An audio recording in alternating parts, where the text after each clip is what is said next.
Meeting to order. It's 9 o'clock on the button. Any additions to the agenda? Rudy. Good morning, Reeve and Council. Administration just has one addition for you this morning. When we address item 7D, the Lafarge file, I wonder if Council would agree to go into closed session under FOIP 18 and 19, public safety. Where do you want to put that under the closed session? Under closed, Reeve, but it is a conversation that is attached to the Lafarge file that's being presented here this morning. So we'll have to go into closed before we deal with that then. Yes. Yeah. Any additions from councillors? Hopefully not. We've got a 2-inch binder already. If not, then a motion to approve the agenda with the amendment for addition. Dallas? I move to adopt the agenda with amendments. Discussion. All those in favor? Carried unanimous. The minutes of the council meeting. Pages 11 to 17. Any errors or omissions?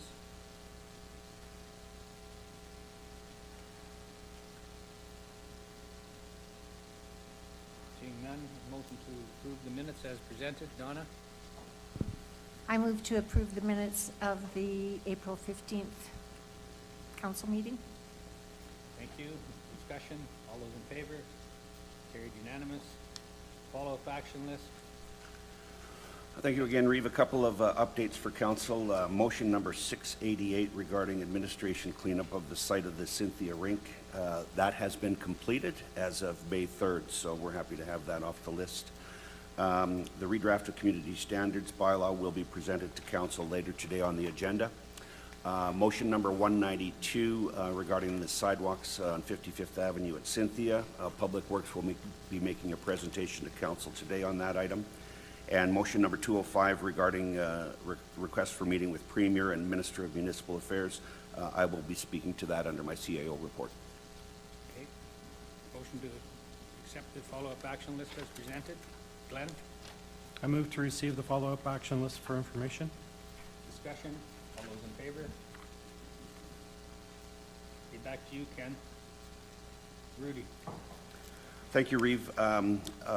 Just one item in my report, and it comes from the Technology and Innovation Committee meeting. At that meeting, we discussed with our government consultant, Brian Senio, the request by Council to request meetings with the Premier and the Minister of Municipal Affairs. It was regarding the Provincial Priorities Act and some of the concerns Council had with that act. On recommendation from our government consultant, he indicated that in this particular case, because this was an act that came out of the Ministry of Municipal Affairs, his strong recommendation was to request the meeting solely with the Minister. His thought would be that if we requested the meeting with the Premier, she would only defer to the Minister of Municipal Affairs because it was the Minister of Municipal Affairs that presented the act. So with that coming out of the Technology and Innovation Committee, that committee is recommending to Council that we withdraw the request to meet with the Premier and remain with the request to meet with the Minister of Municipal Affairs on this issue. Okay. Discussion. Anthony? I disagree with the recommendation of that concept. I feel that the motion, like the Premier is the one that gives the letter when she appoints her ministers, directing her ministers to carry out the various initiatives during their term of office.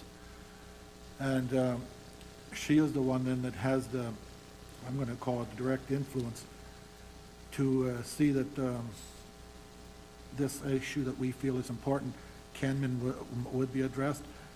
When I go dealing with an individual, I don't go talking to the employee. I talk to the person that's hired to run and make the decisions. And so I feel that the appropriate person to talk to is exactly what was included in the original motion, the Premier. And I really feel we should be going to that person and not allowing our cabbage to be chewed twice when we've made a good decision to begin with. Boy, you guys are starting to sound more and more like me all the time. Although I don't disagree with you, Anthony, we've asked the Premier before, and when I've talked to her, she always redirects me to whatever department it is that's in control of it. But Kara? I agree as well. I think we could CC the Premier, but for us to think that we're gonna get a meeting with the Premier, I think is pretty far-fetched at this point. So let's meet with the minister whose ministry is responsible for it.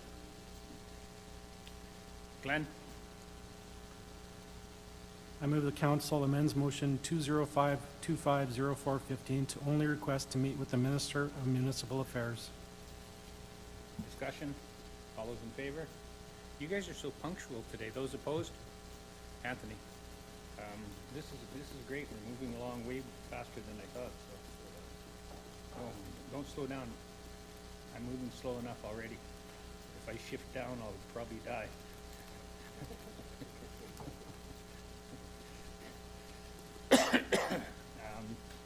We got a lot of public hearings, but we're not near any of them just yet.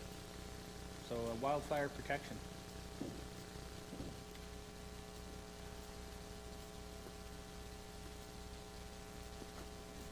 Who talked about this idea initially here, just exactly what's being presented? Is that you, Dallas? Initially, no? Was it me? Oh. Okay, anyway, Tom, take it away. You don't need to listen to us. All right.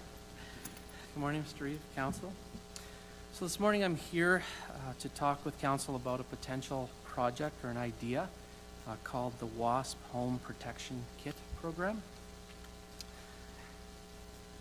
With the increased threat of wildland fires in rural areas, many fire departments are looking to take a more of a proactive approach to mitigating and preventing wildland fires. So the fire department here is proposing a program that will assist homeowners in working to reduce the fire threat around rural properties in the rural area. So we are looking to do a two-pronged approach, which will include an educational component and the purchase of wildfire home protection kits. The department is planning to work with homeowners to perform advanced home assessments on properties to assist in determining fire hazards around rural areas or rural properties. A trained assessor will visit rural properties and work with residents to review key risks and provide specific recommendations to increase the property's resilience to wildfire.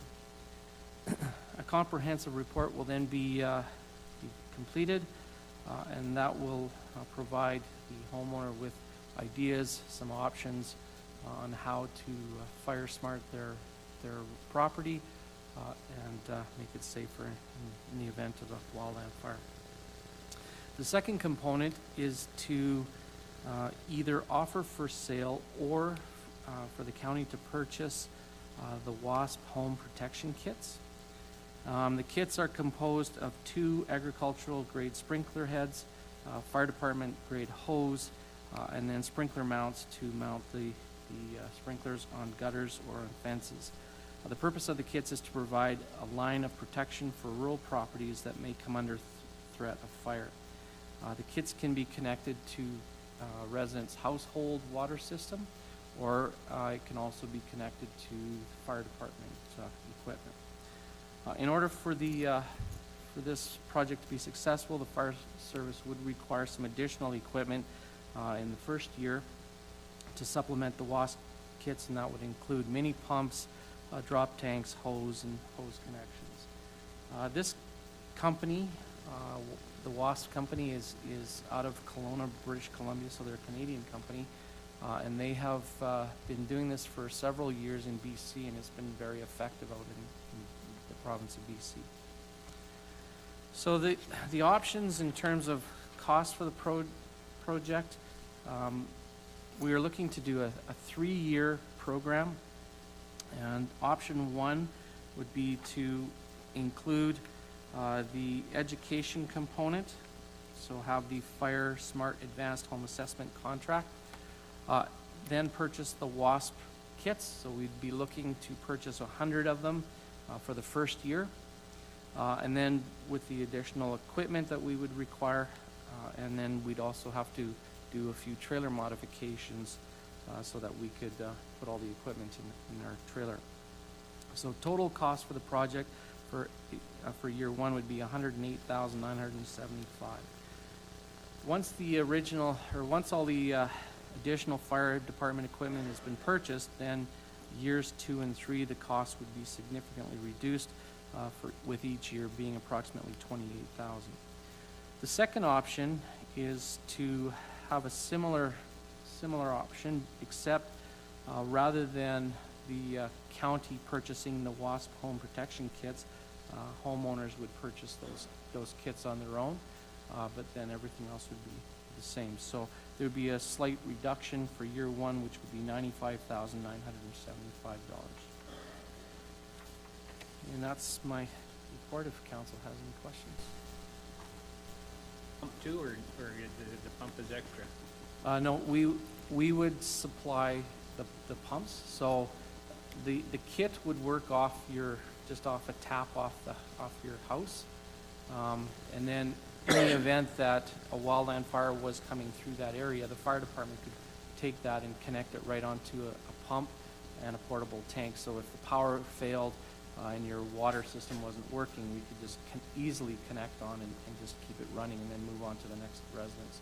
So it's an easy way for us to help residents protect their property in a short period of time, because it doesn't take a lot of time to set up a pump and a drop tank and just connect onto the existing system. So, What would the price be if we included the tank and the pump?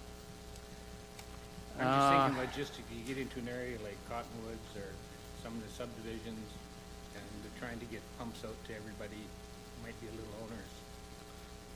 I don't have the exact cost per pump or drop tank. I'd have to get back to council with that. Thoughts, councillors? I'll go to Anthony, then Kara. To Tom, in 3 years, based on that program, how much of our county do you feel would be covered? That would cover 300 residents.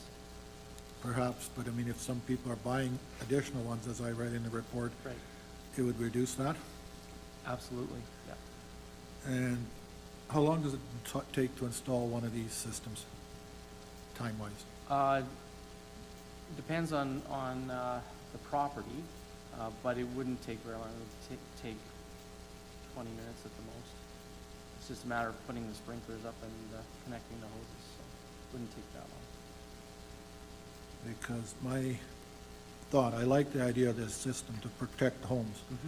The only thing is, my thinking is, if we're helter-skeltering them, whoever was first serving for the first 100, so to speak, these sprinklers may well be in a part of the county where the fire isn't at. Like if you look at the Buck Creek fire, wouldn't have been any good to have it on my house to protect people that were in that range of that fire.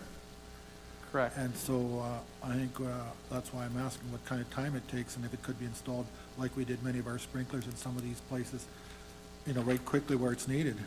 Right. Otherwise, we should be going, in my opinion, a more holistic, all-out approach to getting people's properties covered, rather than helter-skelter where they may have limited true effect for the dollar spent. Correct. So the fire department we do have our sprinkler trailer. So if there is an area that the fire is heading, we can take that equipment and set it up. This is more for residential use, so that homeowners can feel a sense of security having their own system, so they don't have to rely on the fire department getting there, setting up equipment. We do, as I said, we do have equipment that we could use to deploy to different places should a residence not have this sprinkler system. But again, that's going to take us time and energy to make that happen. Whereas if the resident already had it at their residence, it would be a lot faster for us to set it up. Well, anyway, I've just expressed my thoughts for it. Kara? Yeah, I think it's a start for sure. I mean, I know it's impossible to get and be everywhere for everything, for everybody, all the time. So I think this is a great start. Just more questions around, if we're doing some of the Fire Smart, is there any grants available? I know the province has been announcing a lot of money towards fire prevention.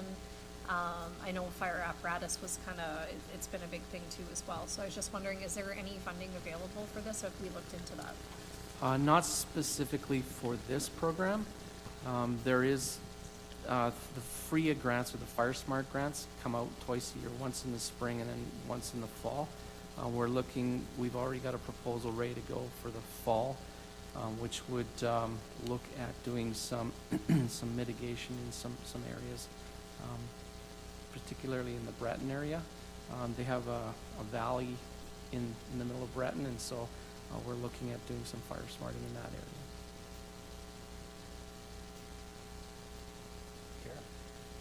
area. I had some more questions, but it was kind of like, still with fire, but kind of wandering out. I was actually wondering how this weekend went. I know we did some specialized training, I believe, Yep. out in the county, on private land and stuff. So I was just wondering if we could get maybe a little update on how that went. Sure.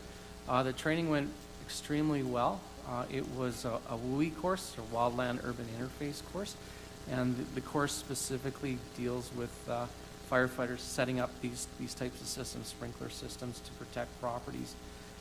It also teaches firefighters about wildland fires and how they spread. The course was very successful. We had the WUI team come in from Clearwater. They came in and did the instruction part of it, and we now have, I think it's eight more of our fire staff that are trained that are WUI trained. We do also have a significant number already trained, so we've just added to our numbers that are trained. Excellent. So just maybe kind of painting the picture, I believe you were on private property, so you had permission from landowners. Yep. So it was a great partnership between residents. So I know not only were our firefighters getting educated, but I believe a number of our landowners and property owners were too as well. Absolutely, yeah. It was a win-win for everybody. Yeah, I think so. Excellent. And then another question I have, and again, kind of off topic, but still dealing with fire. I was just wondering, with our plans and stuff, that in case we have the event of what we did 2 years ago, almost this is the anniversary right now. We're kind of in that week. Where are we standing with our agreements, future plans? I guess. In regards to the fire department, all of our staff are trained. We have been working extensively doing not only fire training in regards to wildland fire operations, but we've also increased our education on the incident command system, so the ICS. So all of our officers now are ICS 100, 200, and 300 trained.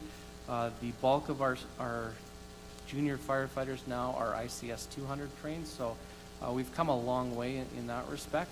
All of our procedures, policies are all in place and ready to go, so in the event that we do have a catastrophic event, we are ready to deal with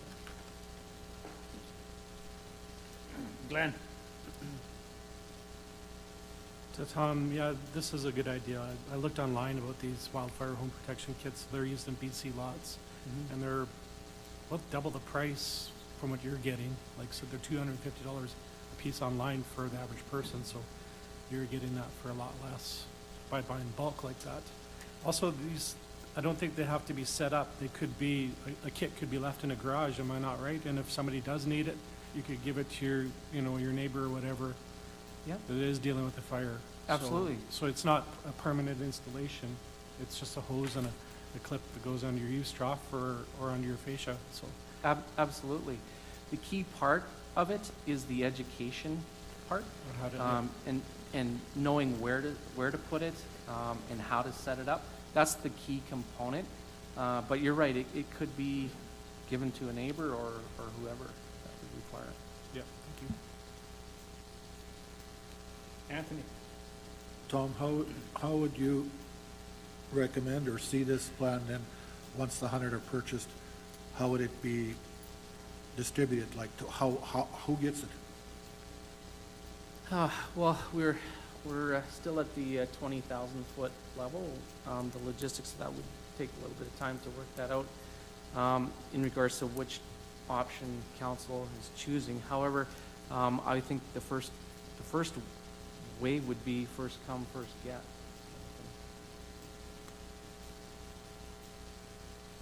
Well, I guess we could see how many get distributed out, and then we have to come back and say we need another 13,000 for another 100. Right. I mean, we kind of ballparked it at 100 because we have no idea how popular this will be. So we set it at 100, and I mean, if it's a resounding success, then we can revisit it again. I'm just looking at the pragmatic side of things. That lay flat hose there, does that interconnect to a standard fitting, like a regular 3/4 inch hose? Yep. Or is it for the 2-inch pump base? No, it's we would have adapters on the pumps that would adapt to the regular fitting that you're talking about. Kara? Yeah, I think it's gonna be, I mean, cost-wise, it's impossible to do everybody, I think, at once, but I think this is a start, and I think this is something that if we're, I think there's probably resounding agreement that if this is something to move forward, is we could look at staging this in over a few years. And start here, see where we go, and then budget accordingly from there. Well, and the technology moves so fast that there'll be other people that'll want to get into the game and design a better wildfire home protection kit as well, so he may adapt and move forward with something newer and better. So what do you guys want to do? You want to allocate some funds for this?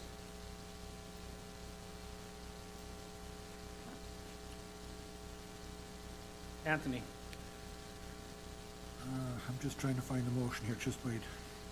I move that council receive the report for information that council direct fire services to move forward with option 1 discussed in the report with funds coming from fire restricted surplus account. What's in that account? Just,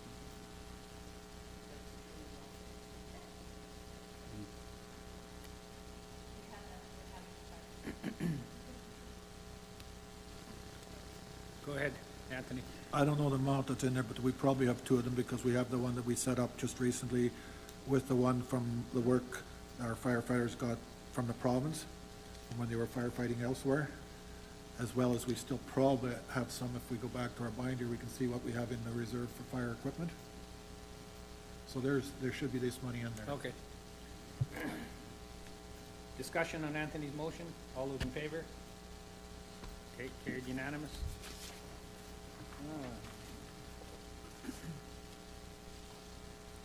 I guess we are on community standards review.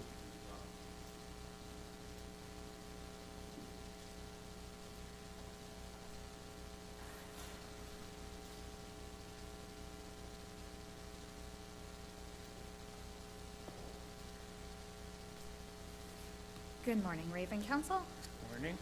I am bringing forward a request for council clarification on the Community Standards Bylaw and the Education and Enforcement Policy. The report starts on page 44. This came out of discussions in March, requesting that administration redraft the Community Standards Bylaw and associated policy to provide more teeth for the cleanup of properties that contain environmental hazards, fire hazards, and any ongoing unsightly mess of the property. So we looked at reviewing both the Community Standards Bylaw and the policy, which is Education and Enforcement Policy, PD 17, to determine what might assist with the cleanup of properties containing both environmental hazards, fire hazards, and ongoing messes. We do like to note that some of the environmental hazards and fire hazards are outside of our jurisdiction, but we continue to work with our provincial agencies and fire services to provide information and assist with their investigation and enforcement. A little bit of history. This current bylaw was approved in November 2022, and the policy was approved by council June 2023. So it hasn't been in effect for too many years, but it has been for a few years. So we'll start with the Community Standards Bylaw. This did go through extensive review in 2021 and 2022, including legal review. Upon looking at the bylaw itself, we didn't see a lot of changes that would necessarily be effective in what we believe council was looking for. We are recommending removing clause 4.2C which is the presence of trees, shrubs, weeds, and other vegetation which, as a result of its location on the property, has caused or may cause danger, or has caused or may cause damage, inconvenience, or devaluation to adjacent properties. And this is for the larger scale, not just residential areas. And we did see an upswing of concerns in agricultural lands with trees along property lines, which took our resources to those types of concern files and spread us a little bit thinner because we were addressing those. We feel that there's other mechanisms to address those concerns and complaints other than the community standards bylaw. Then the other main update we did is we updated Schedule A table, which had some incorrect section references. So 9.2 changed to 10.2, and Section 13.1 changed to 14.1.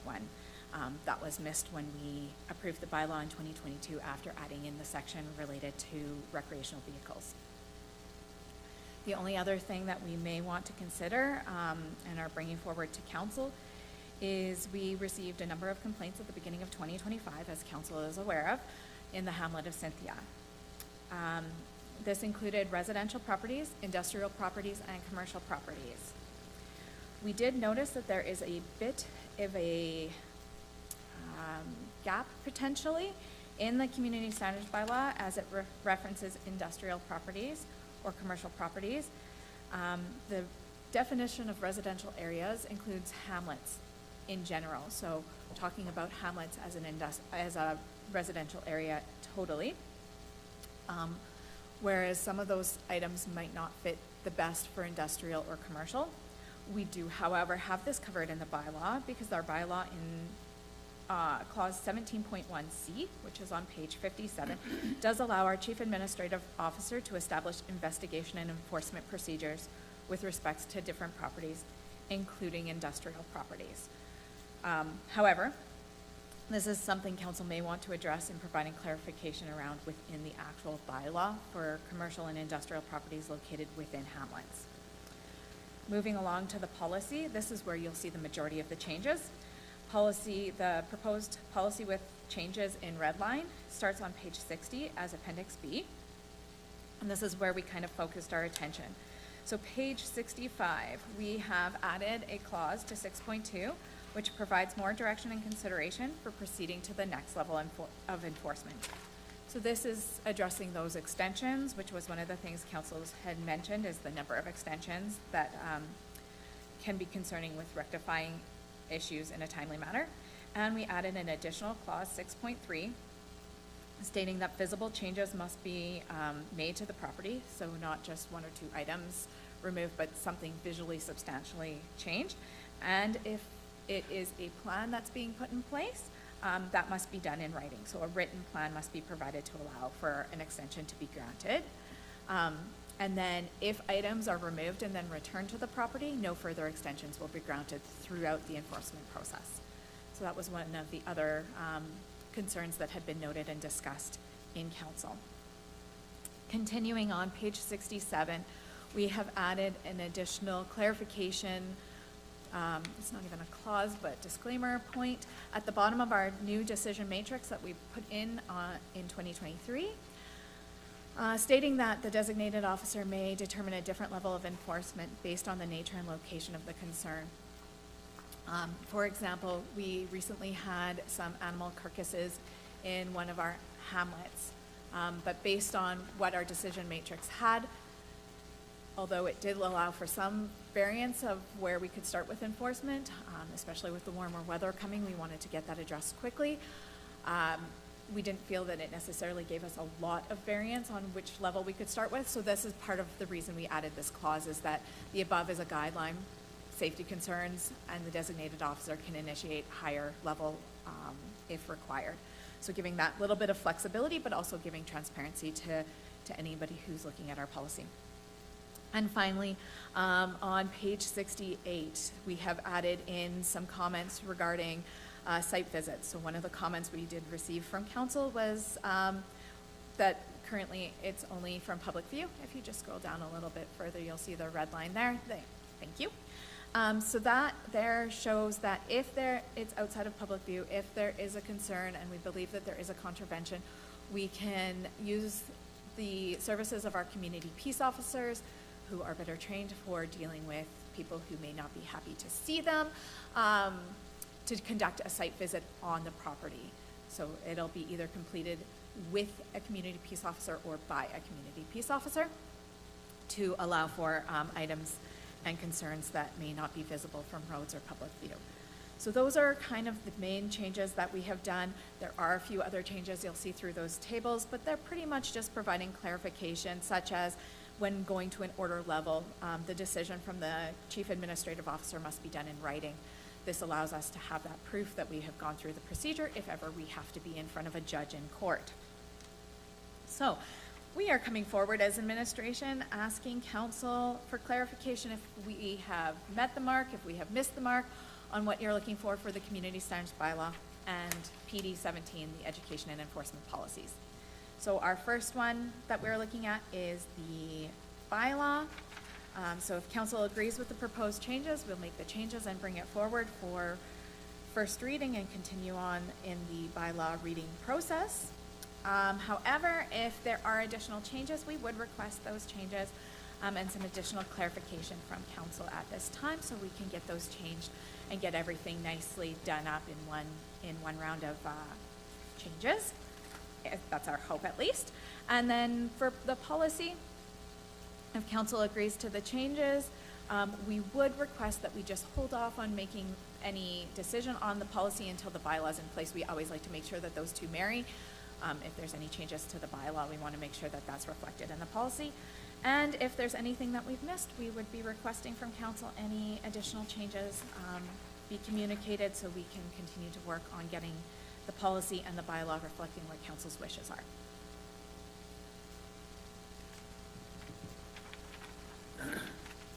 All right, I'll go with Glenn and Anthony. Thank you, Reeve, to Kathleen. So I was looking online, and Edmonton, they've had really good success. So in an effort to combat problem properties, to encourage community vibrancy, they added a derelict residential subclass for taxes. And that allows them, for anything that's assessed as derelict, meaning in disrepair or unlivable, they can charge almost double in taxes what they were before. And then property owners are incentivized to clean it up. So if they get charged that tax, as soon as they get it cleaned up, they can have that, they can be refunded for the time that they've had the property cleaned up. Would that be something we would have to add to this, or would that be something I'd have to tackle another way to add that? Britt? So through the chair to Councillor Gunderson, I had been looking at that as part of the request from council for incentives, which the report will be hopefully coming forward June 3rd.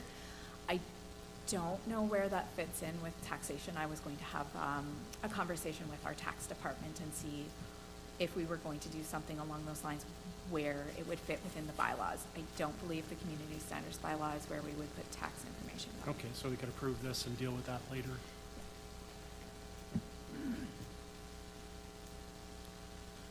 Anthony? To Kathleen, how would you define visible changes? In page 65, you speak to visible changes on the property and the attempt to clean up. So how would you define visible changes? Like sometimes in the past they've moved it from here to there or moved from here back farther, yet it really hasn't got rid of the situation? So through the chair to Councillor Gunderson, yeah, I do understand that that's kind of a subjective statement. Unfortunately, a lot of things with the community standards bylaw and complaints is subjective, but it would be one of those things where you would take the judgment of a regular person, as the law defines it, would notice the change. So if I'm driving by and I'm having to count, okay, now there's 7 piles of wood instead of 8, that's not a visible change. Goes from 8 down to 1, that's a visible change. You can drastically see easily and quickly from the road or from public view that there is a change. That would be what I would consider a visible change. Okay, thank you, that helps with that. Otherwise, I think that was my biggest question, because I was trying to get at, with that question, how has it really given us more teeth? So that was the question that I chose to ask. Thank you.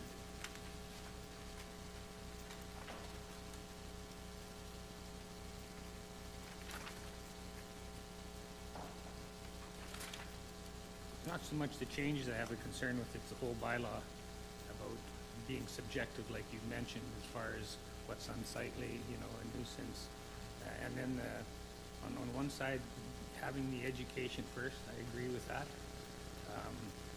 But then it starts to get into, how does this unravel in the future? Whereas at one time, there was a movement to, you know, if you had a bunch of granaries, they wanted them all painted or all lined up in a row for farmers and stuff. We're not going down that path, but we could go down that path the way it's laid out. And wherever there was on all the fines and stuff like that, I forget which page that was on.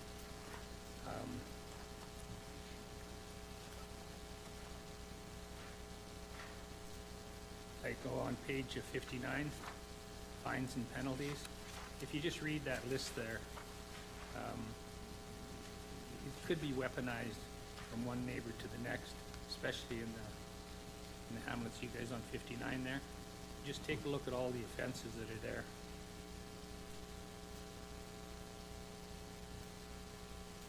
And so you can put those in and we can say that it may not be used, but it could be used as well in the future.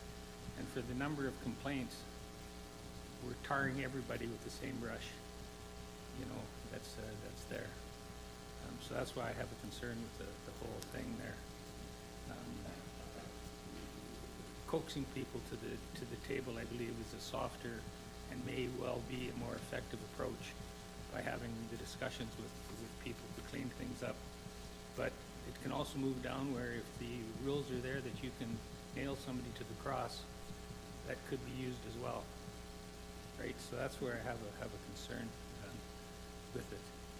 Donna, I mean, like Donna's issues, like in Lodgepole, you definitely need something like this. But are we going to do this to everybody?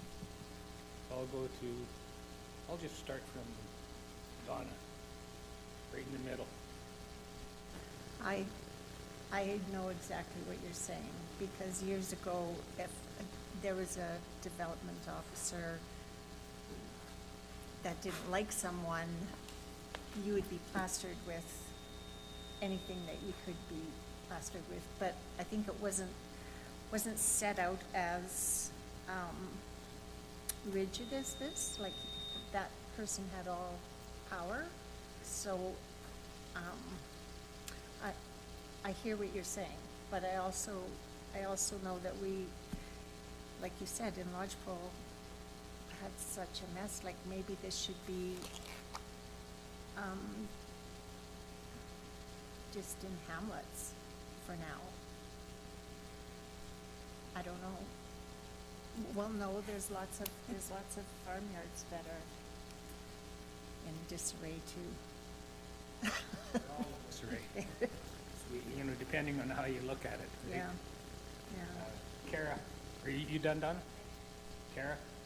Thank you. Yes, I do too remember what it used to be like, but the pendulum swung so far one way and it's swung so far the other way that somewhere we've got to come up with a balance. I think this is a balance for now, and if we need to tweak it, I think we're very open to making those, the tweaks that need to be happening. Like any rules that we have in this municipality, we don't make it for the majority of the people, we make it for the less than 1% that don't follow the rules. Otherwise, we would have no rules. If everybody just did things and had some common sense, we wouldn't need any. But unfortunately, this is why we have it here. The fines to me are minimal. Look at those rates. Actually, I'd argue that they're not going to deter anybody, to be honest with you. Anyways, but I think that's, I think my biggest thing is what we've got right now isn't working either. And again, it's not that we go around, I believe, we don't drive around looking for these. We only deal with them on a case-by-case basis. And I think it's a start because what we've got right now isn't working. What we did before isn't working, and if this doesn't work, then we'll just keep kind of tweaking it as we move along. But it isn't just hamlets that we have this issue. We have it in subdivisions and in a number of acreages, and I know farmyards have been mentioned, but for the most part, farmyards have the room to screen. So I would, if I'm missing something, we get a complaint that comes in, I'm assuming staff still go out and have a conversation first and give people a fair enough time to make a change. So through the chair to Councillor Westerland, we don't go out and talk to people, but we do send a notice letter as our opening of conversation, because you never know how somebody's going to react Oh, when you absolutely. bring this forward, and we just don't have the resources to go. But what does happen is we are completely 100% complaint driven. So no complaint received, no enforcement or education action is occurring. Yeah. So that's sometimes when you see something like we saw in council in February of this year, where somebody came in with a number of complaints all at once. Typically what happens is there's a tipping point. Yep. So in 2019, we saw that it was 3 parcels at a time. People were complaining, they were fine with one, but once it kind of seemed to spread. So that's what we generally see is a tipping point, and then we get a complaint. We go out and we do investigations. If we go out and we see that there is nothing, we do document it, and we just keep it in a file that says, this complaint was received, this is what we noted and saw, here are the photos, and a file note explaining why we closed it, so if ever it does come forward, we have that recorded. And then if we are going forward with the education and enforcement process, our first letter is a very friendly toned letter explaining and educating the person on what was received as a complaint, what the concern is, and what they need to do to remedy it. And that's when usually it'll go one of 2 ways. We'll either hear radio silence, and we'll hear from them once we have a warning letter, which is a little bit more of a enforcement looking sounding letter, or we get a phone call right away and we start working with the landowner, what they need to do, what their plan is.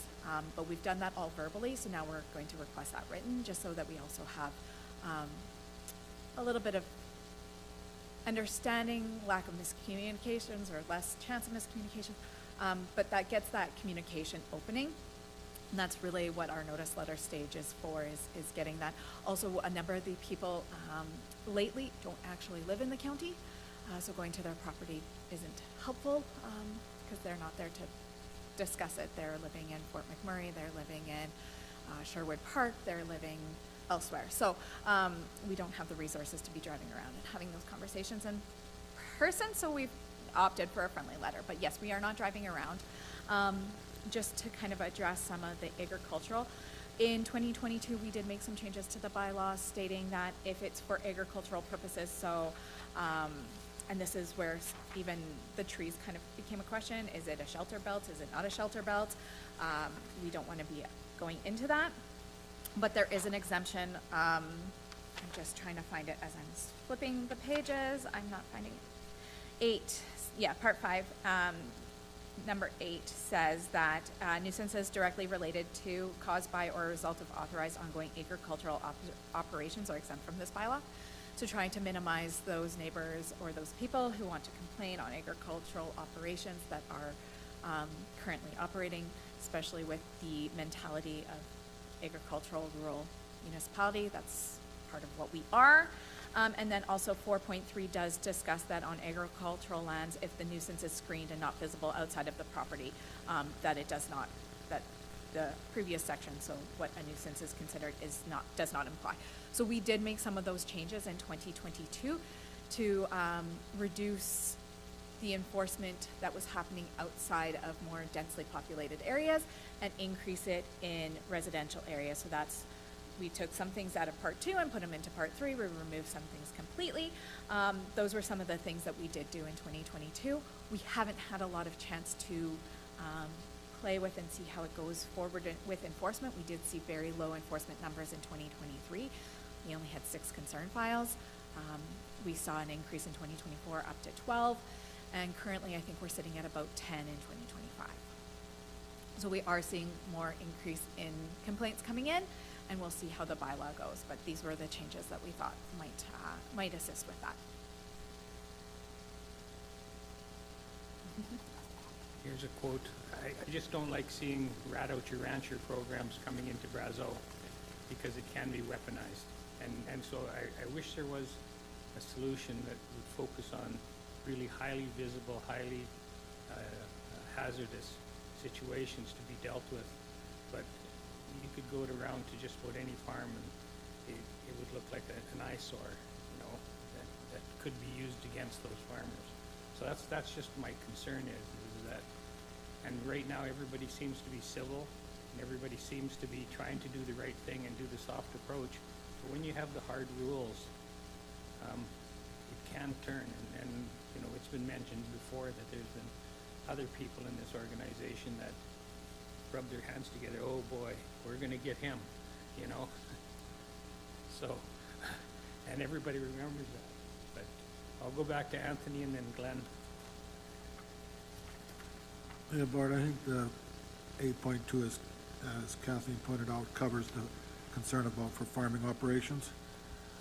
And these fines that have been on the page, the later page here, they've been in place for a long time already and really haven't become an issue, as far as I've seen anyway. And some of the properties that are ongoing issues, some in my division, are ones that are acreages, in other words, in the rural area, but they really haven't done a whole lot to significantly improve their sightliness. So we have to be ready to have some equipment, and the point of the motion was to get some teeth to do, that we actually are getting something done on those sites, rather than just having to move a 2x4 from one pile to another pile and calling it good. So, I mean, some of those sites, we'd have to have the teeth and have the intent to actually do it, but it doesn't mean we have to do it to everyone and all over the county. That's this bylaw allows for that judgment to be exercised by administration, and administration now is taking direction from council. Administration of the time earlier when we did more enforcement was also taking direction from that council of that day that wanted more enforcement. So we still are the ones that are providing the direction. So I'm just not going down that path. Oh, yeah. Must have lied. Sorry, my alarm's going off. It says I'm high. All right, Glenn. Thank you. I move the council confirms that the proposed changes to the Community Standards Bylaw and Education and Enforcement Policy, PD 17, meet the expectation of greater enforcement capacity.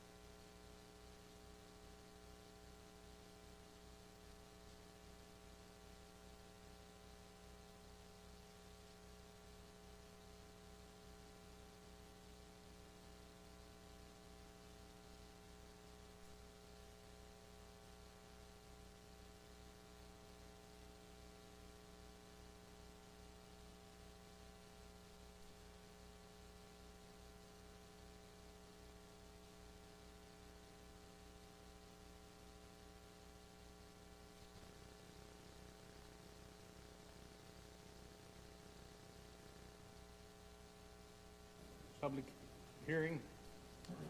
It's 10 o'clock. Glenn? I move to go to public, or into public hearing for bylaw 1202-25. Discussion? All those in favor? Carried unanimous. All right, take it away. Thank you. Good morning, Raving Council. Rezoning application 25A-002, located on pages 25 through 33 of the agenda package, is presented to rezone the parcel legally described as Lot 17, Block 16, Plan 9820064, within Northwest 3147-9, west of the 5th Meridian. And this parcel is approximately 0.074 acres, from urban reserve to hamlet residential zoning. Pursuant to Resolution 024-18-01-16, passed by Council on January 16th, 2018, this lot has had the municipal reserve designation removed and is to be sold to the neighboring landowner and consolidated with their parcel. Rezoning of the former MR lot is required to create compatible zoning with the parcel to which it is being consolidated. The subject lands are in the hamlet of Lodgepole between 49th Avenue and the undeveloped portion of 49A Avenue, and that's shown in the land location map on page 27. The application was circulated for review and comments to internal departments, external agencies, and adjacent landowners. External comments were received from Alberta Energy Regulator, Fortis Alberta TELUS, and Alberta Transportation and Economic Corridors, all of which advised that they had no concerns, conditions, or setbacks. Internal comments were provided by Public Works, Community Services, and Agricultural Services, all of which advised that there were no concerns with the proposed rezoning and consolidation. and no letters of concern were received from adjacent landowners. Policy considerations were set out in the report to council on April 1st and confirmed that the proposed rezoning is consistent with the county's municipal development plan and the land use bylaw, and they do confirm that the lands fall within the lodgepole area structure plan. It is the recommendation of administration that second and third readings be given to bylaw 1202-25 for the rezoning of the parcel legally described as Lot 17, Block 16, Plan 9820064, within Northwest 3147-9 west of the 5th Meridian, from urban reserve to hamlet residential. Thank you. Any comments for the public here in regards to this particular issue, whether it's for or against it? Anybody online? Councilors, any concerns? For me, I just hate giving up a parcel of land that could be used for access, whether it be for fire or any other use that we use. I had the same condition or concern when we did the one in Poplar Ridge, and so I still have the same concern that getting rid of an opportunity for a utility corridor or an access point, I'm just reluctant to support that. Go ahead, Anthony. To administration, how wide was this corridor that we have here, that we're speaking of, that's being proposed here to change? Through the chair to Councilor Heinrich, I'm not sure of the actual width of the parcel. It is fairly consistent with the road rights of way in terms of the width. But I can't speak to what its initial purpose was when it was originally created, except that it is urban reserve, not designated as a road right of way.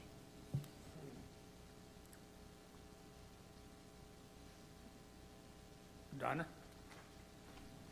So do I give second reading, or do I just? That's what they're asking for, a second and third reading. That'll come out of public hearing. Yeah. Oh. But I just want to make sure the public had an opportunity. Are any of you folks here in regards to this particular issue? No? Okay, just wanted to make sure. All right, if there's no other concerns, a motion to come out of public hearing? Glenn? I move to come out of public hearing for bylaw 1202-25. Discussion? All those in favor? Carried unanimous. I'm becoming the negative Nancy here now, aren't I?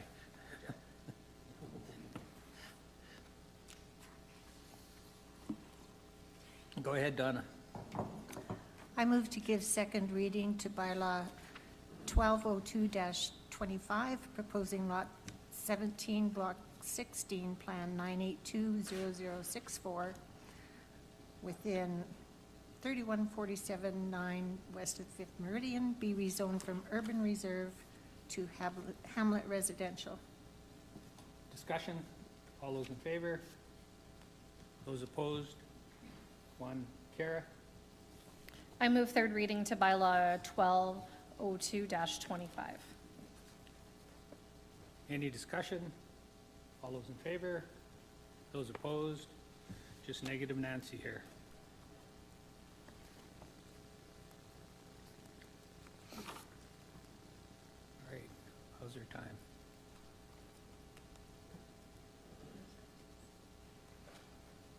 Okay, so we're on Lafarge. Are you looking after that one as well?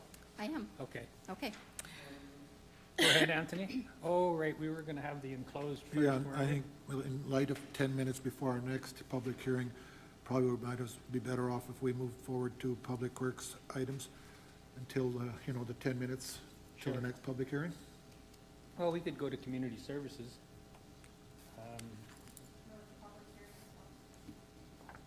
But that's in 10 more minutes. So between now and then, I thought we'd do another item.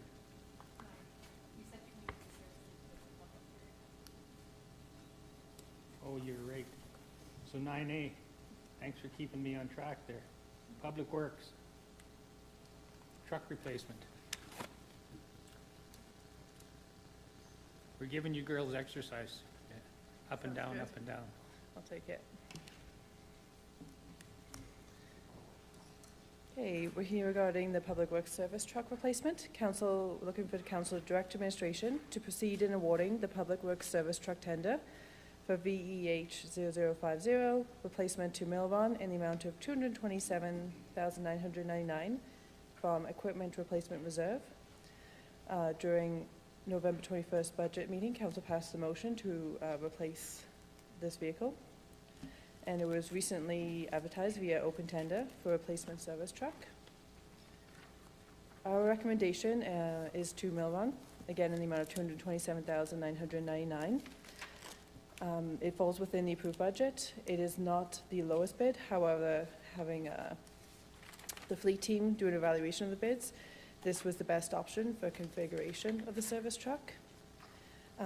It represents the most efficient use of space and supports the daily needs that they need when they're out there.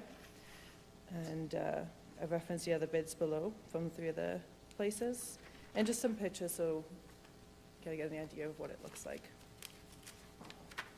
What's your wishes, council? Oh, Donna Beachhead, Anthony.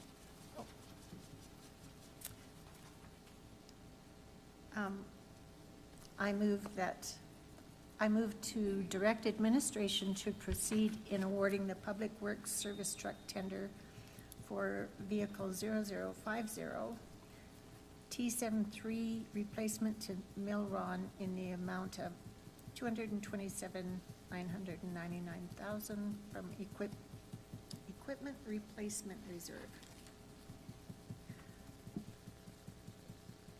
Any discussion? All those in favor? Carried unanimous. I'm back on the team. Back on the island. Thank you. Thanks, Pippa. All right, I think it's speed limit bylaw is next. We still got 7 minutes.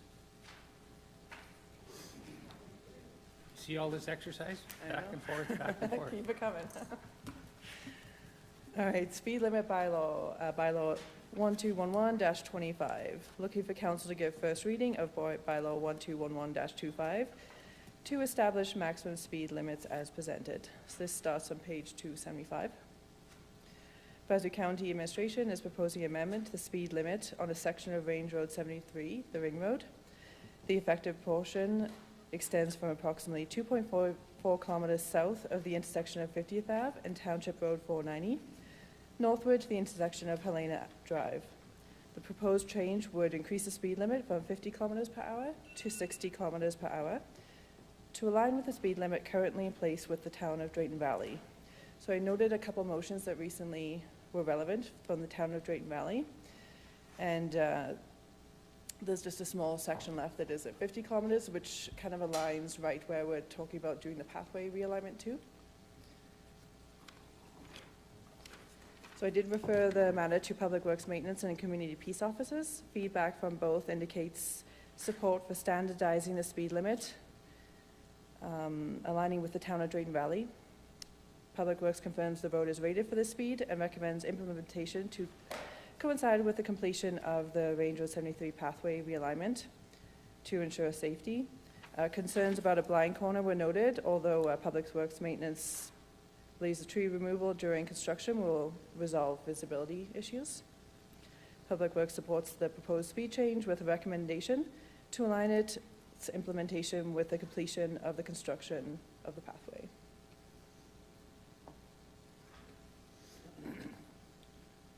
I don't know if you guys remember the issue in Edmonton there on 106th and 63rd, but they had about 70 signs in about a 3-block period.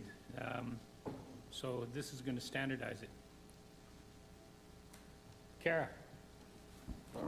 I think there's about 4 different speed changes on this road, so this is a start. So I move first reading of bylaw 1211-25. And we're just asking for first reading, correct? Well, if we do first reading, then we'll advertise and then hold a public hearing for the proposed change. Okay, so first reading's on the floor, discussion. All those in favor? Carried unanimous. Thank you. Watch this. You got one more, Pippa.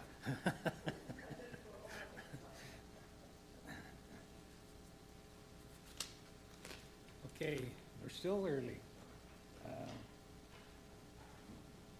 Cynthia, sidewalk options. There was one more. Yeah. We got time for this one? So Cynthia sidewalk. The council approves the upgrade of sidewalks and ditches on 55th Ave in Cynthia between 49th Street and 49A Street, as outlined in option B, up to the amount of $150,000 from building reserve. Administration brought forward a request for decision report regarding Cynthia sidewalks to the 2025 final budget discussions, April 7th. The following motion was made to refer the upgrade of sidewalks in Cynthia back to administration for more information. So it came back with an option A and an option B. Option A is the same as what we presented at final budget, which includes removal of the existing sidewalks and culverts to be replaced with new 3-foot wide sidewalks and upgraded culverts. The removal and installation of the culverts will be completed in-house by the maintenance department. Concrete work for the new sidewalks will be contracted out. And then we also have an option B, which involves removing the existing culverts and walkways on both sides of the street, installing a geotextile material. I have 2 figures there below. That permits water flow while supporting surface parking. Walkways would not be replaced, as the installation requires minimal slope on adjacent private properties. So this approach allows for increased parking space, which was a lot of the feedback that we'd heard. All work will be completed in-house using county equipment and personnel, so both options could be completed within that same budget, just which direction we were looking to go. The option B, you wouldn't have the sidewalks there, but it would be back to, all gravel there, which I think is what they've had there previously, and it would allow for some parking, and then able to park closer to their property lines for accessibility into their yards. So I saw this at an FCM conference there, and you can actually drive on this stuff, right? So once you get it filled with gravel, you can actually drive on it, so it's kind of dual purpose. What about wheelchairs on the gravel, or is it going to pack in there hard enough that it'll be like a flat surface? Yeah, we were wondering about that. However, because what had happened in this past is anyone needing accessibility with wheelchairs, et cetera, would be able to park closer to their property. So it's just out the vehicle, and it's, a foot or two before moving on to their private sidewalk. I saw some head jiggles in the crowd there. Was this looking satisfactory? Are you guys from Cynthia? Oh, okay. I've seen this in Edmonton, and it's an amazing solution. And for keeping the gravel in place and not having to move around is just amazing. I've looked at it myself.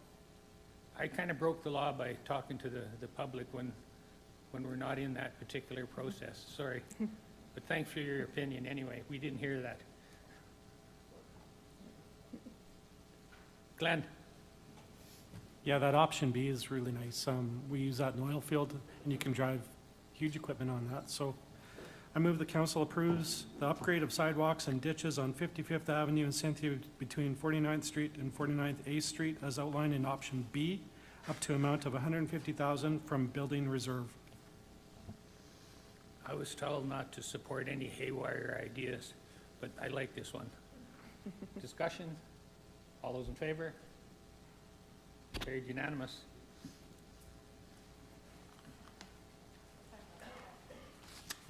Okay, I think we're ready for a public hearing.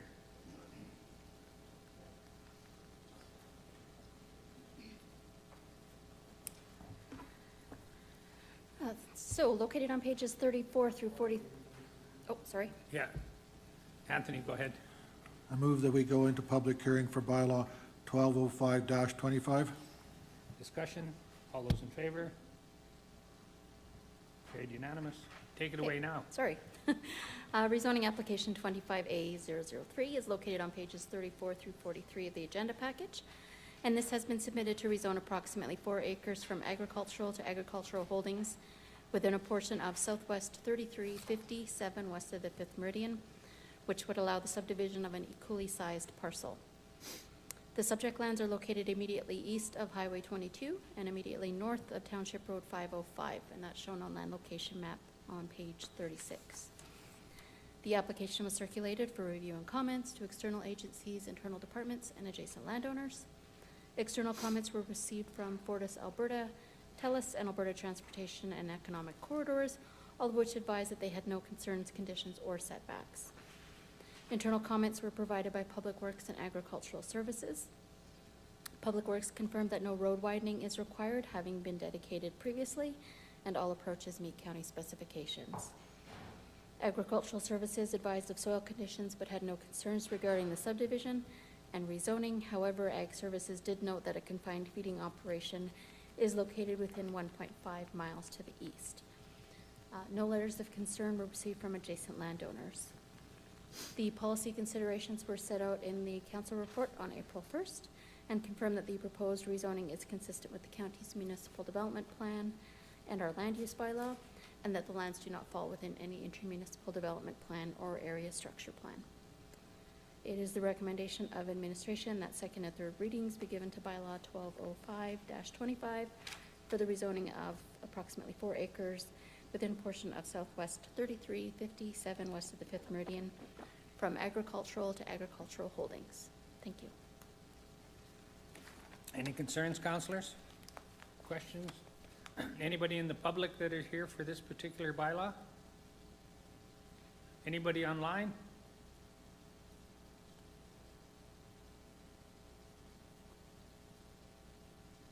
Seeing none, a motion to come out of public hearing?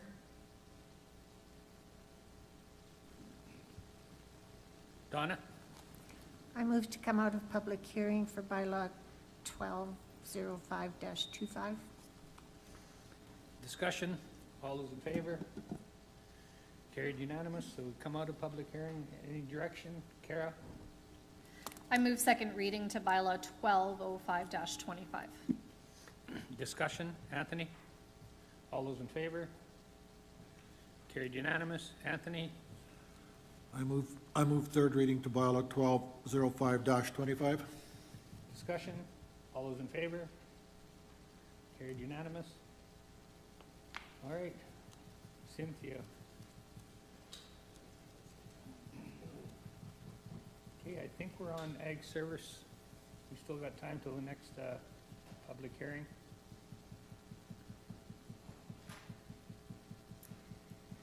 Good morning, Reeve and Council. Good morning. On page 298 of your agenda, you will find a request for council to appoint Brazeau County's weed and pest inspectors for the 2025 season to ensure that Brazeau County is in compliance with all provincial legislation. The weed and pest inspectors require appointment by the local authority under the Weed Control Act and the Agricultural Pests Act. And this appointment is valid until the staff's termination of employment with Brazeau County. Our 8 staff for this year are, make sure I pronounce all these right, Noli Townsend, Jenna Smith, Hannah Mahan, Lexis Elliott, Riley Rogers, Aaliyah Tuttle, Lorraine Benoit, and Brent Erickson.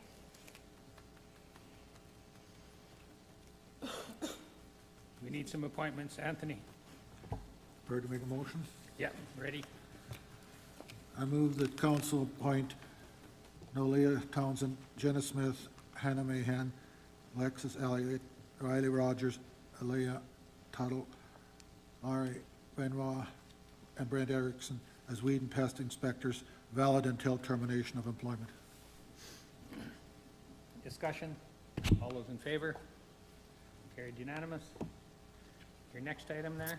Okay, on page 300, you will find a request for council to rescind policy AG 30, the Agricultural Recognition Awards.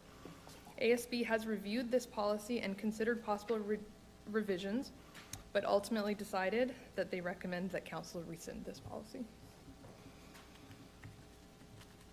Okay. Who's the rescinder? All right. The sinner or rescinder? The rescinder, Reeve, thank you. I move the council rescinds policy AG 30 Agricultural Recognition Awards. Discussion? All those in favor? Carried unanimous. And one more. On page 306, you will find a request for council to rescind AG 29, the Industry Builder Award. ASB also reviewed this policy and considered possible revisions, but again, ultimately decided that they recommend that council rescinds AG 29.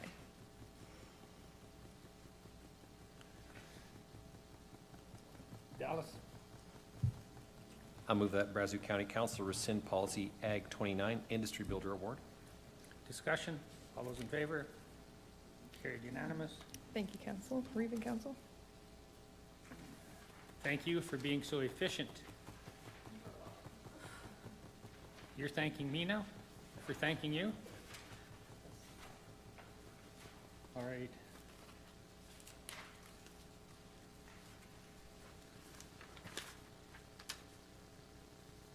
Okay. Finance, Colin.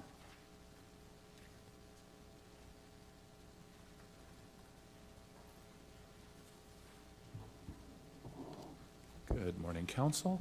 I'm here with a request for council decision in regards to bylaw 1207-25, which is known as a residential property tax incentive.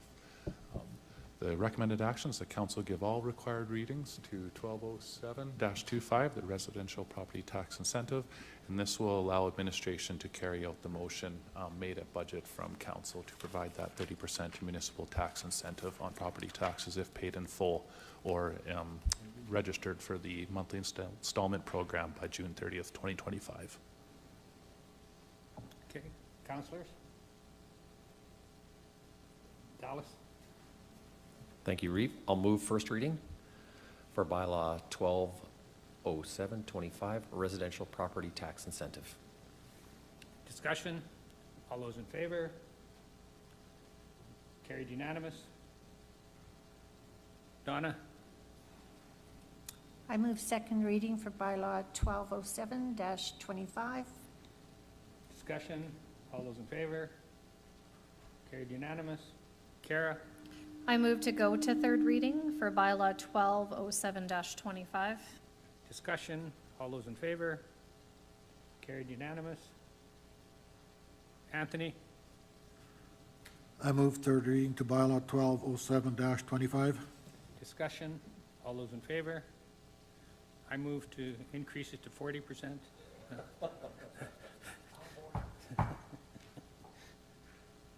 I was just kidding there, you guys. I meant 50%.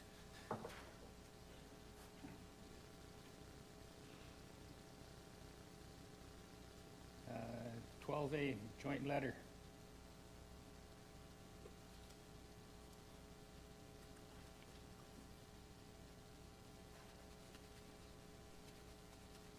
Who's taking this, Rudy? Thank you, Reeve. As you'll see in your package, page 313, I know that County Council had had some conversations with respect to retaliatory tariffs and some of the impacts that it might have on the county. In this particular instance, the Town of Drayton Valley Council has expressed concern about what these retaliatory tariffs may be in terms of effect on purchase, acquisition, et cetera, of fire apparatus and fire equipment relative to any emergencies or wildfires that may happen in our region. Town Council, has approved this and is asking for County Council to as well support this documentation and this letter to the federal government. It's like the mafia wars. One family kills somebody, then they kill somebody else, then they kill two more, and then it goes back and forth, and it can just spiral out of concern. The other thing I wanted to say, tariffs is just really a protectionist issue for the U.S., but in a way, that's what we talk about when we talk about shop local. We want to shop local here. Well, the U.S. president is saying by force that we're going to shop local. Anyway, I don't know where that came from. What's that? The stuff that comes out of my mouth. All right, what do you guys want to do with this? They seem to be online with us. Donna? I move to, oh, I'm sorry, yeah. Go ahead, Anthony. Rudy, this letter, the way it looks on the bottom, is suggested to the Premier. I think the Premier has less in terms of putting these tariffs on, and it has less, it's the Prime Minister's office that's putting them on. So I think it probably should be directed to the Prime Minister of Canada rather than Premier in particular, and we can CC the Premier, I would say, but it should be directed to the Prime Minister.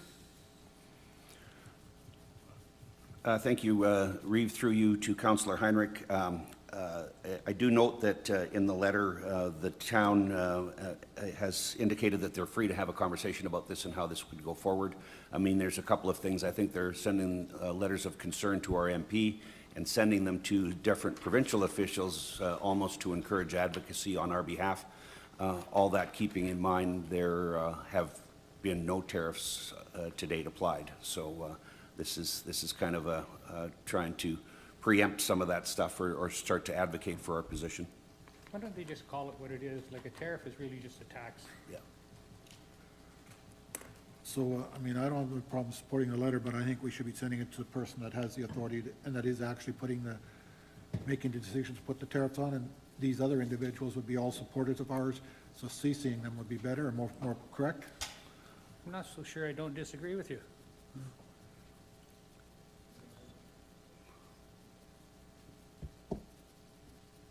In other words, I agree with you.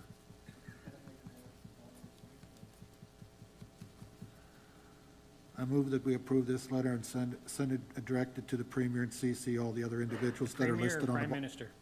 Prime Minister, sorry, to the Prime Minister, and send it also as a CC to all the other individuals listed on the bottom of the page. Discussion? All those in favor? Thank you. Carried unanimous. I don't mind correcting you once in a while, Anthony.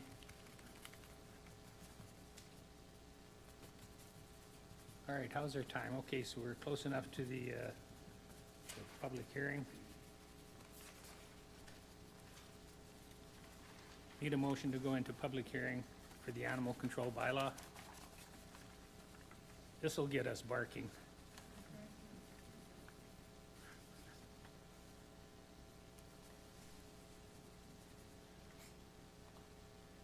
Take it away. Oh, we need the motion to go into public hearing. Donna? I move to go into public hearing for animal control bylaw 1204-25. Discussion? All those in favor? Carried unanimous. Take it away, Lee. Yes, so page 242, Animal Control Bylaw 1204-25. During the March 4th, 2025 regular meeting of council, the following motion was made. Moved by Claire Westland to direct administration to change the animal control bylaw to limit the number of dogs to 5 on all properties unless they have a valid subsisting development permit for an animal control facility as defined in the land use bylaw. And then during the April 1st, 2025 regular meeting of council, an updated draft of the animal control bylaw was presented, 1204-25, and provided, and first reading was provided. The amendment made was to keep the maximum number of canines on properties 1 acre or smaller to the size to 4 canines. The proposed bylaw includes changes to sections 3.6, 4.5, and 5 to establish the limit of 5 canines on properties over 1 acre in size and allow for an over-limit permit mechanism. During the discussion on March 4th, Council also made comments regarding the level of enforcement by bylaw. Administration has reviewed the penalties and fines section of the current bylaw.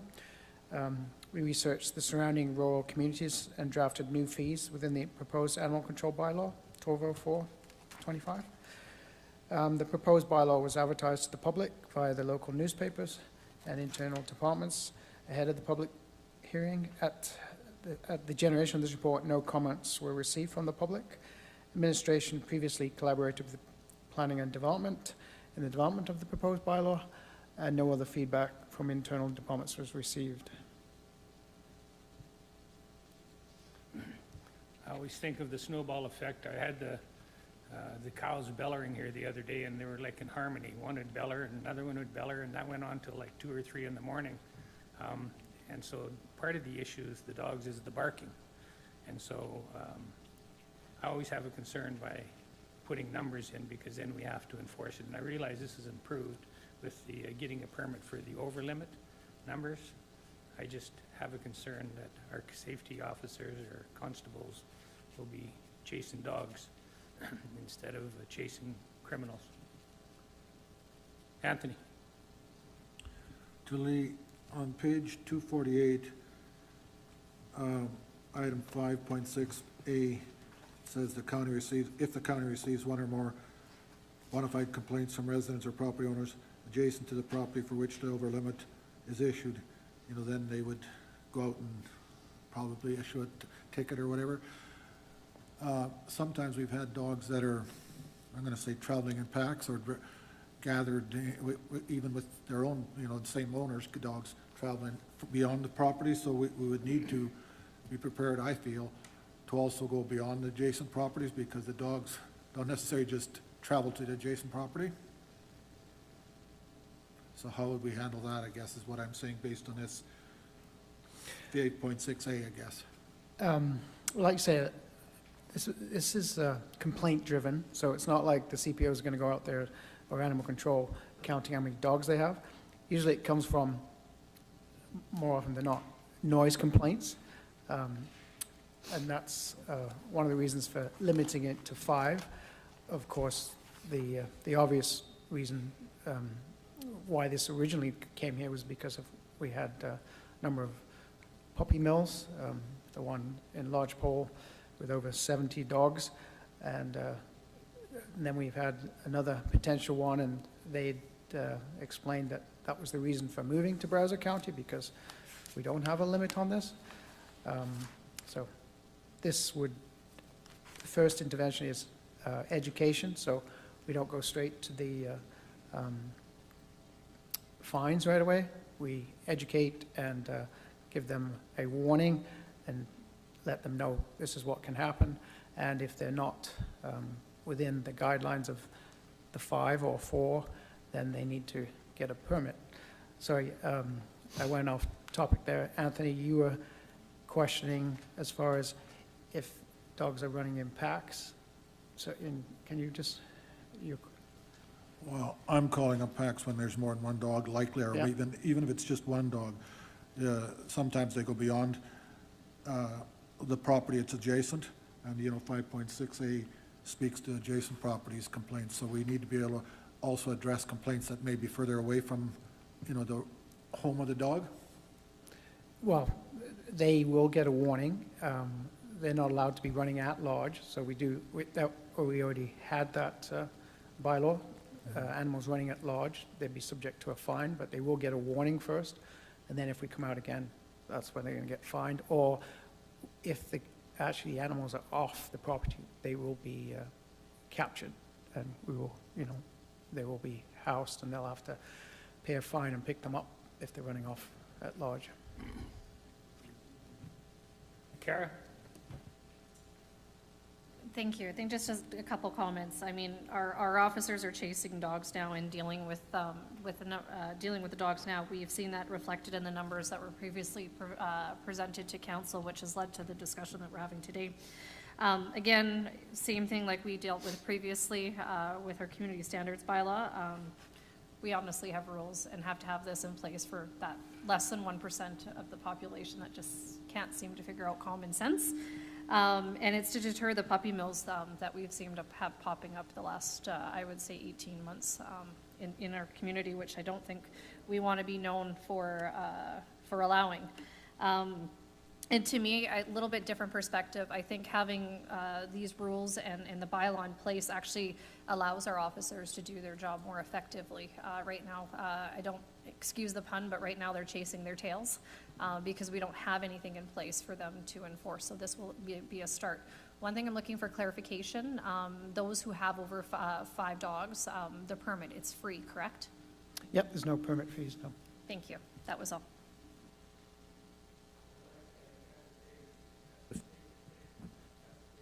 Saying of the day there, making the rules for 1% of the people or less.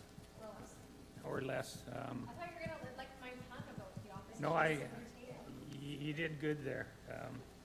I had a thought here.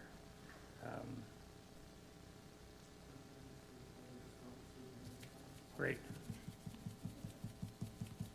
I was going to counselors first to see if they had any questions. Glenn? I don't have any questions, but I talked to Lee earlier just to clarify. So if people already have 4 dogs and if their daughter or son shows up with 3 more dogs for the weekend, this isn't intended to go after that situation where all of a sudden you have 8 dogs on the property. It's more of a complaint driven where people are actually having those dogs all the time. Am I correct on that? Yes, and if we had somebody complain about that, I mean, a visit to the residence would establish that it was just, visiting. I know my mom loved the dog better than me because I got a toaster for a bath toy, so.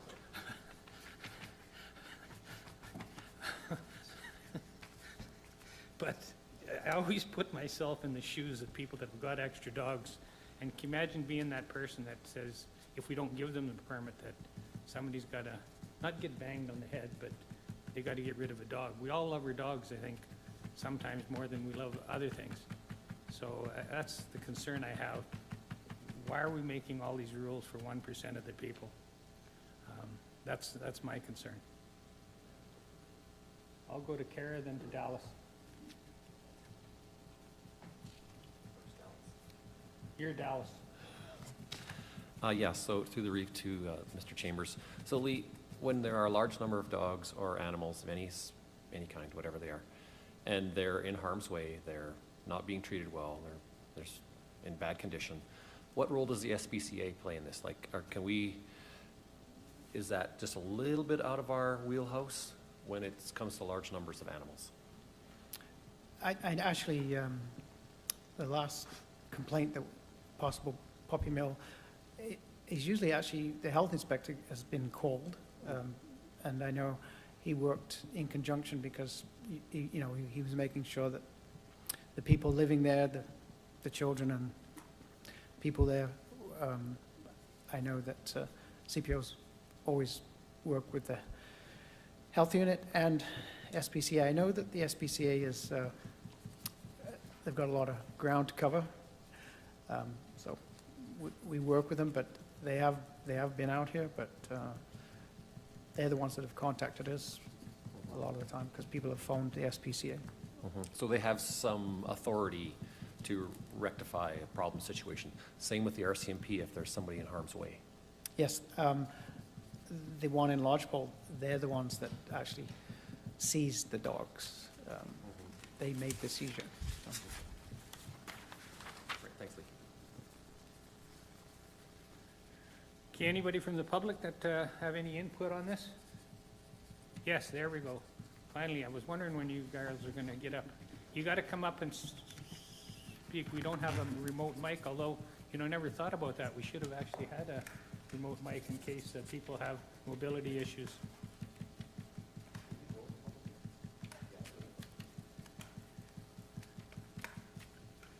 So you got to state your name for the record. All right. I'm Susan Woodliff. I don't know whether what I've written here is going to have any effect on what's already being said. I have a little more information now, especially with regard to overages, but I'd like to just share a little bit of my situation with you with regard to this bylaw if it passes through. So I live out on Carnwood in a small farm, and I'm a full-time teacher, but I also work on my small farm. We've got chickens and geese and turkeys and a herd of Shetland sheep. And also, I am a long-time breeder of Schipperke dogs. I have a lot of pride and a lot of passion in what I do. I would ask you and urge you not to pass this bylaw, and I'll explain how it affects me. So when we first came to this county, we came because it is indeed one of the few counties where I could pursue my dream of successfully breeding and raising and showing my Schipperke dogs. The lack of the dog bylaw meant that I wasn't restricted in my endeavor, and I was able to work towards perfection in my breed. When I purchased my home here, I thought that I would always be able to keep the number of dogs that I needed for my breeding program. Now, these dogs have been my passion since the late 1980s. They're an uncommon breed in Canada. There's only a handful of breeders here, and I personally believe that it's a worthy pursuit for people to ensure the preservation of different breeds of animals, be they sheep or cattle or poultry or dogs. So in pursuing this challenge, I have a lot of personal achievements. I've been for over 35 years, well over half my life, breeding and showing these dogs to their championships. I'm also a lifetime member of the Canadian Kennel Club. I sit on the board of directors for the Schipperke Club of Canada. And as a lifetime member of the Canadian Kennel Club, I feel I don't need a bylaw to ensure that my kennel is run in a humane and safe fashion. I have not more than 1 litter a year. My dogs are housed safely and securely. They don't roam free. They receive regular veterinary attention. My property's is fenced, and I try to keep barking to a minimum. Every dog that is no longer part of my breeding program is also immediately neutered. So in addition to the Schipperkes, I have other dogs that are important for work on the farm.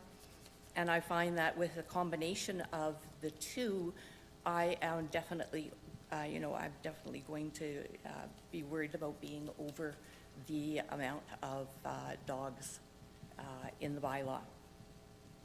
I'd like to conclude by saying that I would personally be really affected by the number of dogs that I could keep on my property under this bylaw. It would effectively end my amazing breeding program that I've developed. It would end my ability to produce the same quality of dogs that I've produced for many years. I feel bylaw prevents myself and other lovers of purebred dogs from enjoying their hobby and working towards their goals. Not just those of us who show our dogs, but other people who have working dogs and do other activities with their dogs.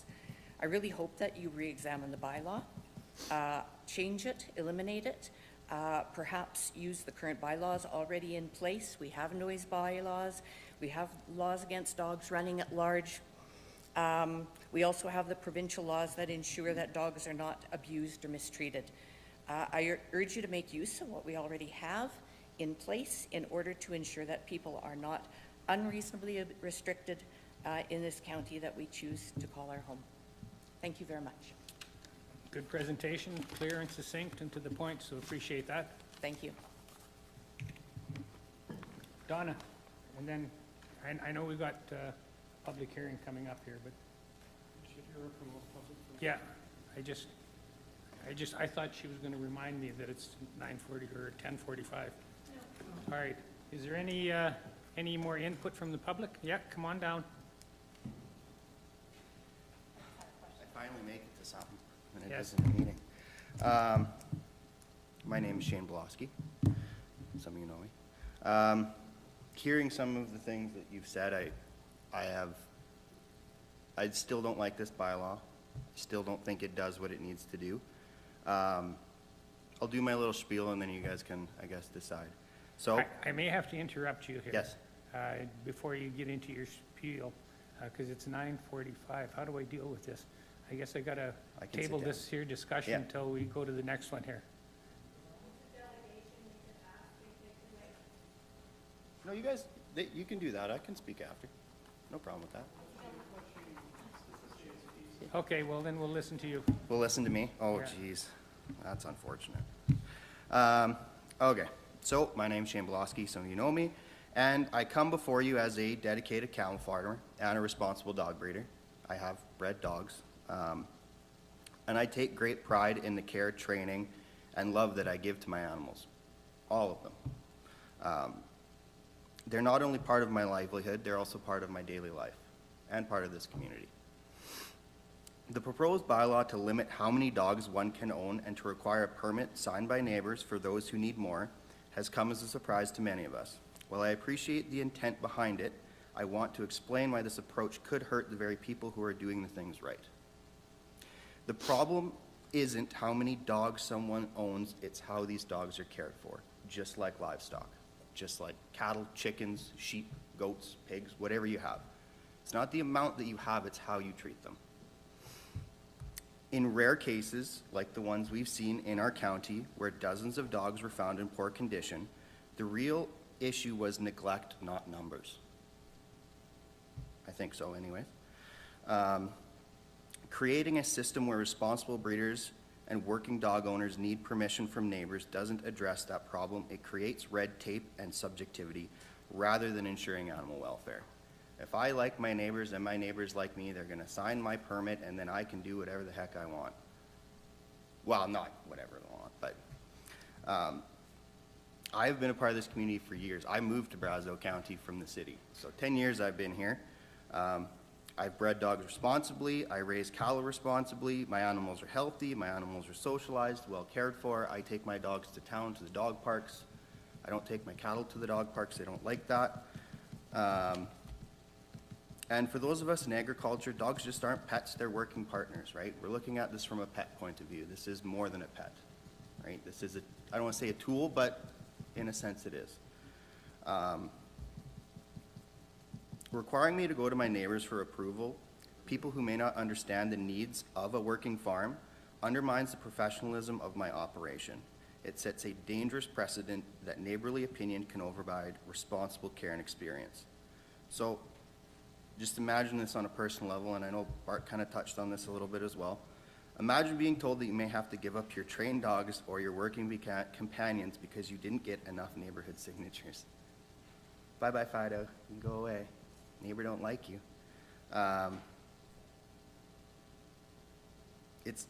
Just imagine that anxiety.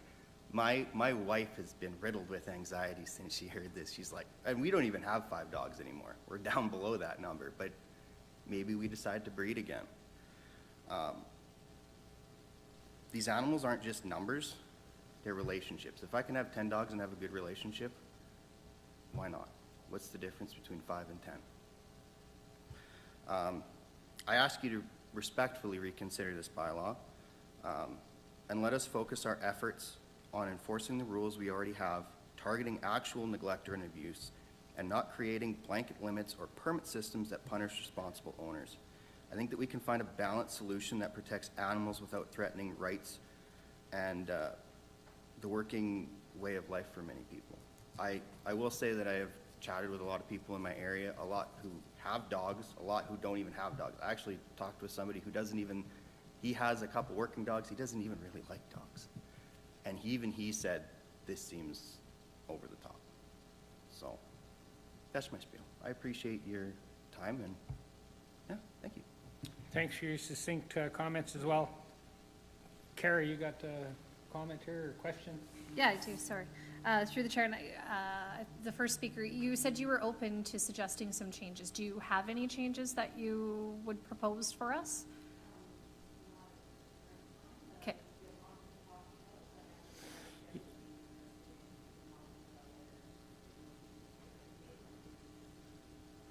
So our rule is you have to come up to the microphone, but having said that, it's fine. It's fine. I break enough rules already, so it's fine. And then my other comment was to the second speaker. I think you made a good point about talking about it's not so much the numbers, it's about the way the animals are being cared for. And so my question would be through the chair to administration, is there a way that we could have a bylaw to address that portion? Because unfortunately right now, from what my understanding is the numbers, we're not asking anybody to get rid of any dogs. Like, I want to be really clear, we're not, and I know there's been comments about bonking dogs on the head. We are not asking that. We're just saying that if you've got over 5, that you need to get a permit, which is free.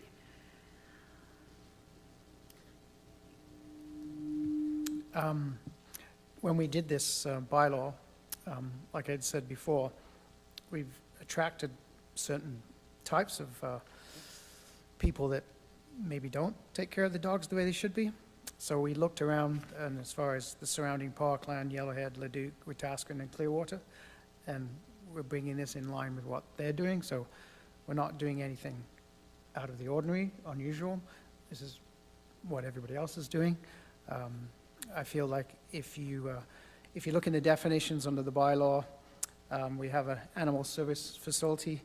So this means development for purpose of treatment, boarding, training, commercial breeding, or grooming of animals. It includes retail sales, This may include such veterinary clinics, grooming, overnight boarding, commercial kenneling, or they would just have to get a permit. That's all it is.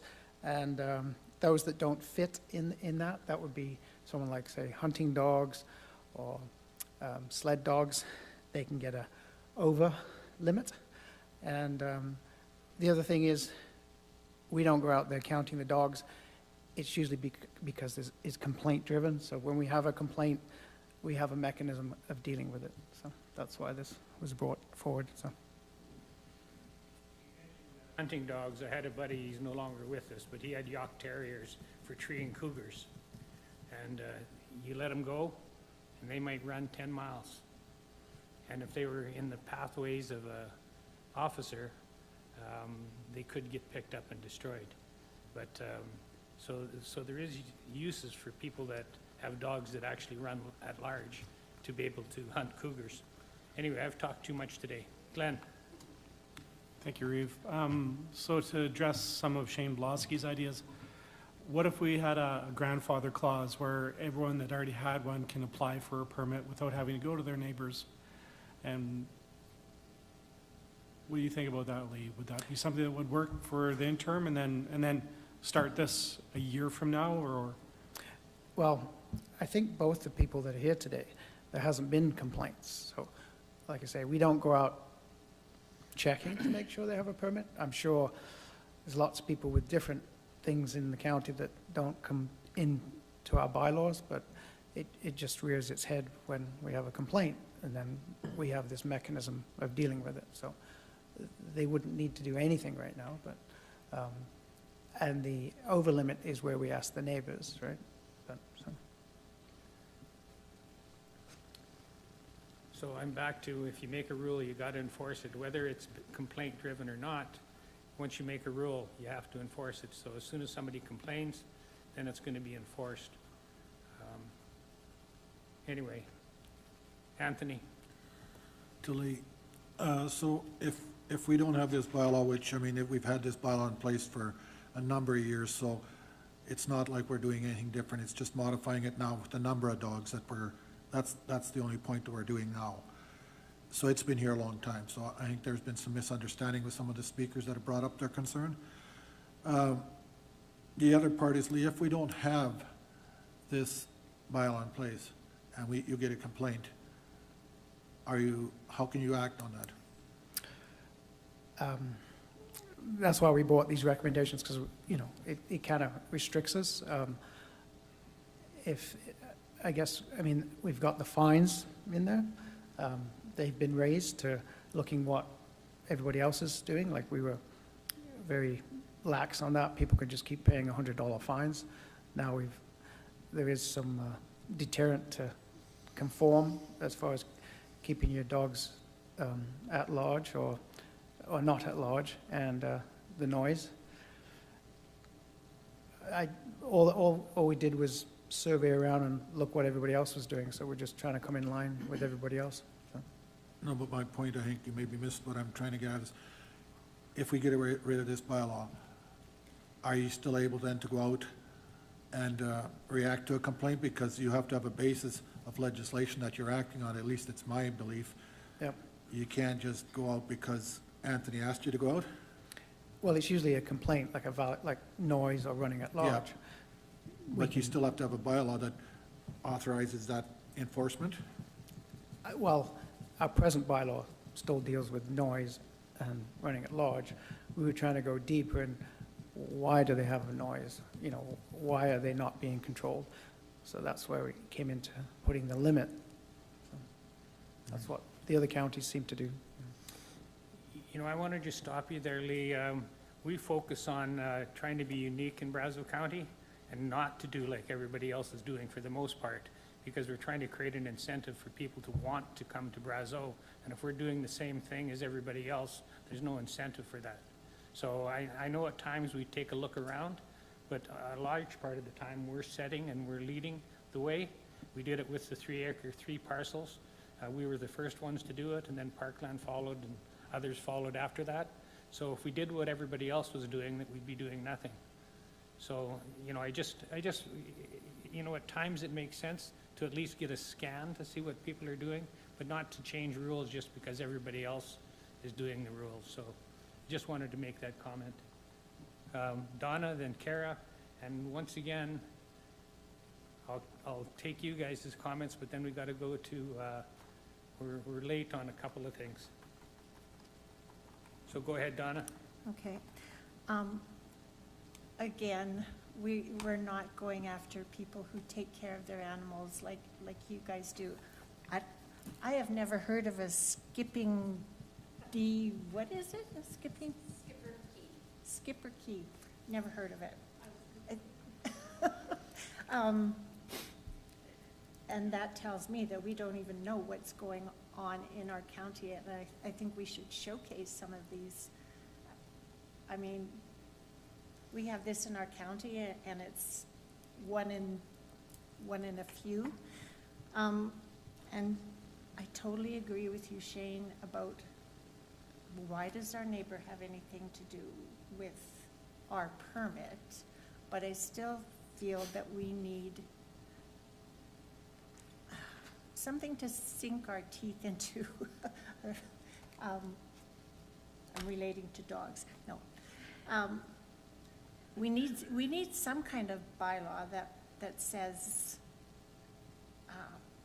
you just can't have five huge dogs in a hamlet, and you know,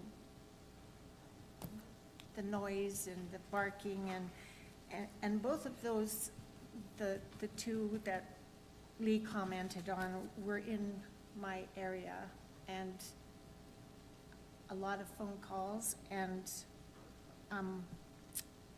they're just, we need to have something that we can, like some kind of bylaw that we can address when we find these kinds of numbers of dogs and dogs that aren't being taken care of. I don't know, maybe we have to revisit it, maybe with some more input from the public.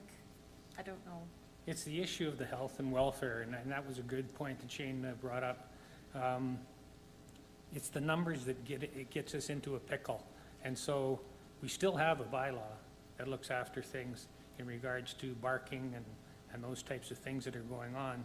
And you can use it, and neglect, well, that should be going right to the SPCA. They do it with farm animals. So it's just the numbers. If we can take that part out, we could move forward. You still have the teeth, as you talked about, Donna, with the other issues we have with noise and vicious dogs. That can all stay in the bylaw. You know, and then the mere fact of having, there must be a manure problem with 70 dogs in a house. So there's got to be other issues that we can use instead of just picking numbers. Because picking numbers, none of us are dog breeders. We don't know what you need. It's just like cattle. You know, we don't tell farmers how many cows they can have. But it might go down that path if we start doing it with dogs, and we start doing it with cows, and we start doing it with too many horses. So I'm feeling really, really guilty because the administration put so much time and effort into this, but I see some real, I don't know, either I missed it or I wasn't paying attention, but I did not see that your neighbor had to sign off on your permit. So some of this absolutely needs to be changed. Kara? And then I got to go to public input here, folks. Yeah, no, first, I think we wouldn't be here if we had some teeth. I think we can agree to that. That's why we're where we're at today. And again, I've even said it today too, it's about finding the right balance, and it's difficult to do that. So I think the discussion's been excellent. It's given me definitely some more to think about. But I'm prepared to make a motion to come at a public hearing, and then we can get on with the delegation. Any other comments from the public? Yeah, one more comment. I'll capture it while everybody's taking the time to come here. Oh, there we go. I'll make it really quick because I know there's other stuff. In regards to the amount of dogs, I'm going to say this. I have a neighbor. We don't get along. That's fine. We don't have to. They have under 5 dogs. Those dogs have come onto my property, and I would show you, I'd lift my shirt up and show you the scars from those dogs chasing my cows, but they have under five dogs, I know that. So we have no recourse for them. I've contacted the RCMP and the SPCA and everybody. They can only do so much. The SPCA does have a lot more, I think, power than we give them credit for, because I have the SPCA come once a year to my farm because I live on the highway, and I have a Jersey cow, and we all know how Jersey cows look. They always look starved. So the SPCA comes once a year. I know him by name. He comes by and he says hi and he goes, yeah, your animals are fine. I think that there is some things in place, and I don't think either of us disagrees with there being a bylaw. It's just the numbers and having to have my neighbors sign off on it, because I'll never get that, I can guarantee you, if I do. So, just a thought. Thank you. Okay, thank you. Carrie, did you make your motion already? Oh, okay, well, we're late now, I guess it doesn't matter. I move to come out of public hearing for bylaw 1204-25. Did you folks have something you wanted to say? No? They're the delegation. Oh, I see, okay. Yeah, Well, vote first.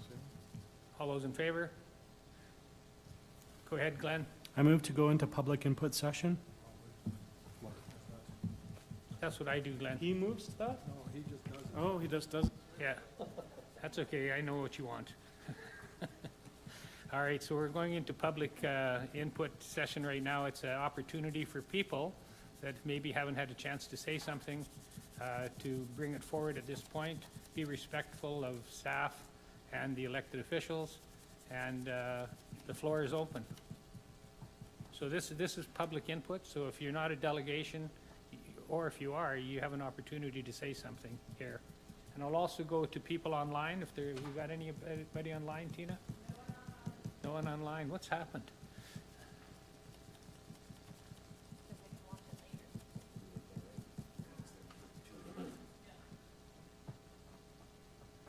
All right, so no input. All right, so we'll come out of public input session and we'll go back to delegations. Sorry for being late there. Hopefully you enjoyed the show.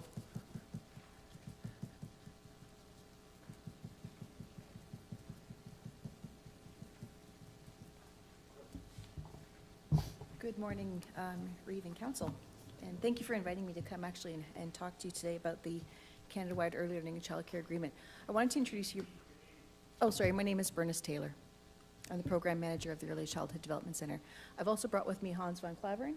He is our General Manager for the Community Services and Recreational Department. The Seabook Agreement was meant to achieve $10 a day for childcare by 2026. It was built on 3 pillars: affordability, quality, and accessibility for children and families. And in the first year, Albertans saw their fees reduced by half. In 2024, the increased affordability funding, families on average had fees at $20 a day. To do this, childcare programs had their fees capped at 2022 rates, and the province was paying an inflationary difference of 6%. So parents saw their fees come down, and the province just made up the difference to us on the other side. By the end of 2025-2026, the federal government is projected to be funding over 75% of all childcare expenditures in Alberta, with the total expenditures estimated to be over $1.5 billion, and contributions from the federal government being over $1.2 billion. Although there have been some bumps in the road, there have been significant benefits in the last 3 years. In 2024, Jim Stanford released the Powering Growth Report on the economic benefits of the Canadian $10 a day program. Through this report, staggering revelations on the impact this had for women in the workforce was showcased, and you can see some of those stats on the slide that's up there in front of you right now. 40,000 job positions were created, proving to be one of employment's area that was growing 4 times faster than the overall employment in Canada.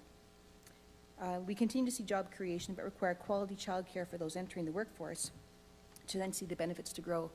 But I do want to commend your council for also joining into the tuition assistant-based bursary, which is helping us grow that workforce. Much appreciated, and it has very much impacted our workforce at the Child Care Centre.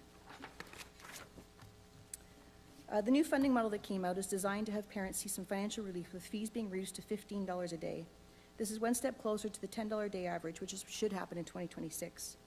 Parents are now given choices to opt into enhanced programming, such as transportation, specialized learnings. That could be dance lessons, music lessons, field trips, etc., and nutrition, which is one of the things that they opt into at our center. Centers can no longer discriminate if families don't wish to opt into these programs, but instead must create accommodation for those that opt out, or more significantly, offer those enhancements altogether. And that's a concern for myself. We know that food scarcity is a problem. We know food security is a problem.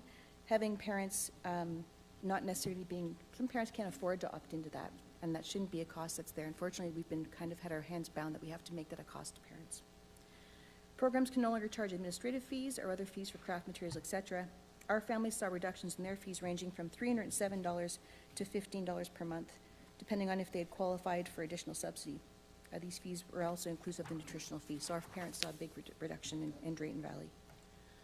The province created a funding formula to attempt to regulate the excessive fees from being charged and to level the market for families. Through this approach, they allowed for a 2% inflationary cross, so we were getting 6%. They increased it by 2% more for 2025. This would have put our monthly fee an increase from $1,235 to $1,491 a month. But they changed how the programs can define their fees by breaking them up by age category and by region. We'll go to the next slide, thanks. If we could have remained at the $1,491 with the 2% inflationary, our budget would have not had any significant impact. But they took that formula they had and placed 13 regional layers to the funding. Programs then had defined their location on this region and set their fees to what was allocated there. So you can see in that chart that there's no number of 1,491 there. We had to drop our fees significantly to match the region that they put us in. Our program then saw a decrease of Government of Alberta funding of $5,000 per month. Additionally, there's a revenue loss because we lost our administrative fee for another $1,800 a month. This is putting us at an annual loss of $81,600. Puts our forecasted deficit at $109,000, which I think is something that you're mostly interested in today. For 2025, we had 3 months at the previous funding model, so we won't see that full impact until 2026. We sent letters out to families giving them opportunity to opt in or opt out of the nutrition fee, and 100% of families opted in. So 100 families, 100% chose to pay the $125 a month for nutrition because it was that important to them. At this junction, that was an easy choice as they saw their fees decreasing, but as new families enter the program, that might be a challenge. In the new funding model, centers are left to their own methods of reducing costs to make the funding work. Unfortunately, there's never a win for children when that happens. Quality care becomes a sacrifice when programs need to cut. So where does it happen? They'll cut the good parts of the program. They'll lower the level 3s that they have, reducing to minimum standards. Specialized program will be cut. At our program, we offer at no charge to families swimming lessons, Indigenous teachings, field trips, special guest entertainers, fun events like family barbecues, Mother's Day tea parties, pancake breakfast for dads, parent appreciations, dental health application, and many more. Other programs are going to charge for every single one of those things. Nutrition programs will collapse if too many families opt out, leaving it impossible to make it cost-effective, and programs will reduce their costs in toys, programming supports for staff, janitorial support, maintenance, all of which will decrease not only quality, but quite possibly put children in jeopardy. Minister Matt Jones had posed the question to the sector, what is quality childcare? And the Edmonton Council for Early Learning and Childcare released a report late last week, which was February. Sorry, I should have changed that. They shared the definition of quality care, but then also gave some excellent recommendations to the province of how we can achieve this. In my 36 years as an early childhood educator, I hate to date myself in front of the whole gang, but I've been doing this for a long time. This report captured the definition that we've been foraging towards for decades. And on page 11 and 12, and I'll leave it with you, they share some points that we should choose to utilize if we're going to speak with the province. Lastly, the Raising Alberta report on making $10 a day childcare work in our province also highlighted some gaps in the CWELC funding and how it is or is not working in Alberta. They've also put together recommendations for the province. We know that municipalities have the governance structure to offer high-quality care. We see it in Jasper, Beaumont, Drayton Valley, and the MD of Opportunity. We've all showcased this. I would recommend we continue advocacy efforts with the province to build stronger partnerships with municipal government. A wage grid implication could increase stability in the workforce. It would alleviate the loss of level 3s as program cuts. It would raise the bar for professionalism and continued education in the sector. We've seen this firsthand, that the difference of high-quality educators can make to a program. And we also benefit from knowing that our staff are fairly compensated and on average have been with our program for more than 10 years. In the city, they're lucky to keep a staff 6 months. So having staff between 10 to 16 years in our program not only shows their commitment, but it's because they are fairly remunerated. Measure of quality care is tricky, however. Funding should not be the same to every program. And when we talk about those regions, this is sort of what I'm hitting here. Does not speak to the equity of service for children. Putting a mandated framework in place allows benchmarking of programs. This should in turn also be attached to funding. Our program's been using a flight curriculum for over 5 years and has showcased the pedagogical learning that illustrates very clearly to family what we're doing with their children. Our lowest income earners can no longer afford care with the new funding model. Loss of subsidy will further marginalize these community members. Advocacy for these families is imperative. Currently, a single mother on minimum wage would earn $2,400 before taxes, but would spend $450 on childcare. The remaining $1,900 would need to recover rent, groceries, insurance, etc. This lower socioeconomic population is who the CEWALC was intended, but they're no longer able to access. We've submitted 2 letters to Honourable Minister Matt Jones requesting that subsidies be returned in place for families of lower socioeconomic status. We've also shared an invitation for him to come and tour our facility. Shared efforts between the town and county and advocacy to ensure appropriate funding is muchly needed. Meeting with ministry staff to illustrate the impact of the reduced funding through new regional mapping should be identified. This is a shared impact not only for ourselves, but other regions as well. Jasper as well saw the same reduced in funding. And so today, I'm kind of here before you to just open the conversation about the impact this is having, but also to strategize or hope that you support us in meeting with the ministry staff in advocacy, number one, to review the regional mapping, but also to talk about that socioeconomic population that we seem to be leaving behind. And when we're dealing with children, our all hearts open up. We're a municipal government and we deal with millions. The province and feds deal with billions. And there's a big difference in those numbers. And so it's always difficult to say no to funding, but yes to advocacy. And that's our main role. We have property taxes is all we get our primary money from for property services. And that's the wheelhouse we were stuck in. We don't tax for education. I mean, we do it for a service, but we don't tax for education. We don't tax for healthcare, and we don't tax for a lot of other social service needs. But advocacy, that's our key role. And so I think you'll have support from this council for advocacy. And we can do a lot, and we've had a lot of impact, and we've got Kara sitting as the chairman of the RMA, and so she can have influence there too. So we're in a good position, probably the best we've ever had, to be at a point where we can actually advocate for the funding. Is it an issue that we care about? Of course it is. It's just we're not in that particular wheelhouse. So anyway, so we're on board with the advocacy side, and that's the part that'll generate the most opportunity for you guys. Wonderful. Yeah. Wonderful. I may maybe overstep my bounds by saying that you'll have the support of council, but I'm pretty sure you do.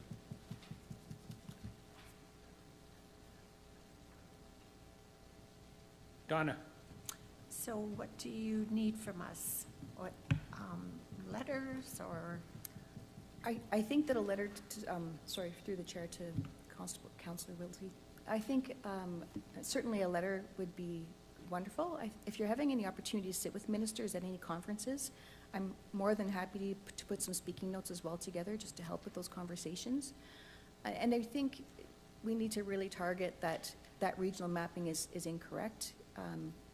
You know, how those numbers came to be was not done through stakeholder engagement, which is unfortunate.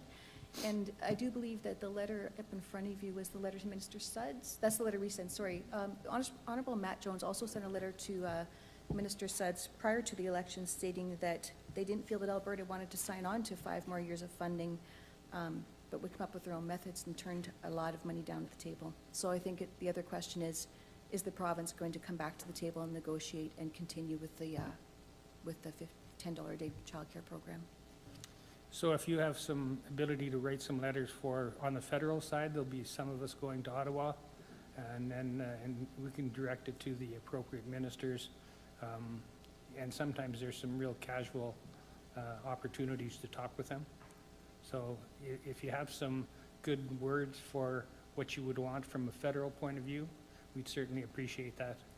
Yeah, I'd be happy to do that for you. I can certainly provide that. When's FCM coming? We depart May 27th. May 27th, so it's coming up fairly quick. All All right, Kara was up first, then Anthony, then Glenn. I know the echo is coming from me, I just don't know why. Yeah, just a quick question. Bernice, if you have a one-pager, that would be really helpful. I can give you a card with my email address.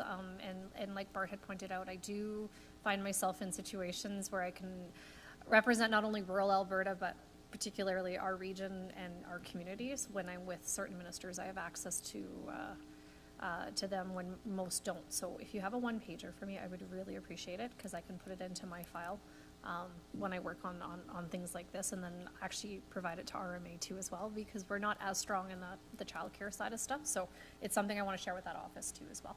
So I'd appreciate that. And I think Donna was going to make a motion for a letter of support.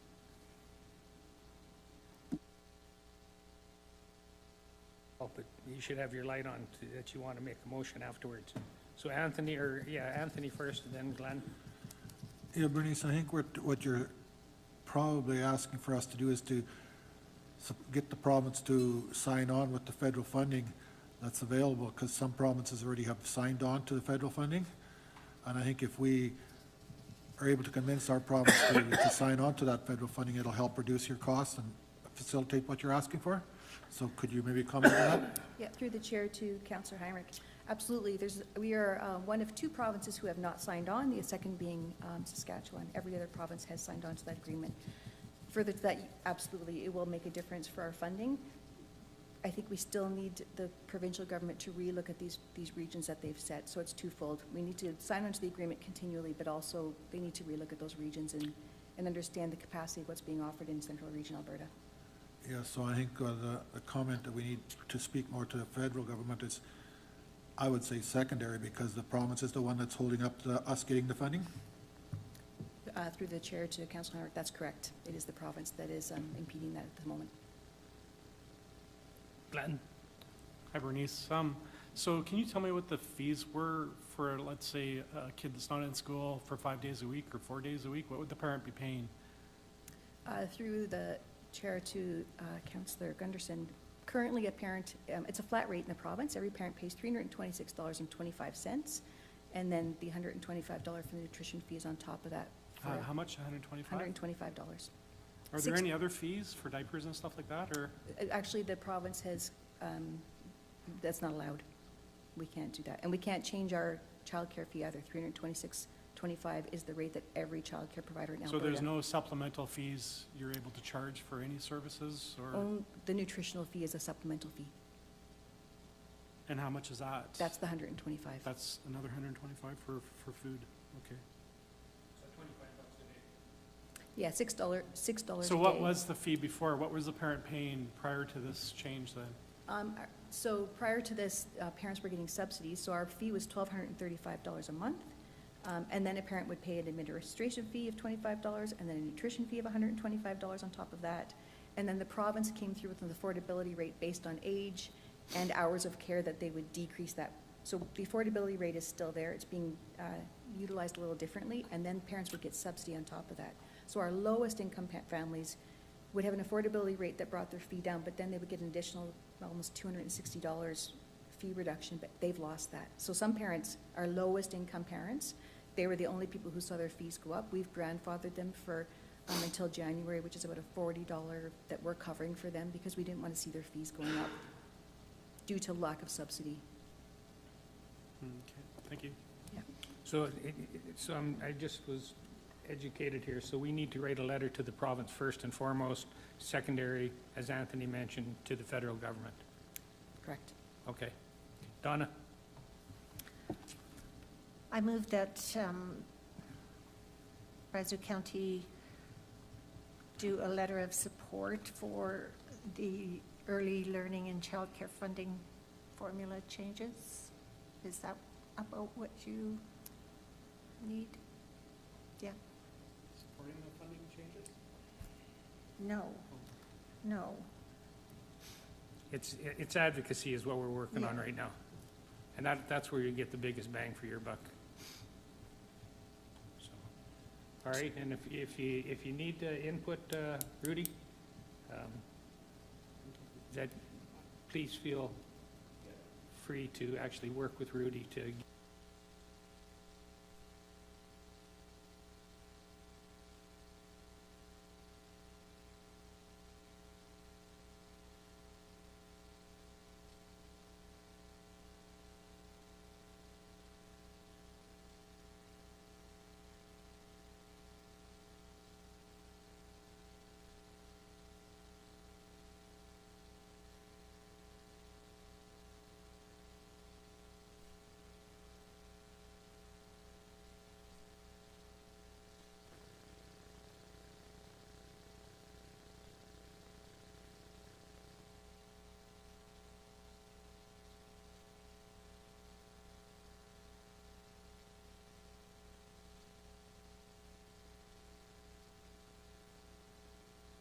We'll call the meeting back to order. We left off with dealing with the bylaw, the dog bylaw.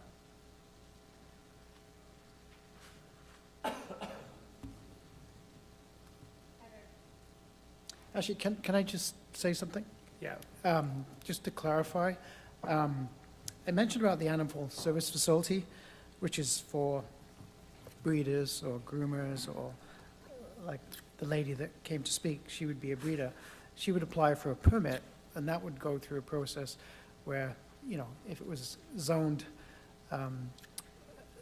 permitted, then permit could be issued, or if it wasn't a permitted use in that zoning, then it would go through MPC, and then you would, the neighbors would get a say as far as, not, at MPC, there would be like a hearing, and then they would get their say whether they should or shouldn't, but they wouldn't have to sign off on it. What we do have is a over limit, which is where they don't come under an animal service facility, and this is just to allow where they can make an application for an over limit, but the neighbors would have to sign off on that. Okay, go ahead, Kara. I didn't write down the page number. Where does that say that in the bylaw? Do you know which page number? Which one, the over limit, or? Yeah, the over limit where they need It's the. on page 248. 248, okay. Okay. Because I am prepared to make a motion to remove that portion where they need to have the neighbors sign off on it. 5.3. Number 5.3. Okay. This is not to approve anything, this is just to remove that. So I move to remove 5.3.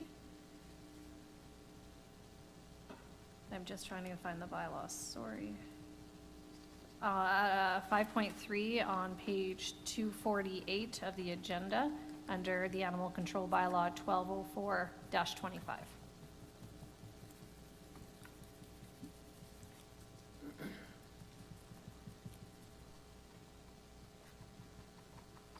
Okay. Anthony? So Lee, with that removal, if it gets passed, would that still require a turnover limit? Say that again, would it still With- require? With 5.3 being removed, if that's what the vote Yes. authorizes, will the over limits permit still be required? Just the signatures of the neighbors won't? Yeah, it put more onus on administration to approve or not to approve. Okay, just wanted to make sure I understood what the concept of it was. So just so you know, what we're voting on is just the one item to take it out. Okay.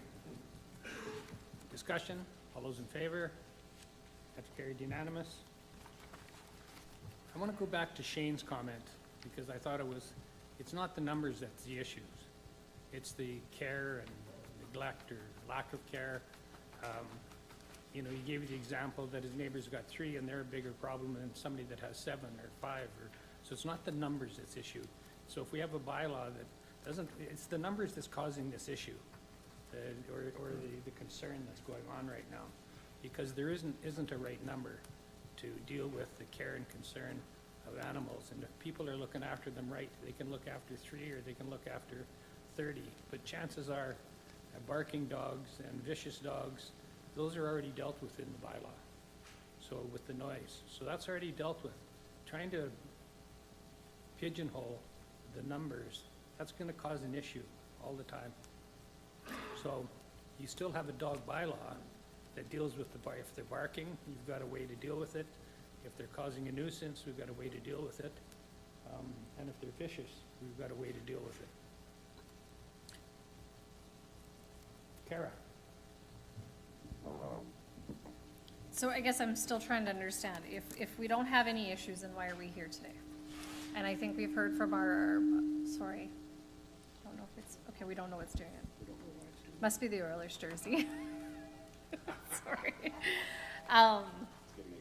And I hear you, and it's actually a really good point, and Shane's comments has made me rethink about how we're gonna do this.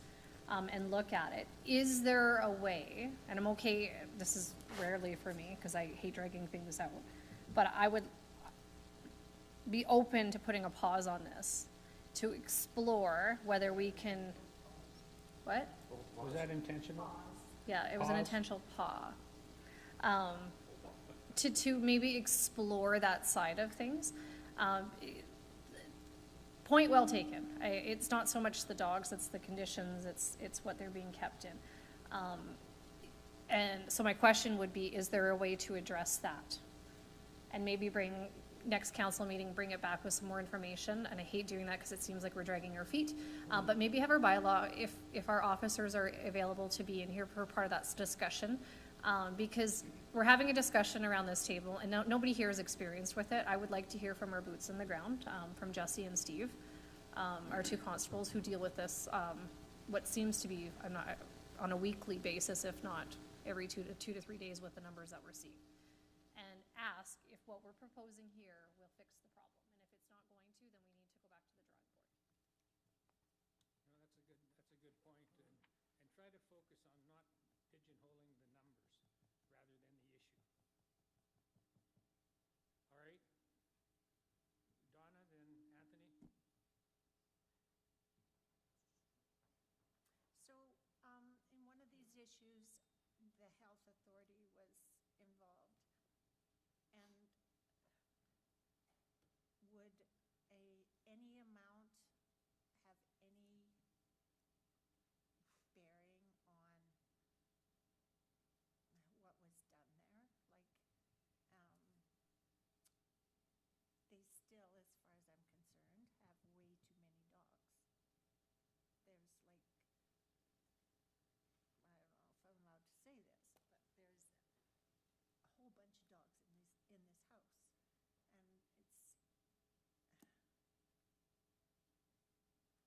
And it's, so, but they are breeders. They don't, you know, they are breeders, but they bring all the dogs in the house so they don't make noise, so the neighbors aren't complaining. So how do you fix that?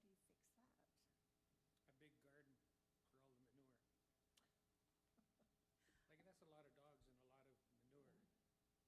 So then you'd have nuisance, you'd have, But the nuisance is inside their house, so the neighbors don't know about that because there's so many in the house. Oh, but they let them out during the day, which is the noise making. noise making and smell and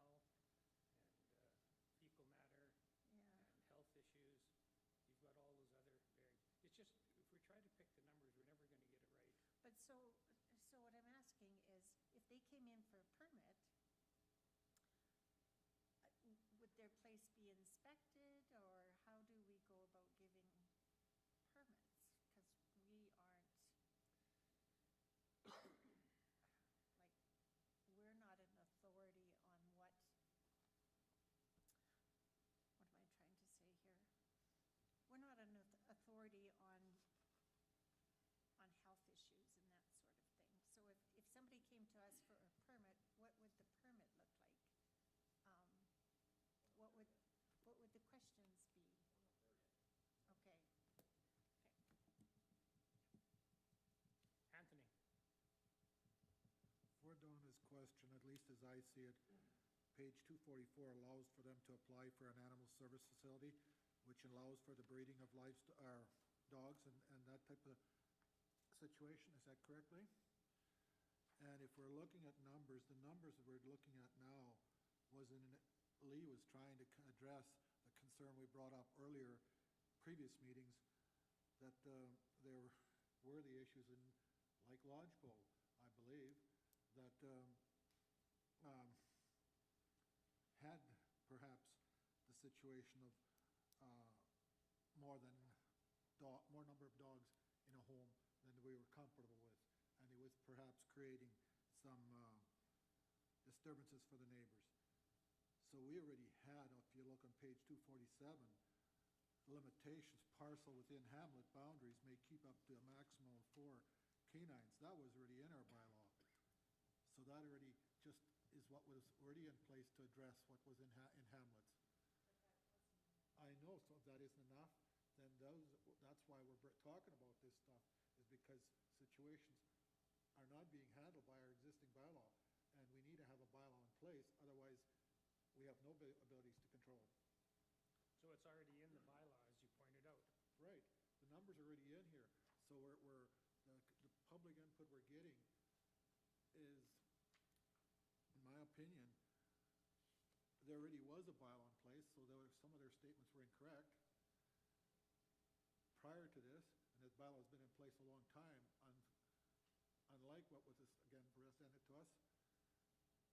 And if we don't have a bylaw in place, we have no ability to enforce, because we're gonna get these complaints anyway when the dogs are out there, and if without a bylaw, we have no ability to enforce.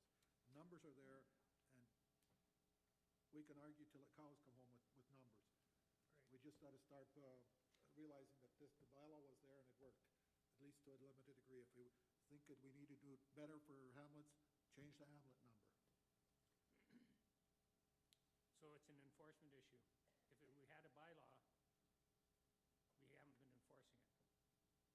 Because if you're still getting the complaints with a bylaw that has numbers in it, then we're not being effective with our No, enforcement. Bart, you're getting that wrong. We're getting the complaints, but if we get the complaints and we don't have a bylaw, we have no legal basis to go out and do something about it, and do things like a fine, abduct the dog, pick the dog up. If we have the bylaw, it gives the officers the right to enforce our bylaw, which has a limit of how many dogs they can keep. We've had the RCMP here before, and other enforcement agencies that told us that they need us to put municipal bylaws in place for even them to do their have the authority to do that. And I guess I would ask Lee to better address that than I am. It's his area to explain. Well, one thing, the limit was only on hamlets. We just never had a limit outside of hamlets, right? One thing with the SPCA is they're going to get frustrated with Brazeau County because it's like, well, you're not helping our cause. They want to have these bylaws to help them regulate it, because they just keep coming and there's nothing happening to control it, and it just keeps repeating itself.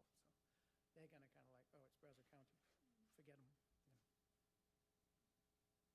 I'm just going to go back to what we said here. We had a bylaw. It had numbers in the hamlets. The issues have been in the hamlets. No. Not where you're at? That wasn't in the hamlet with the 27 dogs? 70 dogs? Oh, okay.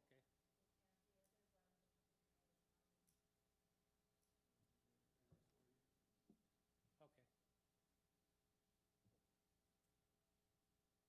Dallas, How are you, sir? your light's on. My light is on. Yeah, so, yeah, I trust that Mr. Chambers has got input from our CPOs. I trust that's how you've designed this bylaw. I put my full faith into you to do that. Like what I don't want to do is take on something that's not our responsibility. So the SBCA does not need our bylaw. How they do not work under the authority of our bylaw. So how are we impeding the progress? I don't understand that part. I think they should be able to act within their own purview, just like the RCMP would act in theirs.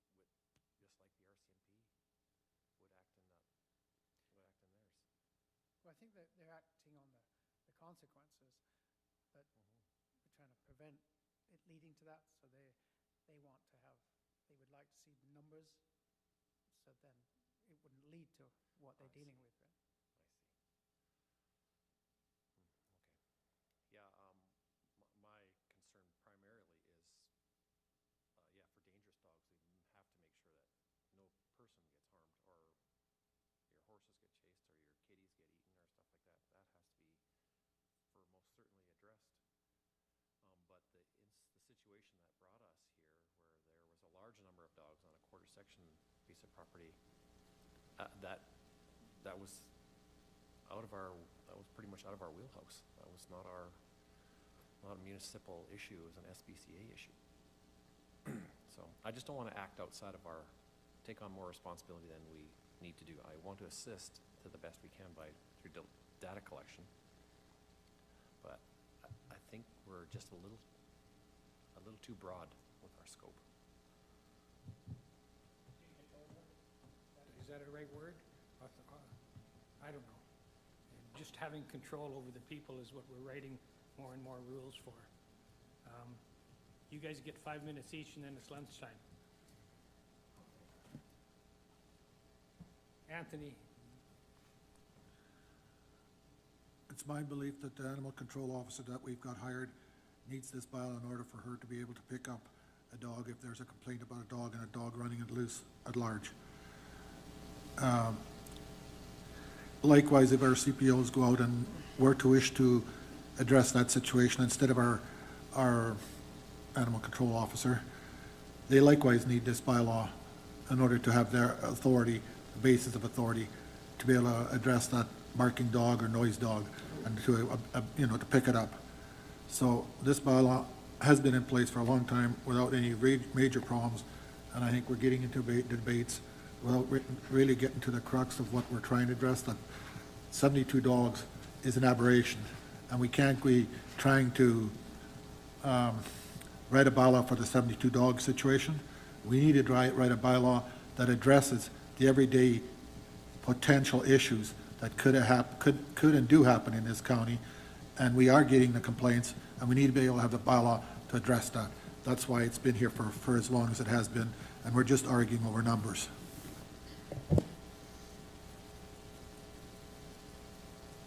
Glenn?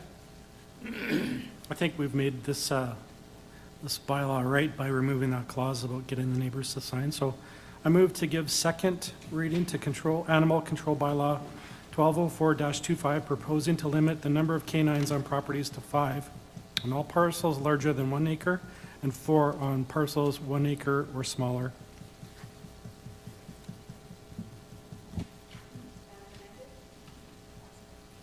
Amended, as amended.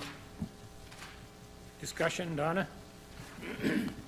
Okay, so I'm back to the same thing. So the 72 dogs, nobody had complained about it. The only reason they were found is because SPCA were checking up on this person because he had a prior complaint before, and that's when they found all those dogs. But the other one is in amongst other houses, and there's 30 dogs, but some of them were puppies, so some of them have been taken away. So if they're only allowed 4 dogs and they're a breeder, this doesn't, okay, no, it, They can get a permit for free. If I can add, Donna, right now, they don't have to apply for a permit as an animal breeder. But having this one, they'll have to apply for a permit as a breeder. And this would only go because we're getting complaints, so we go over there and say, hey, you don't have a permit to be operating as a breeder. You have more than 5 dogs, so you need to apply for a permit. so, and I do know another incidents where they have dogs that chase cougars and tree cougars. Yacht terriers, yeah. Yeah, so they would just need Over limit. an over-limit permit without their neighbors having any, Yeah, we removed Any the signing input? off. Yes. okay, so okay, thank you. So once again, it's not the numbers that's the issue. It's the care and the well-being. As Shane said, his neighbor's got 3 and they're more of a nuisance to him than the number of dogs. It was 3 that was an issue. So do we drop it down to 3? Because once again, we're running after changing a bylaw for 1 or 2 examples, 3 or 4 examples. I think we're getting too much into the red tape and control issue when it comes to the dogs. And we can do that if that's what this council wants to go, but we're moving to a process of having more and more control. So it's not the numbers of dogs that's the issue. It's what's happening with the dogs, whether it's noise or health issues or chasing other animals. So, go ahead. So I get what you're saying, because even with this bylaw, if these people aren't going to come in for a permit, they're going to be causing all this commotion with the neighbors, and there's a health issue there. So what happens if they don't come and get a permit? Right now, we won't do anything unless there's a complaint. So as soon as somebody does a complaint, that's when we go in there, and then, oh, you need a permit. And I know the health inspector had been in there, so I know they've put some changes in as far as, for the children, having filters and whatnot, and making sure the standards are up. So again, like Dallas says, that's not our wheelhouse, that's, not our area. All right, so Glenn has a motion on the floor. Is there any other discussion? Oh, Kara, and then Dallas. We haven't spent that much time in this dog control bylaw, so.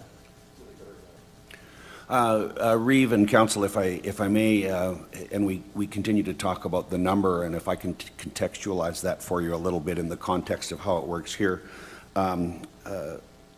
We're looking for an organizational framework with which to operate administratively. So with that one clause removed, all we're saying is that if you've got more than X amount of dogs, we want to be aware of it, so that we're gathering knowledge about the operations within the county. And I would compare it to an operational framework like a speed limit sign. It's not saying that everybody drives 100, but you've got a benchmark that you're going to follow, and then there's, you can be going under the speed limit and be a terrible driver and get pulled over. It's not the sole purpose by which you're going to take action underneath this bylaw, but it's a measurement by which we can assess certain situations, and I think that's where the number comes in more generally than it does specifically. Dallas? All right, I just see there are a number of pet owners, breeders who will have to come in and apply for a permit. If you don't have a permit, you're in contravention of the bylaw. So that is something that, and it is then going to be reviewed, and it is subjective whether or not that permit application is approved or not. So there's a little bit more to this than meets the eye, in my opinion. I don't know what to do with this. Well, we spent 2 years on it the last time we talked about dogs, and as soon as this was brought forward, I thought we're going to get into this same number game again. And sure enough, here we are spending every second council meeting on the dog issue that you're not going to solve with a number. So just leave it the way it is. Anthony? Donna asked a question about how would we do if, if the person's over or whatever, and Dallas seemingly is suggesting too. We have developments out there now, residential developments, where people have built homes or whatever and haven't got, or additions to homes, and haven't got their development permits. And the way we find out that is by when the assessors go out and do their assessment, they usually come back and tell us, oh, we saw this and we've got that and we got that, and that's when we then go back to our planning department and goes out to those individuals and says, here's what you need a permit, you got this house. So they're going after them in a retroactive way without penalizing, because we aren't having any penalties that way, and it's a way for them then to be educationally brought into conformance. And if by chance something happened that we have to enforce, that's why we need this bylaw. We can't just shirk our responsibilities. We've got a officer that collects or goes out on dog complaints to try to address them. We've got our CPOs that go out on concerns with dogs that are trying to address them. Unless they have this bylaw, they have no teeth. They have no ability to do anything. And this bylaw has been in place for a long time, so I don't know why it's just a number. Right, we agree on that. Now we've got dog houses brought into the argument here, and if they've got a proper permit or not. Go ahead, Sarah. Oh, I am struggling with the numbers. What we have right now is not working, so I'm not okay with status quo. So I am struggling with the numbers a bit. And I would be willing to look at the numbers, but what's outlined on page 258 and 259 with the fees, that part needs to be in place, because we've heard directly from our CPO officers who deal with these, that this is, I believe, where this came from too as well, with the numbers minus the first one, which is the over limit permit if you refuse to get one, and those are the fines. But 6.4, 6.5, you get my gist of what I'm hinting at. That stuff needs to be in there because we've had those issues, and I believe our CPOs have brought that forward. So I am struggling with the numbers. Isn't the stuff on 250 already in place? That's not a change, 258. That's existing. What's on 258 and 259, Oh, what's in red, yeah, and the highlighted stuff. Oh, 258. Yeah, okay. and then if you see, there's some stuff crossed out at the top too as well. I am struggling with the numbers, but what we have, I'm not okay with status quo. What we have right now is not working either, so.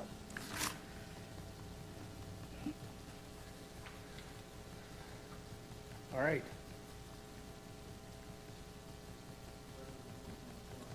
Glenn's motion is still on the floor.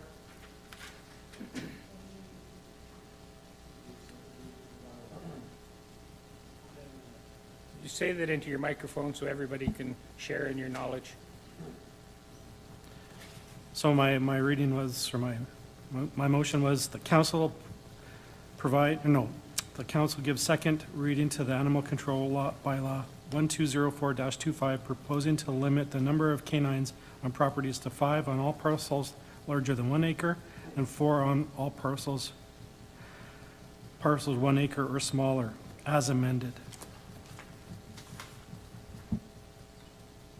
Dallas. If I could, Lee. So on page 258, there's section 3.1, animal at large. First offense, $246. Second offense, $400. Third offense, $600. 6.6, dangerous dog at large, $500, $1,000, and $2,000. So is that compounded? How does that happen? As I see a couple overlaps there then. When I looked at the fees, like, they were all before 100, 200, 300, right across the board. Yeah. When we did the survey, we looked at Wetaskiwin and Parkland and Yellowhead and Clearwater, and we looked at their fines. And these particular fines that are in yellow, there's a highlighted here, these are the ones where they had large fines. So we just thought, these are still well below what they have, but I felt that these, the other ones are very minimal, but these ones, they are over limit permit. The dangerous dog running at those, everybody else had larger fines and we didn't have, so I followed with what they were having. I felt these were more, these needed a bigger deterrent. Right. So section 3.2C, an animal barks, bites, or chases or attacks a person, first offense is $200. But 6.4, dangerous dog failure to confine, is a $500 first offense. So what would the fine be? Would it be the addition of the 2 fees? You can put multiple. I You see. can do that. Okay, you can do that. Okay. Yeah, and we have done that. How do I say? We've had when we've got a mechanism where, it looks like it's like now we have the dangerous dog, but we never had the dangerous dog before. We kind of throw the book at them and throw them all these fines. But if you maybe put this dog down because it's a dangerous animal, we can make the fines go away. I see. Okay. I'll drop the charges. No further questions. How do you put them down, lady? You say you're an ugly dog, you're a bad dog, you look stupid dog. Is that how we put them down? Now, when they've bitten someone, we didn't have anything. All right, I'm sorry, I'm just adding a little humor to try to Yeah. move things along. Anyway, too much control. Any further discussion before we vote on Glenn's motion? All those in favor? Those opposed? So the motion is lost. Yeah, so the motion is lost. The bylaw, stays in place as it is. Yes, right, so the existing bylaw stays in place. okay. No, nobody, that's not written in there. So Who did my that? question would be through the chair to administration, Schedule C, because the overall bylaw. So what is the process if a counselor was wishing to bring, so what I'm suggesting is, I'm in favor of what's on 258 and 259. Do I have to wait, or can I ask that to be put on to the next council meeting? I think it has to be next council meeting. Which I'm okay with, I'm just wondering. I'm not sure on the bylaw. I need help We on can- that. If we'd have to bring it next time, or if we can do it this time.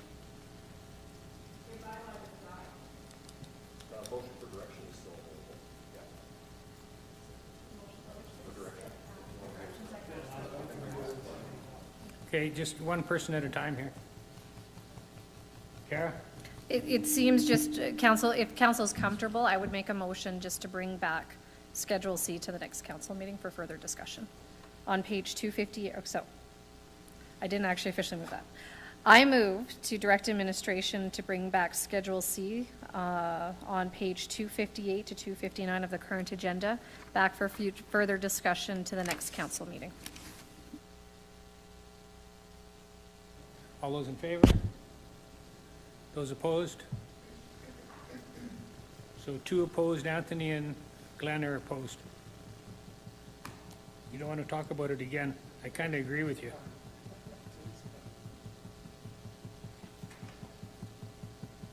All right, we'll have a break for lunch.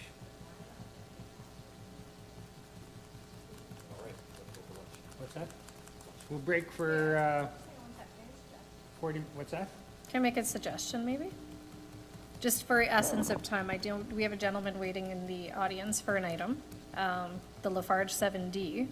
Council's comfortable, I would take like a 10, 15-minute break and then go in closed section to deal with that part, so we can deal with the rest and hopefully get him on his day. He's been sitting here since 9.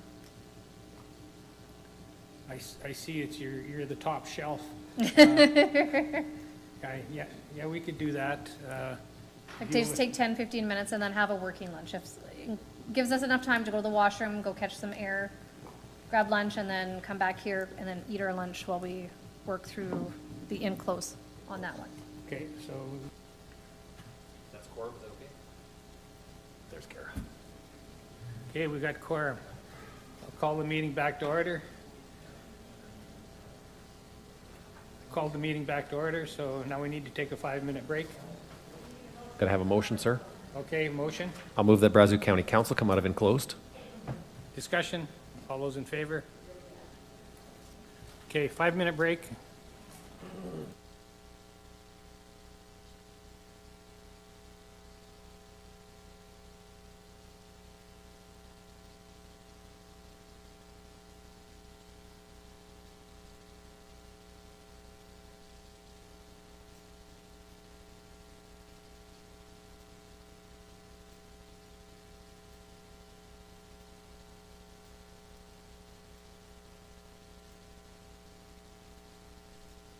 Been closed?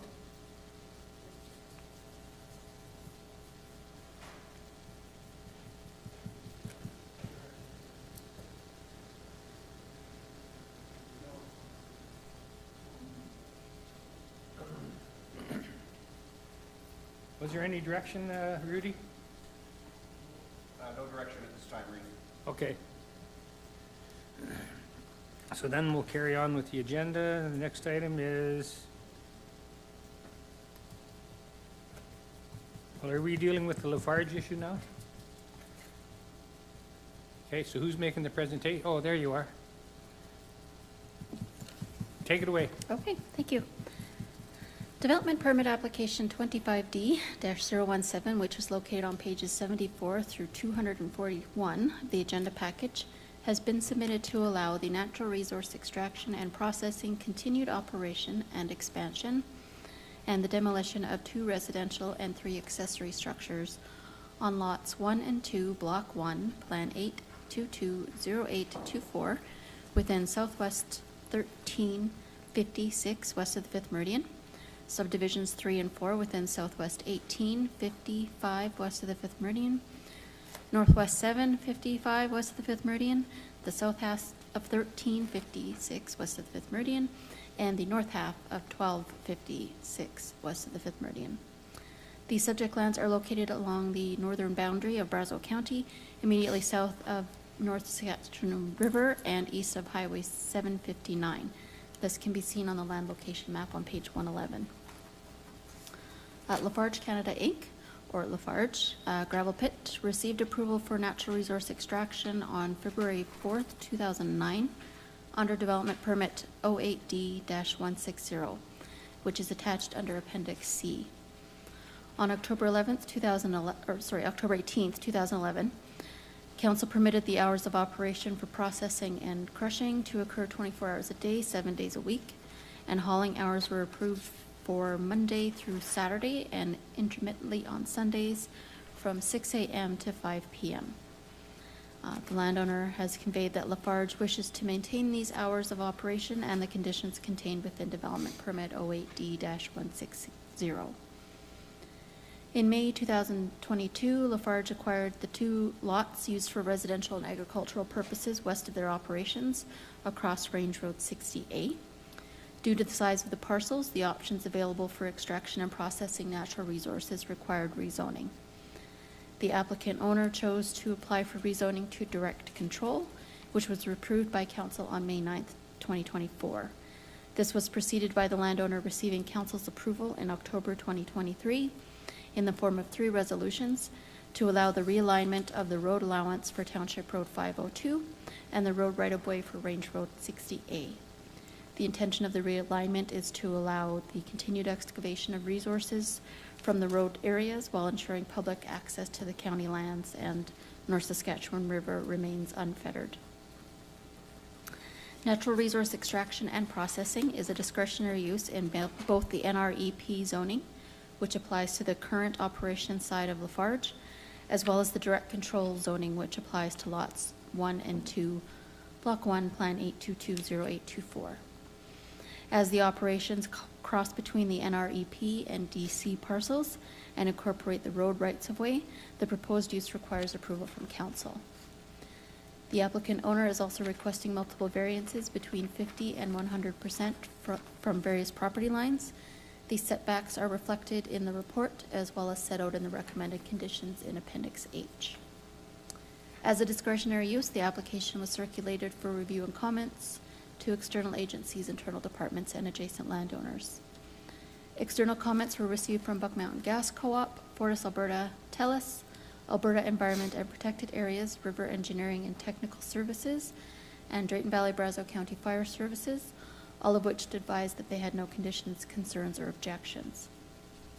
Alberta Arts, Culture, and Status of Women, and Alberta Transportation and Economic Corridors confirm that approvals are required from their departments and are in place for these operations.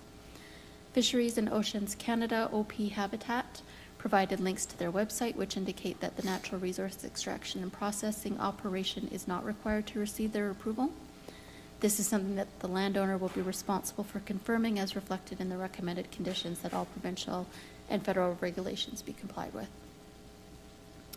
Internal comments were provided by Public Works and Community Services.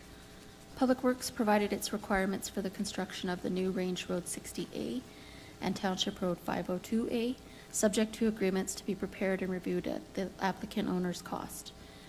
New Range Road 60A or detours added to the existing Range Road 60A must be constructed and accessible to the public for access to the Barrymore Day Use area and the North Saskatchewan River boat launch prior to any extraction occurring within the existing road right-of-way.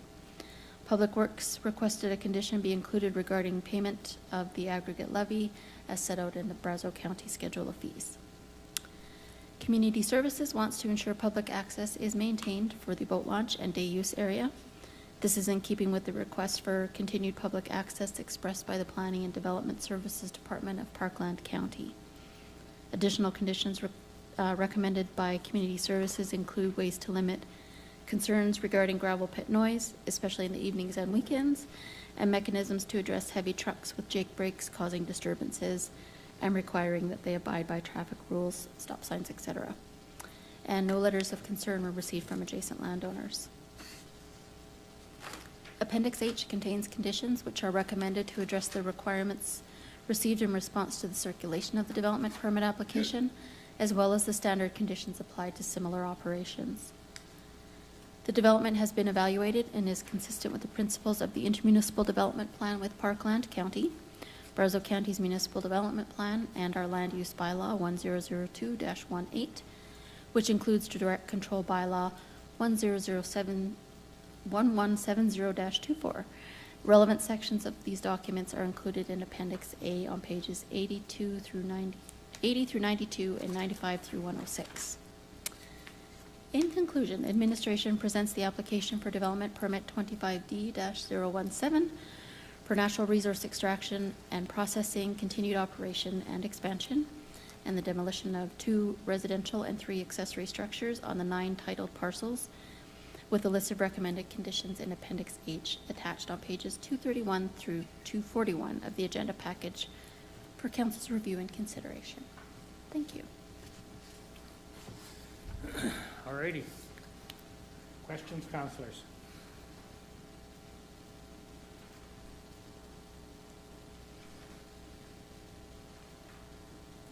Everybody's looking at me and I'm looking at you.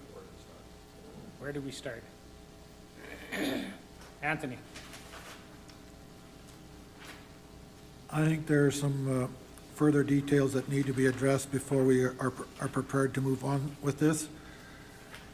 One of them, as far as I would, from my point of view, in my opinion, that needs to be addressed is the potential for assessing the liability that this could cause with an active road, open public road in the midst of a active gravel pit. As well, there are other details in here of what's being proposed that I believe administration is aware of that needs to be further pinned down before, so we have a complete understanding before we can move forward.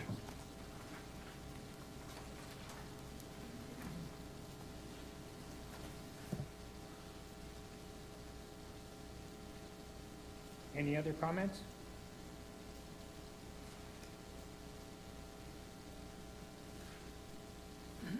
So there was the issue of liability that you're talking about, having an active road in the middle of a gravel pit. And how do we maintain the safety of the people using that public road in that particular area?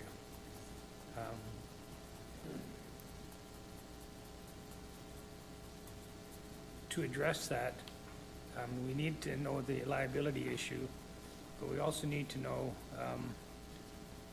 why the change in the plan and what's the rationale for that. So you follow what I'm saying? So administration is looking for approval, but there's been some areas there that are lacking. And so, you know, maybe if you'd like to come down and we could talk to you directly.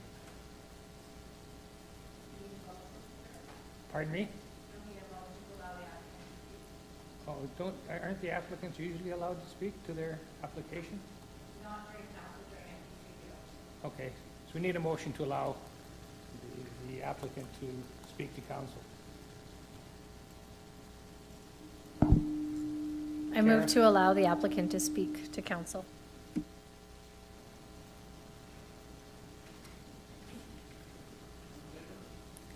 Discussion? All those in favor? A little slower after lunch. Thanks, Glenn.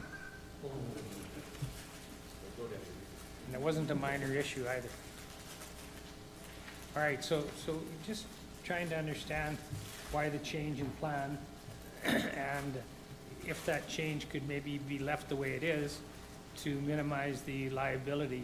I realize that there's probably lots of gravel there that's available for aggregate supply. Yeah, we have a meeting with Public Works on site, and 14 minutes I won't make. But I wanted to at least address the access issue. And I understand council's consideration and liability issues pertaining to a shared municipal road or a temporary road or a detour road. I totally get that. We've done this before in Sturgeon County where we've realigned a road. We've had it go through the middle of our pit. And we work with Public Works to ensure public safety for not only our people, but for the public as well.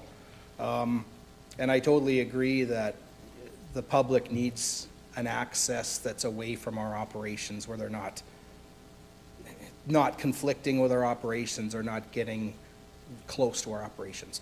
So we have an idea that we were going to talk with Public Works on site about this afternoon about a possible detour route through our property away from our active operations. So that's kind of where we are. Ideally, I would like to see the public traffic not using the same route we are. So we're prepared to put in some kind of a detour road to whatever standard that Public Works requires for access to the day use area and to the river. And then if Public Works requires access to aggregate in our pit, there would be a separate access that they could use to get that out of our pit, rather than having your truck traffic on with the public. So we're looking at that as an option. I understand you want more detail, but it's kind of a fluid situation. We've been talking with Public Works a fair amount over the last month on the agreements and on the alignments and on the requirements, and we're still working through that process. The reason we brought this in front of council as development permit is we need some certainty that we can go forward. We've had this application in the queue since last year, and we thought we had everything secured to a point where we could come in front of council with the development permit. So I understand, Reeve, your concern about the liability. I think the agreements, once they're drafted, will address the liability. It'll address the temporary road. It'll address everything pertaining to the construction of the new alignments. Our lawyers are drafting it. We have county lawyers. County's council will look at it as well. They'll be part of the process. What about the public that don't follow the rules and they detour the detours? How do we deal with that? And there was some talk in the back room about, is there an opportunity for flaggers or an opportunity for monitoring lights? I'm not sure, and I've never worked in a gravel mine, so I don't know all the issues that could be there, but I know people don't necessarily follow the rules. Yeah, they don't. Yeah, we have people in our pit all the time right now, even though we have signs up and security and cameras, et cetera. We still have people coming in the pit, so we get it. I think the challenge will be, we're going to have to, obviously the county is going to have to make a decision. We're going to have to be very forward thinking on how we're going to communicate how this is going to work, how we're going to keep the public out. We're obviously going to have to step up some fencing. We'll have to step up some security. We're going to have to put up a lot of signs, things like that. I think that's part of it. What we're thinking is, in a perfect world, I would want the road not to be through the middle of our pit. I think that doesn't make sense. It just opens us all up to multiple issues with trespassing, people thinking they can go quicker on the road than they should, things like that. So that's why we wanted to talk with Public Works directly on site, and we have an idea of where we can put a temporary road that is far enough away from where we're currently operating now, where we're going to operate coming from east to west, and in a location where it should be away from most of the active operations until the final year when we're in the pit. I think that makes the most sense, and I think we can control access that way fairly easily. That's where I think we just need to continue to work with Worth administration on I guess that'd be 5B and C, figuring out the best location for the temporary road and working with Public Works directly to to stage our operations, so they physically know exactly when we're going to each spot, when we have a plan in place. We're not going to be impacting Range Road 60A for at least 18 to 24 months. We have about 3.5 years left in the pit. We have enough material before we get anywhere close to 60A, the current alignment, before we have to, deal with removal underneath the road. But I think in between now and then, we have the ability to still get this temporary road figured out where it's going to go, and then work with Public Works on safety and liability as part of, collectively making sure everybody has access to where they need to be. So you're saying you're gonna get all of that stuff mined first, and then deal with the stuff on 68 under? Yeah, is it possible to put up a site plan from our application? Because then I can kind of explain. It's probably one of the 200 pages? 238. Okay. So, yeah, so if you look at this plan, obviously anything in that light yellow is not disturbed as of yet, which is a little bit dated. We're currently working in Northwest 12 right now. We've moved our scale further south. So what we would like to do going forward next is we're going to still operate on the east side of Range Road 60A. So instead of mining like east to west through those two lots, I think what we'll do is we'll stage our operations and stay east of 60A for now. And that gives us time to work through the temporary road situation. So when the time comes, when we're ready to mine west into 60A, we have the road built already, it's ready to go. So then, we can get the proper signage up, the proper notification, we put something in the paper, we'll put some signs up, et cetera, whatever we need to do. And then that new access, that new temporary detour is in place. And then it can be used, and then we don't have to worry about the road going through the middle of our active operations. I think that's a better alignment. And what we're thinking is possibly putting the alignment on the very west side of parcels 1 and 2, the ones we bought, putting it on that end, as very far west as we can go, and then coming along the north side of parcel 1, and then connecting with the existing 60A. So that would be kind of your detour, and then we don't have to worry about traffic sharing the same road, right? We put our traffic on our internal road, the external traffic to the day use area has their own route, and then we've kind of separated the activities. If I had a laser pointer, I'd use that, but I forgot it in the truck. So Yeah, it's hard, trying to follow where you're talking and looking for the numbers. Oh, if you have a laser pointer, does anybody have a laser pointer? Okay.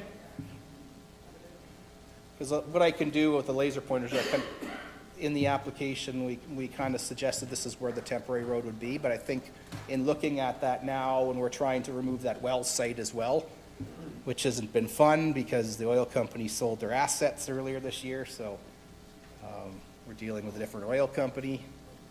So it's been kind of, there's a lot of stuff in flux.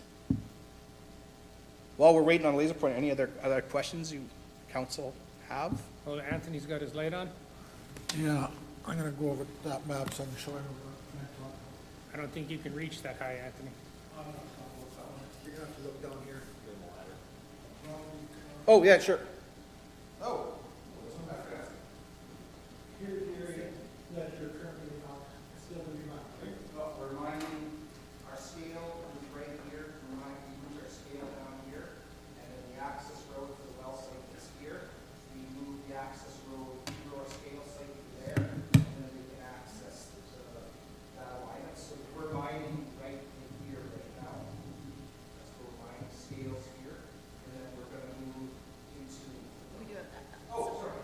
We're gonna move it into here next.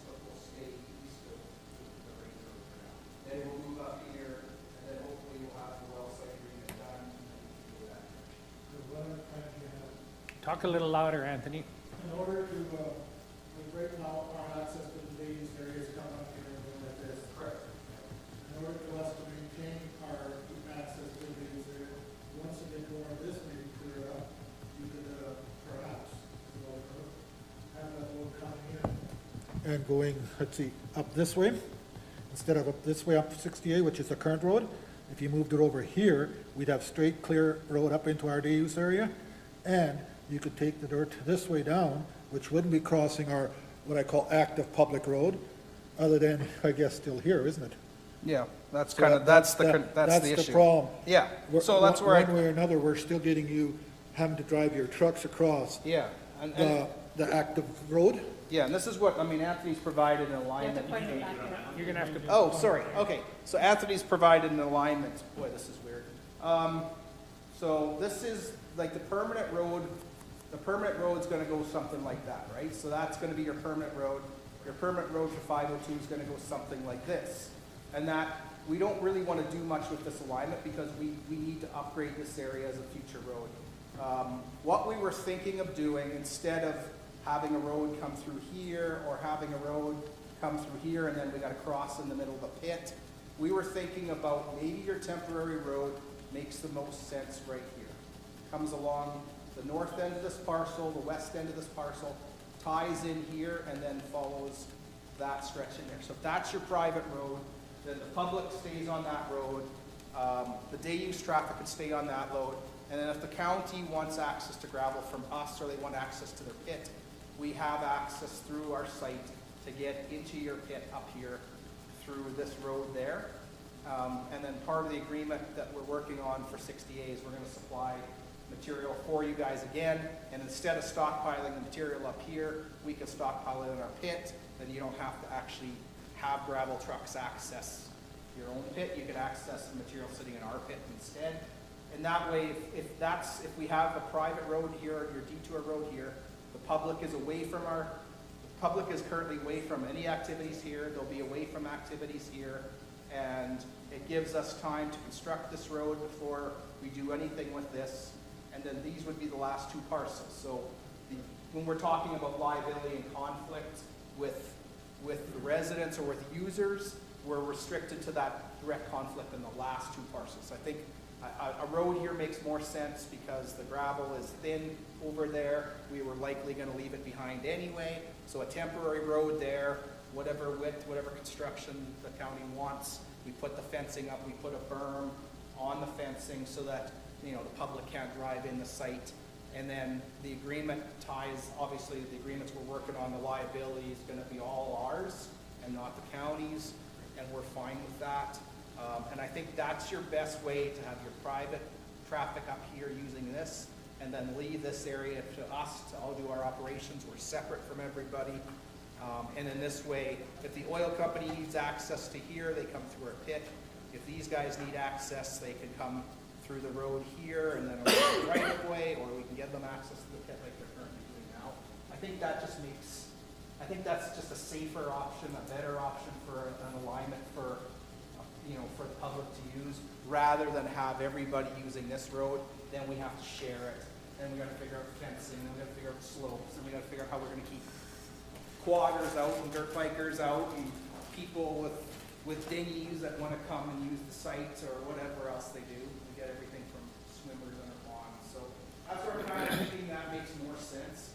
That's what we wanted to talk on site about, is maybe that's our best option because we can just put everything on that very far west end, and doing it properly, I think we can keep the private, keep our land private from the public. The public's not their access, and then we won't have the liability conflict that we would if we have to build the road, the pit for everybody to use. I think it adds a lot of liability to all of us.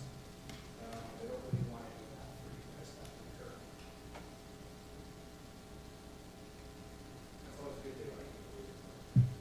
So is there a map that shows what you just explained? We haven't actually, that's the reason I didn't want, I know the development permit has it structured in a way you gotta provide the access to, we have the access to not conflict, right? And I agree. I think the wording in the development permit is, it's vague enough that gives both of us the opportunity to find the best possible alignment without impacting public access or access for the county. I think that makes the most sense. I mean, the mining plan, I'll use sorry. So again, the mining plan, You're on the wrong map. but, You gotta turn around. oh, sorry. No, I mean, you gotta turn around and face the other map. There we go. No, you gotta Okay. face the other map. Oh, yeah, sorry. So the way it's done, is we were gonna mine all 4, all 5, all 6, do 7. That doesn't make sense. I mean, we looked at that, so what we were thinking is mining the east portion of 4, mining the west portion, the east portion of 5, leaving a buffer off the road, and then probably coming up and doing 7 next, once the well site's been, agreement's been done and everything's done, and then we move into 6, to the east portion of 6, and at that point, then we can come back around. I think that just makes more sense than, having our operations sitting here, and the residents are coming to the site here. It's more problematic that way. I understand it's not concrete, we can do it, but I think for now, I would hate to have, I like the ambiguity because it allows us to figure out with the county where the best location of the temporary road is going to be. And it's an idea we came up with last week, and we're thinking that just makes more sense for us to do it that way, and I think for the county, and it probably makes the same logical sense as well. Whether we need to show that now, it probably is not possible, but I think that's something we can work into the agreements where the temporary road's going to sit and how the public's going to access the day-use area. Yeah, for myself, I'd like to see at least a mapping of where we're going here, because right now, I'll forget everything that you just said here in about 10 minutes. Well, I know, we're meeting on site to discuss that directly, and we can certainly update that. I mean, Brazeau County Public Works is on site right now to meet with our guys, so hopefully we'll have some more details later. But ideally, Pippa and I were supposed to be there, it just doesn't, we're gonna work out that way. No, I understand, and ambiguity is good until you have a wreck. Yeah, and we've been talking about this for years, right? The Yeah. realignment of the roads and show me where it's gonna go and get an agreement in place and the like, and we get that. It takes time, these legal agreements take time. We wanna make sure they're done right. And I think I think we just looked at the routing for the temporary road wrong. I think a different routing or some flexibility on a temporary road, I think makes more sense rather than saying, let's put it right here. Great. But you're right, you want to see exactly where it's going to be, and I can't give that to you now, but I said we can provide that fairly quick if we have some kind of consensus that makes the most sense for the county for the detour road to get to the day use. It's a serious issue, but I don't want anybody to take this for granted. Yeah, I get it. But, I appreciate that. Yeah, go ahead, Anthony. Tina, could you turn to page 218 and put it up there?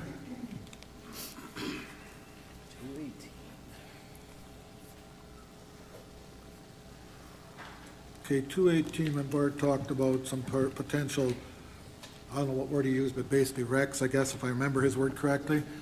This would suggest to me that there's been some miscalculations with ponds being on our existing road right-of-ways, like 60 South, like 502. So those I don't know where that plan's from. That's part of your document you can put in front of us. That's not the correct alignment for 60A. No, it was 60A South, or 60, maybe it's number 60 South, I don't remember exact wording now.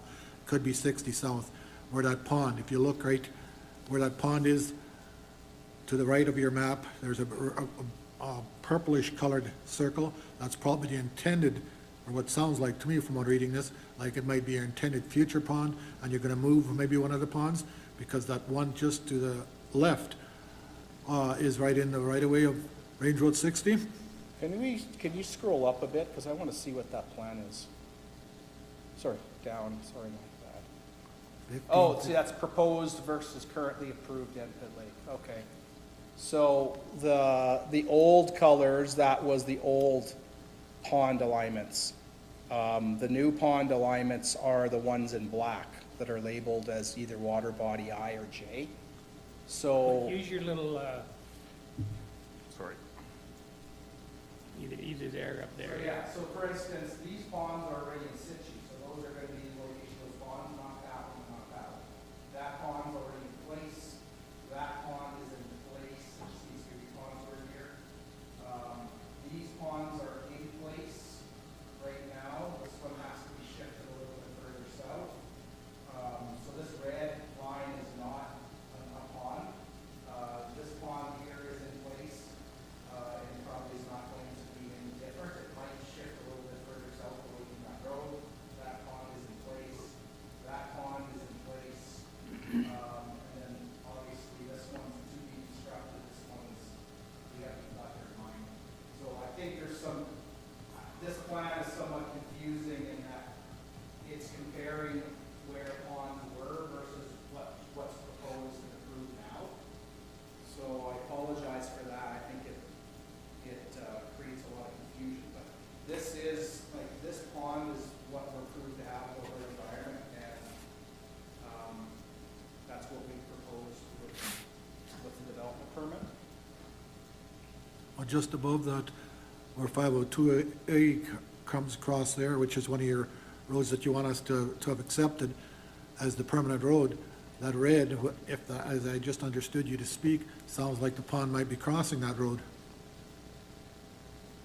Yeah, that's what we propose doing. Can we go to the reclamation plan? Can we find a different plan? Because I think this plan is creating more confusion.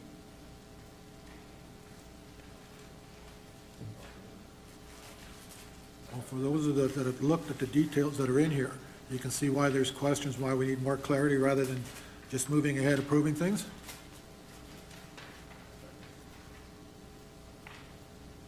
Because I'm pretty sure we provided a plan which shows the new alignments of both roads.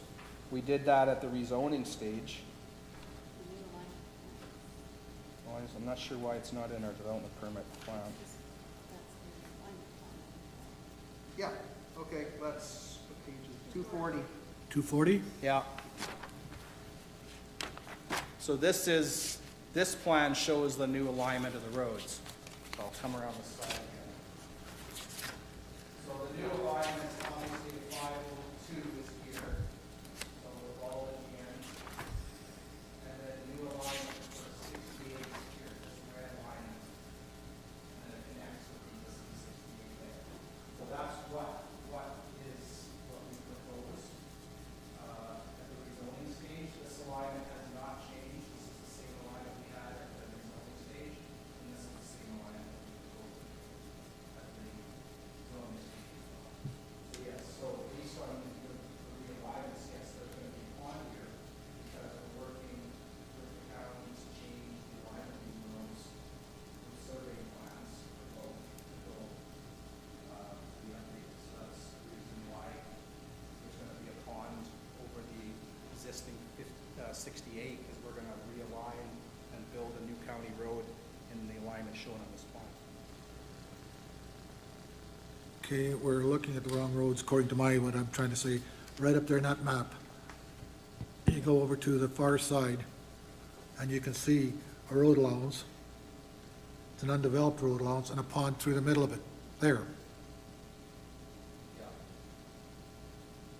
Yeah, and we talked with Public Works about consolidating these parcels, but these are two separate parcels right now, consolidating these parcels so that have legal access at this point here. I mean, it's kind of odd that we would have to move this pond here, but this pond can stay there. Well, I wasn't referencing that one. When I was referencing 502, on the other drawing, it showed proposed lake, as you had even pointed out, on 502, but you've got it corrected now on this map. The only one that I'm still seeing on this map, and I had it circled here too, and I read this agenda item, that there, Range Road 60 south of 502 that you just pointed to, still has the lake in the middle of a undeveloped road allowance. So should we want to build that in the future? We can't. I thought we talked about this at the rezoning stage, there was no interest in rebuilding that road. Because it's a road that goes up a very steep hill that doesn't access anything. I'm not sure why we're bringing that up again. We talked about this at the rezoning. I mean, ideally, if it's a deal breaker for the county, fine, we'll move the lake. But I don't see a road being ever built in there. Considering you can't build residential down the bottom, it's in the floodplain. So there's an existing road on top of the hill that would access those lands up on top. Why wouldn't you just use the existing road on top of the hill for future access to anybody that wants to develop? And I don't believe that road is closed either, so we didn't go put that through the process of closing it. If that were the case, that we weren't gonna ever wanna build it, it's my belief, and I'm going by memory, that that isn't closed even.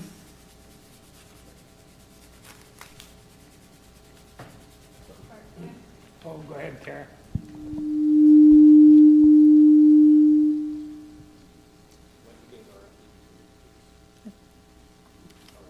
I was gonna say, I don't think I've ever had that happen. All right, can we pull up a map that's got the contour lines on here? Because I think the conversation has reignited a conversation that I thought that we weren't interested, even though we haven't gone through the formal part of closing that road. But if I remember correctly, even the contour lines in there tell us we're never building a road in there. There was access up top, and there will be access from the bottom.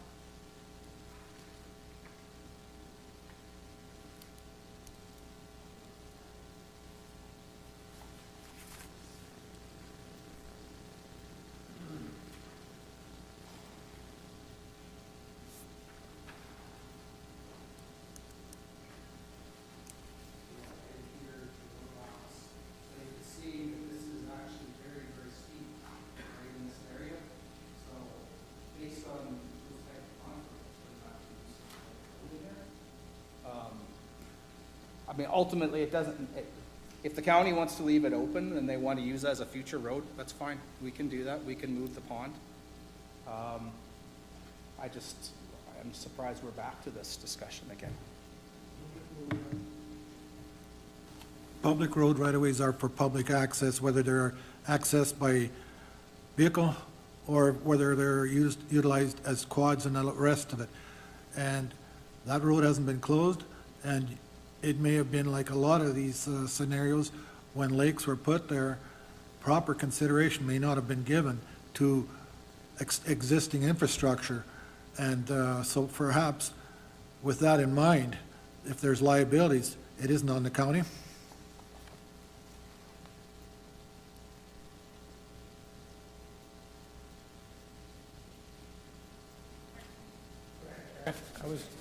And I think it's me. No, honestly, did I get the invite? I must be magnetic today or something. It's not unusual for us to close roads. We've done it in the past, especially when they're in ravines or they're in an area like this where there's just no use for it.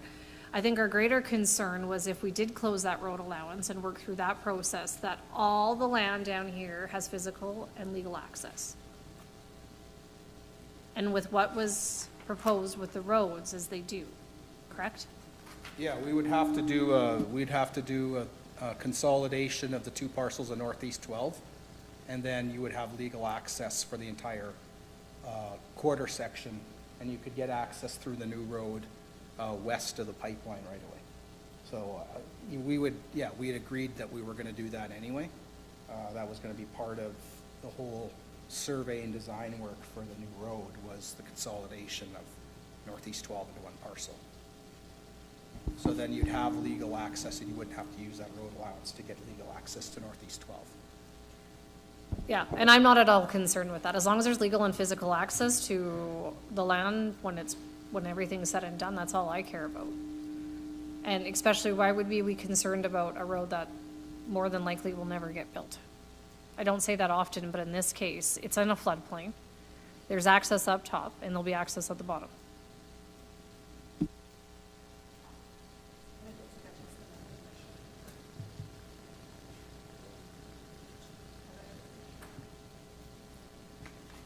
Anthony?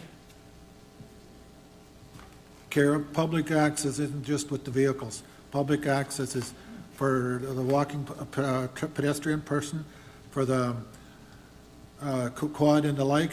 So various, those roads were surveyed by the province, or I'm going to say previous to the provinces being there, with an intention to provide access and general public's travels. And even if we aren't going to build them with, whether it's a car, maybe that's not practical to drive up there, but walking is always practical. People walk up mountains.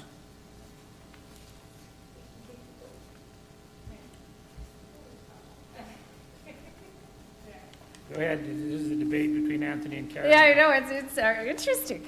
I swear it's the metal pieces in my shirt, because that's the only thing that's changed today, so I apologize for the feedback on the mics.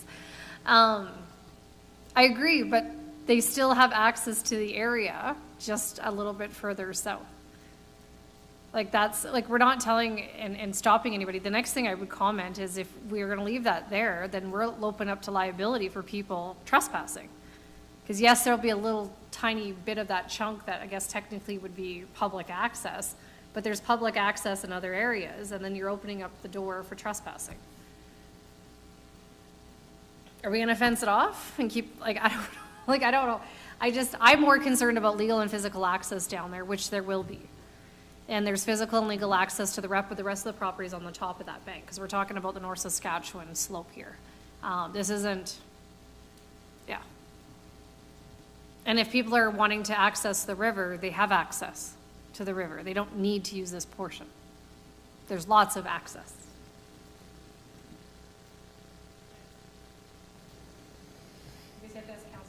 It's a shotgun access.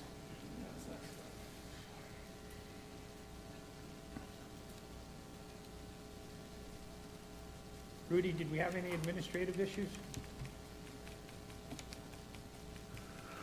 Reeve, no, I don't think so. We had the conversation and closed, and I think it's left to council.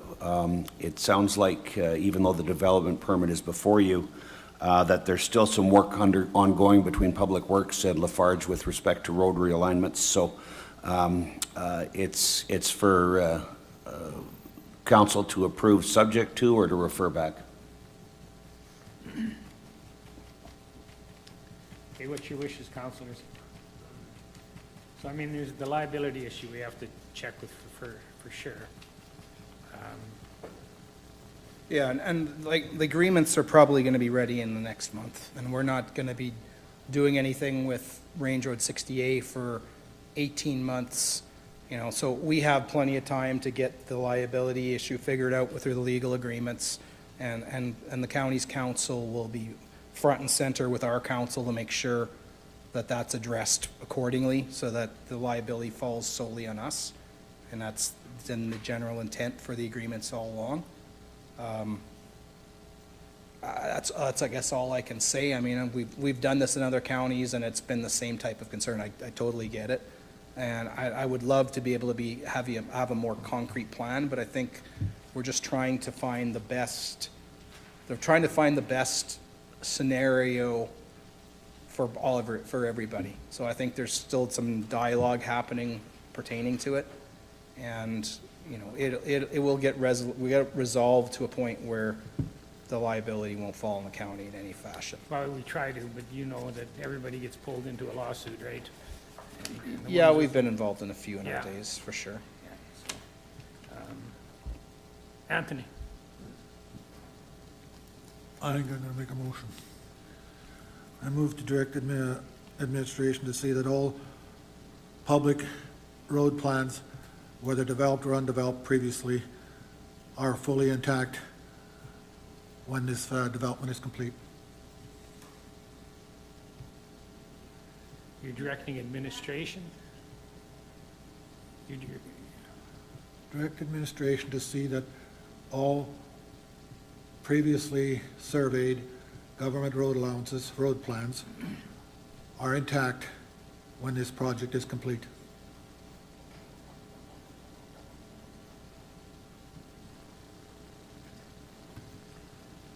That one through the lake is a concern for me.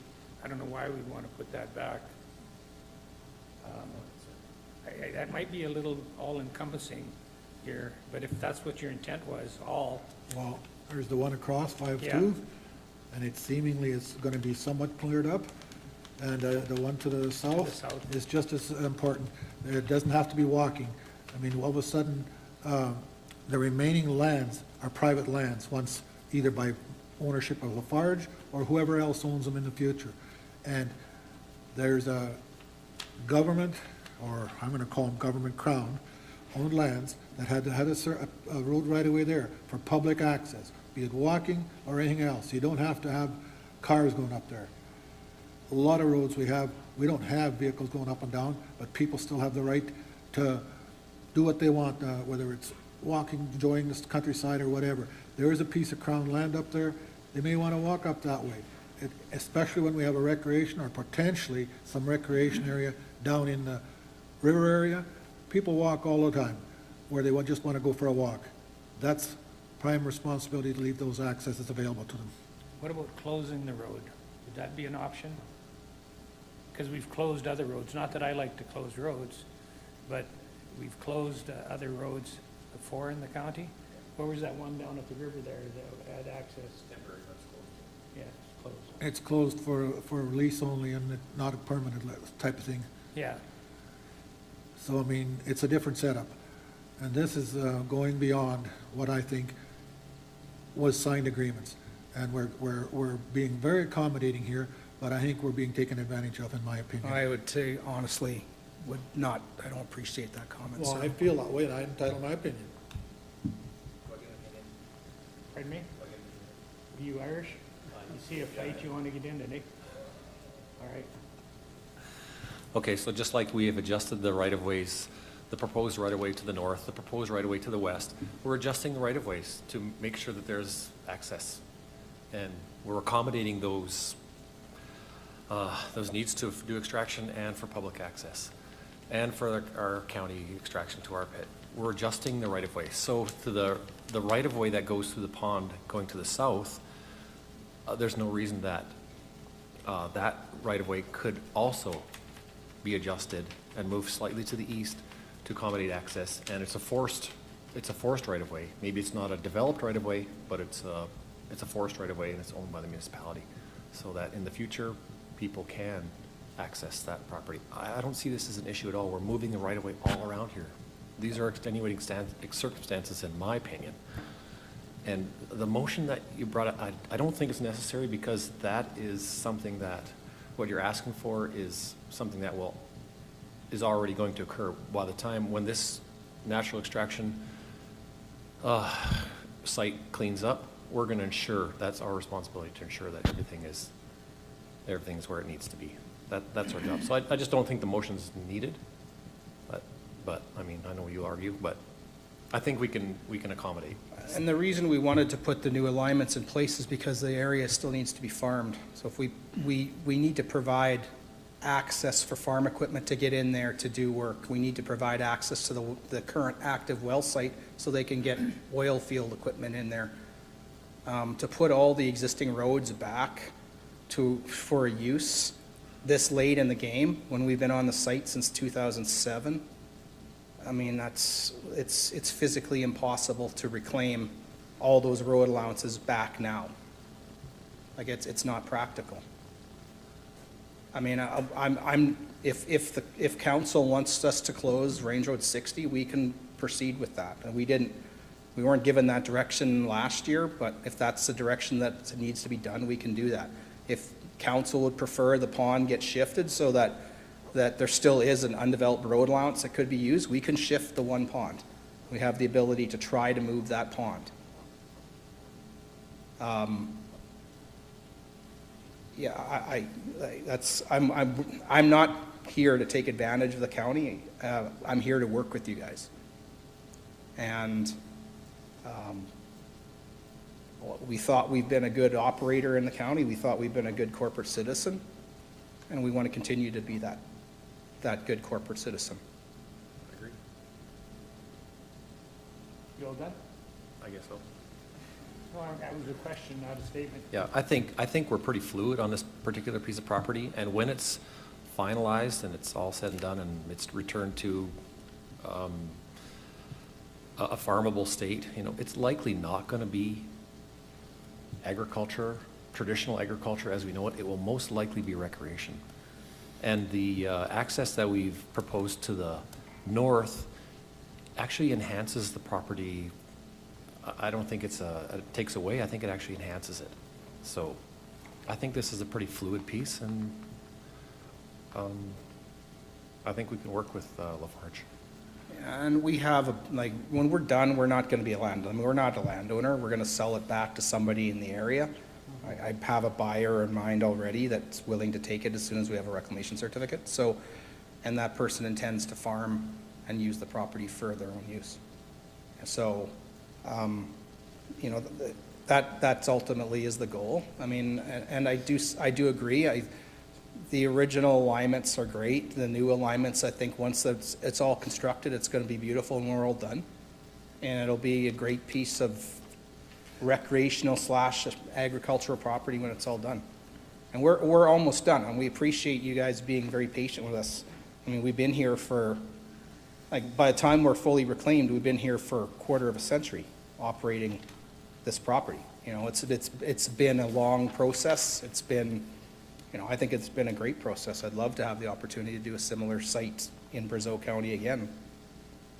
I agree. There's some fluidity to it, and I understand. I personally don't like fluidity. I like stuff fairly rigid. I like an angle. In this case, there still is some fluidity because we're still trying to figure out how we can accommodate the public and how we can accommodate our traffic and how we can accommodate the county's gravel traffic as well. So you know, I wish I could be more rigid with it, but I think we have to let the agreements play out and make sure that the county is fully protected in the agreements from the rest of the development. I mean, that's the thing we're striving towards next. Anthony? It's my understanding, though, that some of the, like 502, even wasn't being rebuilt, the road right away was going to be fully constituted and left in place. Like, you know, so that should someday somebody want to build there, it still has the opportunity. In other words, we're not going to have water ponds inhibiting or infringing on them. That's the understanding I had when I was gathering some of my information. And supposedly information that you may have conveyed. Can we go back to page 240 again, please?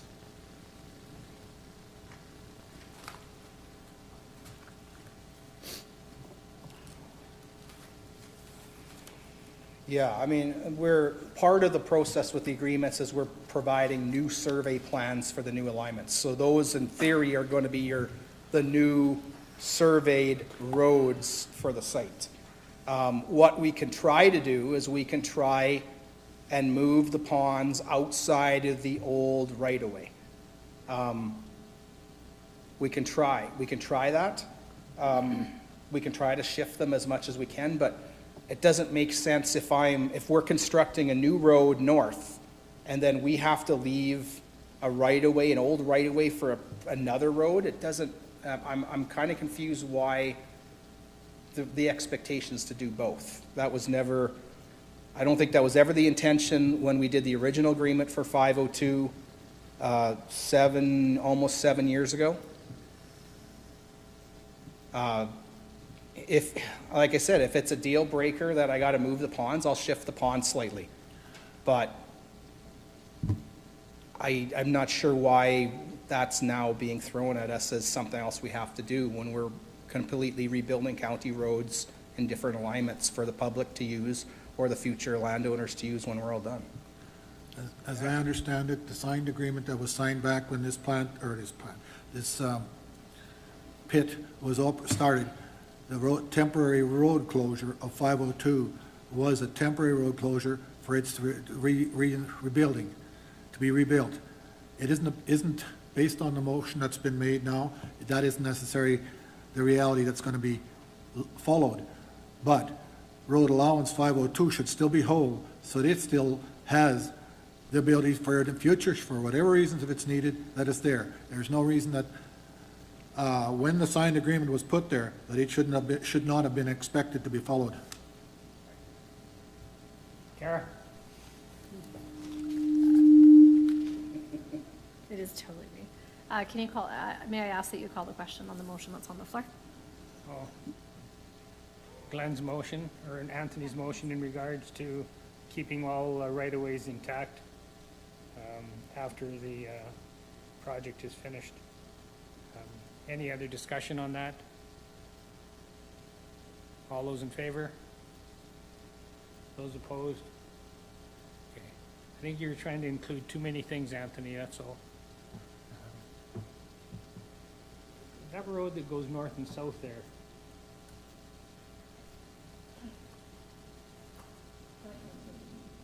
right, oh, yeah, right there. That one there, could there not be room for an alignment to the east of it to curve it around, like we've curved these other ones there? So instead of moving the lake, wouldn't it be easier to have an access road there?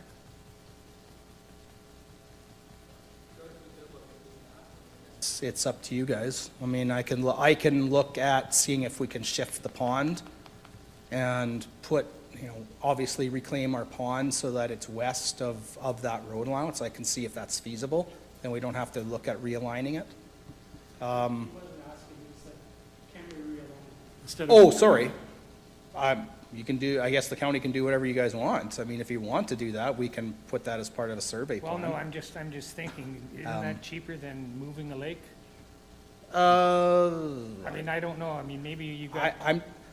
Well, yeah, I can take that back and see what's practical. I mean, it might be, practical wise, if it might be easier to do a road closure altogether rather than, resurvey and move a portion of a road for future use. I just thought that that'd be way cheaper to build a small chunk of road than it is to move a lake, but if you can move a lake easier, hats off to you. Yeah, if we got enough equipment, we could figure something. I mean, it really depends. I mean, we're fairly accommodating. It's not a final, I mean, we have slopes to do on all sides of that pond. So we really, in theory, could rehabilitate that lake and make it smaller. We still are at a point right now where we could do that. That might mean that pond then shifts further west and further southwest on the south side of the pipeline. We could probably, that's feasible to still do. Are the ponds the water table of the river? There's, the river and the ponds are somewhat hydraulically connected. There is a difference in the elevation of both. But when the water levels in the river do go up, our ponds do go up somewhat. So there is some hydraulic connection amongst the ponds with the river. Kara? So I think moving forward, I'll just talk really loud further away from my mic. Moving forward, I'm thinking we can't make a decision today, but it can come back once we get Public Works recommendation, because we're gonna be making approvals, not knowing where the roads are going, is what I'm wondering. And maybe through the chair to administration. Are we putting the cart before the horse right now? And I think there was gonna be a meeting and discussion about where the roads are gonna go. Through the Well, there was chair. that and liability, so that's why I was saying we didn't want to chew our cabbage twice, is that keep the discussions shorter today and then have a further discussion when we get more information based on the Public Works, like you said, Kara, and the issue of seeking out the risk of this project. 'Cause- So that was just not to delay. Go ahead, Peppa. Yeah, I have to check with planning yet, but whether, I don't know if there's the option of the development permit separately to the agreements.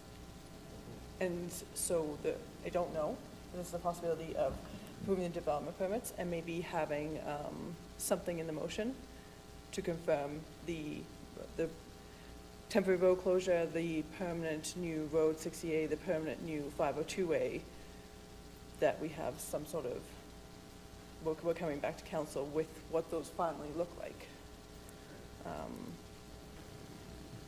Yeah, just adjusting the conditions with. You gotta word a talk into little the bit. microphone. I'm Sorry, it's getting moved old and here. deaf. Sorry. Because it's kind of two different things. It's similar with a lot of gravel things where we have the road use agreement versus the development agreement, right? Right. So, through the chair to Councillor Westerland, if there is going to be any adjustment or change to what I've shown here as Schedule B, which is forming part of the conditions of the development permit, then I think it's best to wait to approve the development permit until such time as these things are all straightened out, or I should say ironed out, maybe not straightened out. They're going to be curvy. And if I'm understanding correctly from the applicant, there isn't an intention yet to go forward to expand that development area yet. So, you know, a couple weeks or, you know, for a future council meeting probably shouldn't pose too much of a concern if we're still dealing with the roads. And we can bring it back once that's all sorted out and make sure that all of the conditions are reflective of what everybody's understanding is. I'm prepared to make a tabling motion. Okay, I move to table item 7D. okay, there's no discussion. All those, Until when? until when?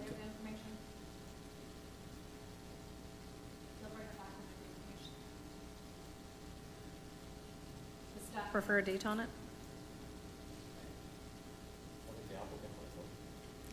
Through the chair to Councillor Westland, I think we will work as quickly as we can to bring it back, but I think not having a date gives us.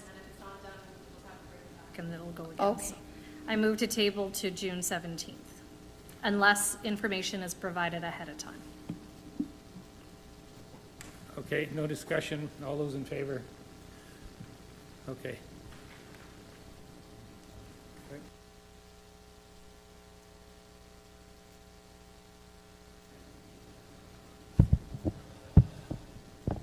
So where did we leave off? We left off with the joint letter from the town. I think, pardon me? 12B, yeah. So EDA conference, your report, and good job, Glenn. Talk to that. So page 320, I wanted to talk to council about this one. This was a more interesting conversation I had with one of the presenters there. Hubert Law, and he's already going to have a presentation with the Agricultural Service Board coming up, but he's with Alberta Food Security. He's an award-winning technology entrepreneur, so he's built, basically it's in the city, they're going to go into heritage buildings and open up the basements and install a hydroponic system. And basically it sprays water, instead of using lots of water through pipes and tubes, it's a smaller amount of water sprayed right onto the roots at a timed interval. And he's also got proprietary rights to lights that they just give off the right amount of light and they don't give off any heat. So the plants don't transpire and you don't have that issue with mold. So they've eliminated the need for high-powered lights. The lights are on off of a data cable, so basically a phone cable or a Cat5. They don't need fans, which is also a big part of it. And with that system, with low power, no need for ventilation, they've brought that economics of growing inside to work. And so they've determined that they can set up a building and supply food for people 5 kilometers around, or 5 blocks around, and then the excess can go to the food banks close by. The excess waste of the food products, they are basically giving it to somebody who can turn it into formic acid, and that's a natural de-icer. So this de-icer doesn't corrode, and it actually removes corrosion, and that's kind of what's used in some airports. So what my thoughts were, I'd like to, when he's set up and things are growing this summer, set up a tour for council to go and take a look at it, the Agricultural Service Board, and I want to bring this to the town of Drayton Valley. as well. My thoughts are that the pool that we're about to pay demolition costs on could maybe be repurposed as an indoor green space, growing space that could provide food to the food bank and the surrounding community. So I think there's a huge opportunity here. This technology, they're using it in the West Edmonton and the Heritage Building, and they seem to know what they're doing. So, like I said, the Agricultural Service Board, we're going to have a presentation at our next meeting, so anyone that's interested could come and listen in. But otherwise, I'll plan on maybe having him present at the joint town council meeting, and then if that works out, set up a tour with the town and county and the ASB to go and take a look at this and get eyes on it. Okay. If there's any comments, if there are none, then No, anything that grows is good. I move to add to the next joint town and county meeting, Hubert Law's presentation for Alberta food security and system. Discussion? All those in favor? Carried unanimous. Was that authorizing council to attend? Not yet, not till, just, we'll discuss it at the next Okay. meeting and then go with attendance, sir. When's your next Ag Service Board meeting? Wednesday. Oh, so that's coming up really quick. Tomorrow? No, Wednesday, the next Wednesday, sorry. If we can tape that somehow, I'll figure out if we can get it to council. And that presentation is here in Drayton Valley. It'll be, yeah, at At the the Slum- Agricultural Service Board, it'll be an online presentation 21st. on the 21st.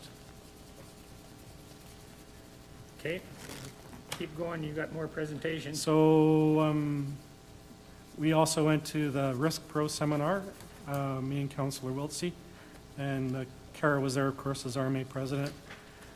What we did learn was that town halls and stuff like that, when they share insurance through an additionally insured, we are actually kind of exposed on that risk. So if they were to have a wrestling event or a boxing event and something happened, then we're responsible for the outcome. And that's what, if there are events that are happening, we should probably have the heads up. So in my case, the Community Easy Ford Center had a hypnotist come in.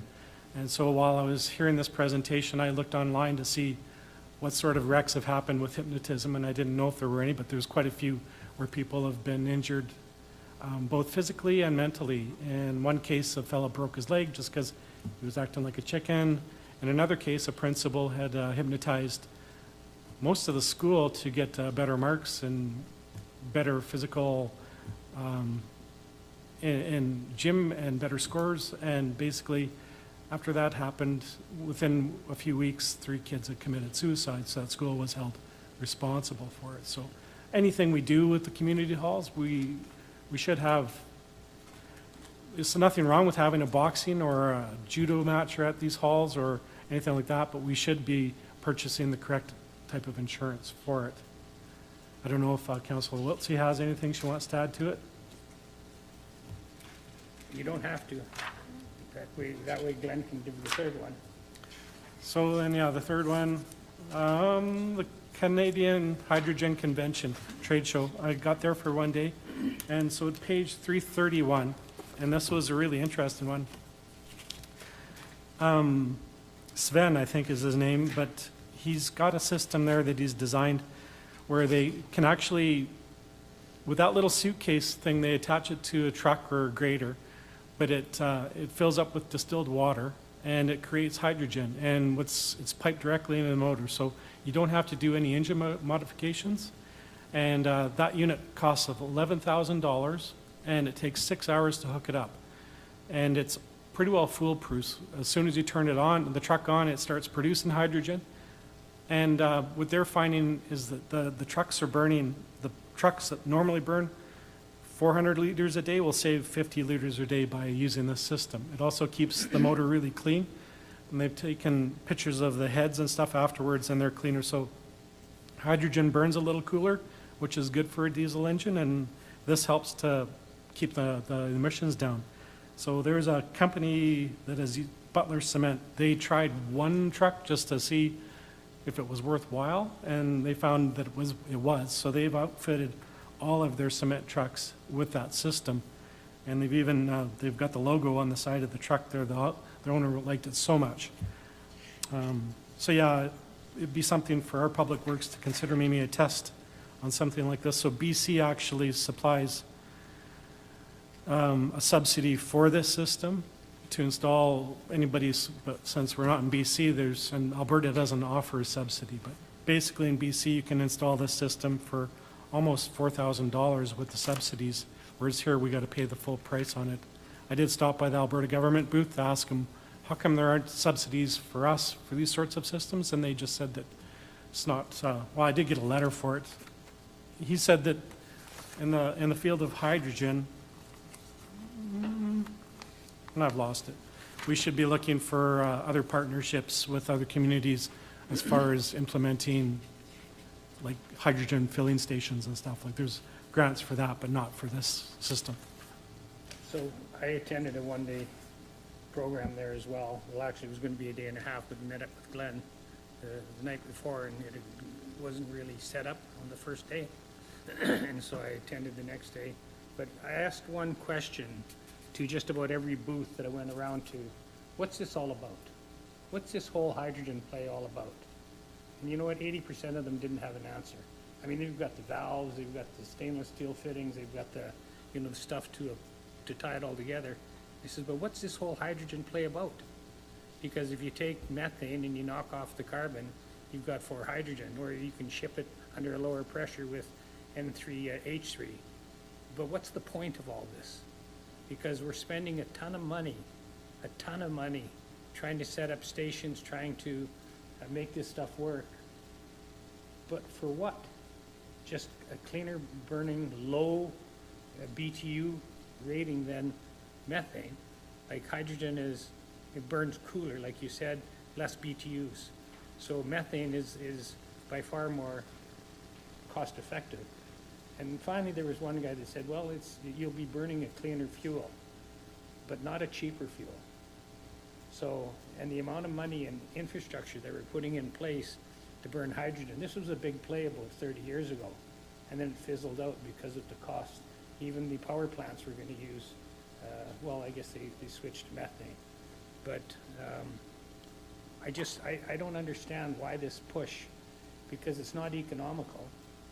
You know, it's just that you're going to be burning a cleaner fuel. Not fossil.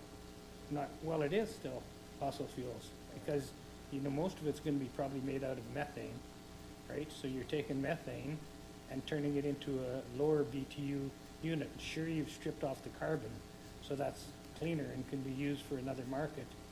But it'll take a decade before this even comes close to being into any kind of a production. And I'm normally gung-ho with every new idea that comes across the table. But this one hasn't got me excited because everybody that I talk to, even the guys with the buses, they haven't had an engine yet that'll totally run on hydrogen. They haven't ran a single engine yet. But this guy's using 2 hydrogens and 1 oxygen only. Well, but that's because he's using water, right? And so you split off. We did this as kids in school. Yeah, me too. Right? You did that too as well. You have a couple of electrodes and you take your hydrogen off one side and your oxygen off the other side, run your hydrogen and get it firing and using the oxygen to increase. But every time you have an energy change, you lose a little bit of energy. So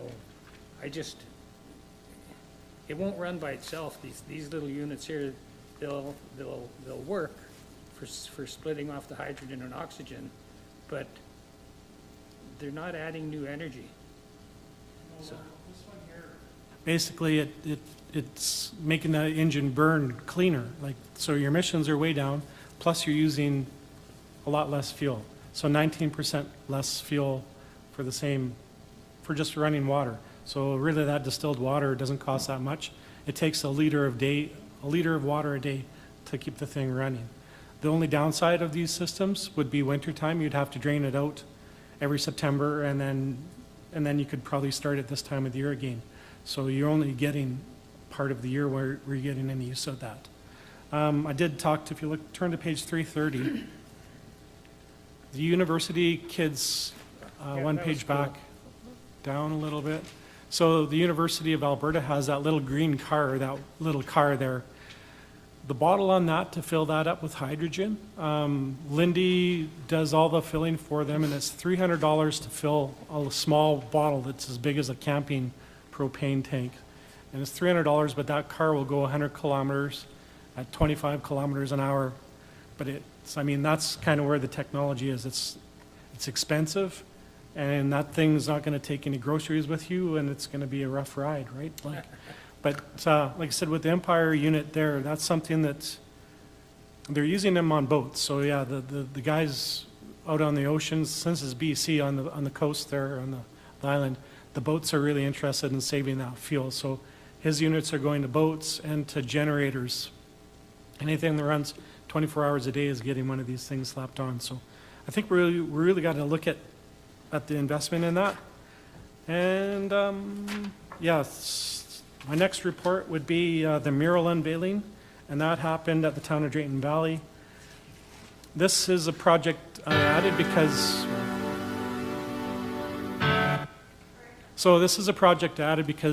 Candace Mulligan, she lives in the county, and she brought this she brought the idea in with the Art Society.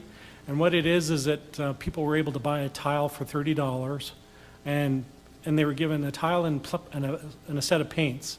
And they just had to make a little piece of art on it, take a photo of it, and send it up to this artist. And he put all the murals together to make a tree. So yeah, it's not the tiles themselves. It's one big thing that was made like a poster. But yeah, it's a lot of people from the county were involved in this, as well as school kids from the county. So that's why I added this video to today, because for to watch. Yeah.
Go ahead, Kara. It was an amazing project, and it's really cute when you've got your kids who actually participated in it. They did, and they were like, oh my gosh, look, there's mine. And I have no idea how they knew which one was theirs. Because if you go see the mural, there's like thousands of tiles. It looks amazing. But they were super cute. My son knew part of his is in the moose antler, and my daughter's part of the tree. So, and again, county kids. So it was really cool. That was a real community builder, I think, activity. It was cool.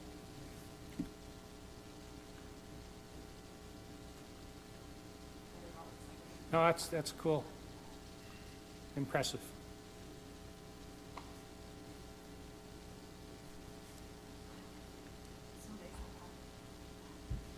All right. Correspondence, Minister of Seniors. Yep.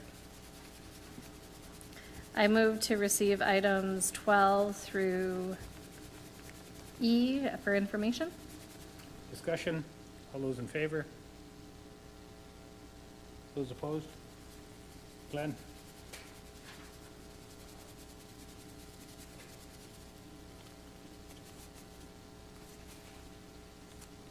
You got reports?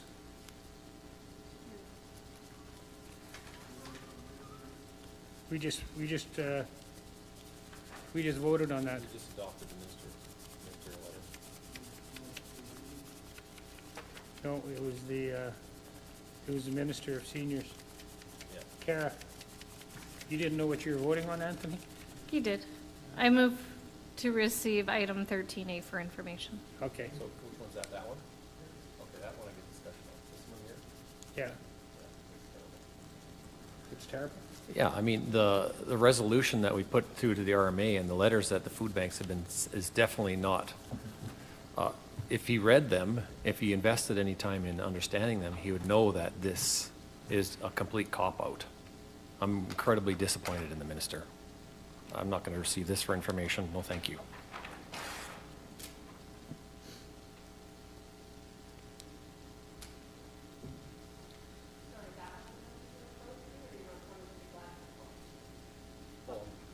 This one right here. So I'm opposed to this motion, but we didn't vote yet. I thought we adopted it in the first motion. But, so I was opposed to that. Yeah. Yep. Go ahead, Anthony. I concur with what Dallas is saying. The guy never really addressed our stuff, and basically he's just saying they won't enforce the requirement to be, to the requirements that they're there. He's just saying, that still work at doing it, and, we'll give you help to get it accredited. I think we should be writing back to this guy and telling him he missed the point. These small organizations are not based on their age and various points that they're in their lives. This isn't something that we're looking to try to do, and we don't want to be cutting off a good support that is there in our communities. He's missing the point of what we are trying to accomplish when we sent our first letter. I think we should be sending another letter back. I agree. So I make a motion that we direct administration to write back a letter under the Reeves signature. Yeah, we still have to vote on receiving information, right? Yes. All right, This letter for information?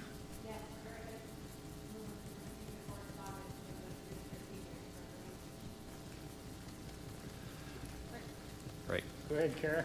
May I have permission to withdraw my motion? Okay. Yeah, so to further that, what we're simply asking for in the resolution to the RMA, which we have not heard back on, is that we just want an exemption, just like northern communities, small northern communities, just like indigenous communities, small indigenous communities. There's no reason that a village of 500 people, slightly more, cannot be exempt also. Okay. So is there a motion on the floor in that regards? Send a letter back? I was starting on that, but that's, okay, that we send a letter to the minister indicating that it is unfeasible for these small communities to have to go through this accreditation program, and that exemptions are within their prerogative to support our small communities. And we're asking them for exemptions. So if we can make this personal, I know him quite well, and so I might be able to use my influence to get the point across. All right. I stood on the chair to get a picture of it.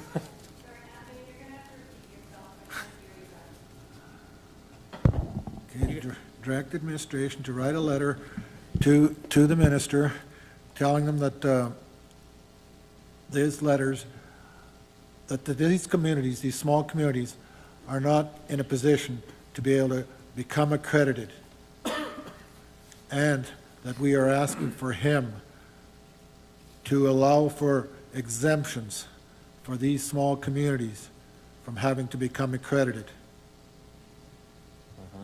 so that our citizens of small communities still can be served, have the service of food banks. Kara? I'm just going to email an update from RMA because Dallas made a comment. You get that, Tina?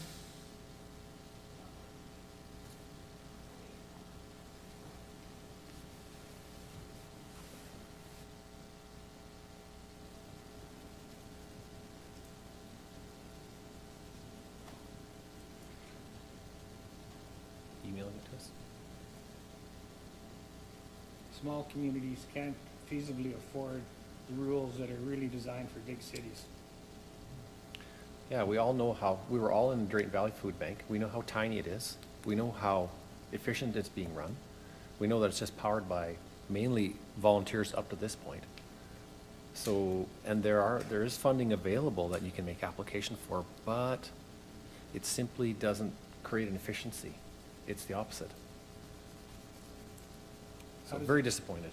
How does it create inefficiency? Just like you said, there's funding available, but it makes it more inefficient. I don't understand. I can provide you with the regulations that are required. It's very daunting. Oh, okay, you're saying there's funding available to help with getting accredited, okay. Yes. All right, now I understand. Kara? So I'll just read it out. I'll email you guys a copy of it too as well. So I'm not arguing with anybody's point here, just the information we got back from the food bank. Now this is from the rural municipality standpoint. So they pointed out the Food Banks Canada is not affiliated with the Government of Canada or Alberta or any other government body.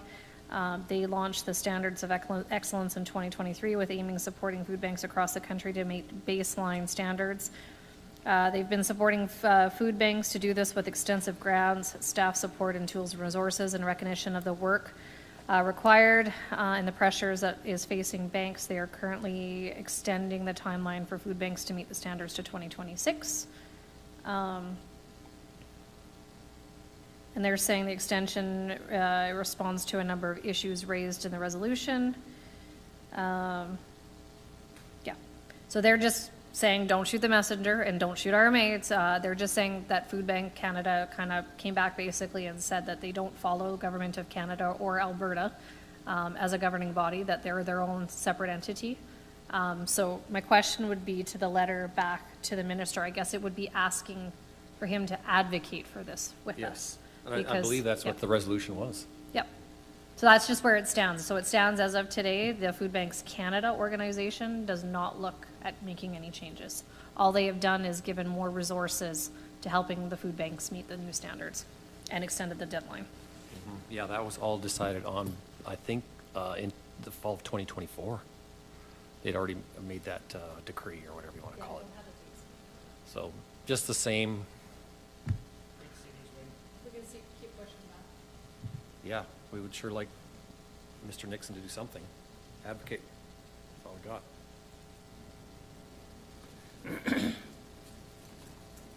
All right. So yeah, so did you make a motion, Anthony? Oh, did we vote on it? Okay, all those in favor? Carried unanimous. Okay, councilor reports. Just, I think this is just where we receive them all for information. Kara? I move to receive council reports for information. Discussion, all those in favor?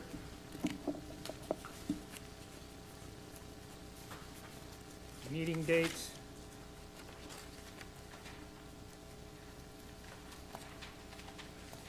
So if Don is approved, did they want me to speak to or not? Oh, I'm gonna be gone. Yeah, I think so. Bart, you're away at FCM. Don is approved to speak. This invitation is for whoever is still here and not at FCM to attend. So we still need a motion in that regards? If anybody else wants to go. Okay.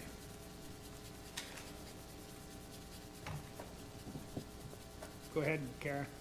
I move to authorize council's attendance at the WCACS 30th anniversary invitation. Discussion, all those in favor? Ratification of Town Hall Bill 50. Oh, sorry. I'll just keep going unless somebody puts their light on. I move to ratify council's attendance at Bill 50 Town Hall on April 16th. Discussion, all those in favor? I move to authorize the Reeve and or designate to attend on stage at Frank Maddock High School graduation June 14th. Discussion, all those in favor? Next one, I don't want to make the motion, but I was going to ask Reeve if I can do this one. I think I'm gone still, aren't I, Tina? On the 5th? I'm back? Okay, well then you go ahead. Kara can do that. I'll get somebody else to make it. Reeve, our under designate, but I was going to ask for your permission. Yeah. Thank you.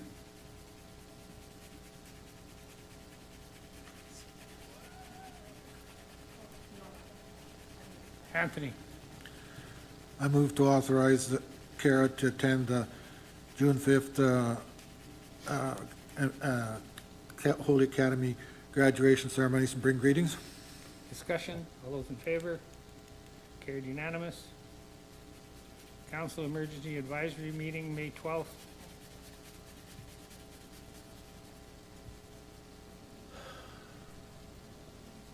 Yeah, I'll move that one. Discussion, all those in favor? Carried unanimous. Suggested dates for joint council.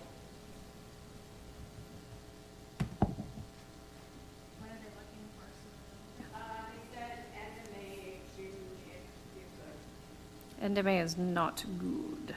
No, you just said I'm gone from the 28th to the 5th? No. When does he come back?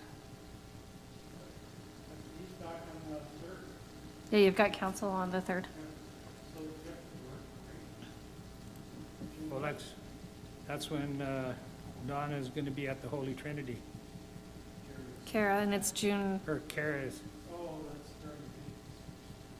Oh, and just so you know, you did that, oh, I just realized, the date that's in the agenda, it won't make it matter anyways, because it's the grad. The grad's actually June 6th at 4 p.m. So the 5th is, other than I am doing the municipal election webinar for RMA between 12 and 1, so. If we could do after 1 o'clock that day? Okay, so the afternoon of the June 5th works from 1 to 3:30, because I've got grad mass at 4 o'clock, so I'll just come dressed up, and I can just leave. I'm open June 9th. The afternoon of June 10th.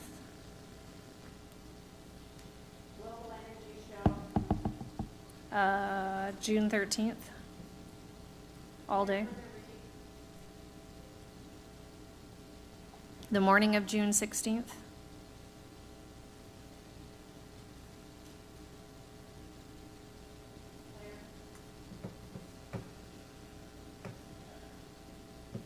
No, then I'm out the rest of that week.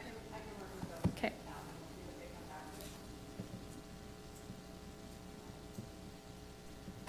The other part of this is I had sent an email to all of council.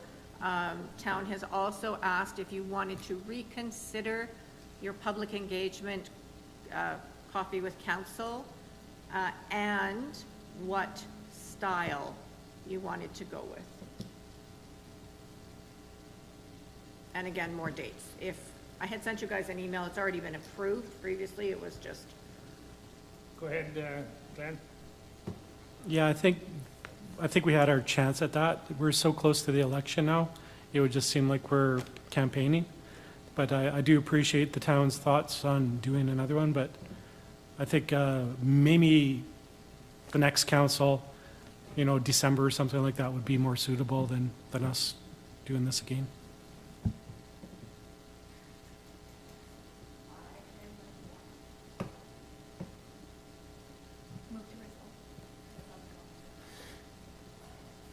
Okay, so we don't have a fixed date. We're just going to work with some dates and let us know. Okay, go ahead, Karen. I'll move to approve council's attendance at a joint town council meeting with Town of Drayton Valley with one of the dates suggested. Discussion, all those in favor? Carried unanimous.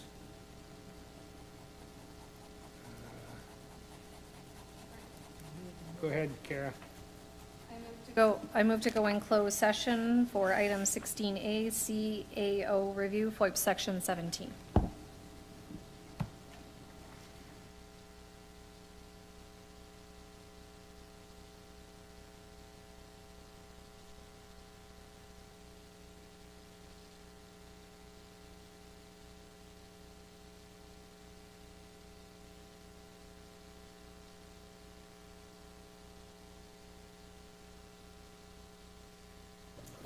Okay, I'll call the meeting back to order. We need to take a 5-minute break. I move to come out of closed. Discussion, all those in favor?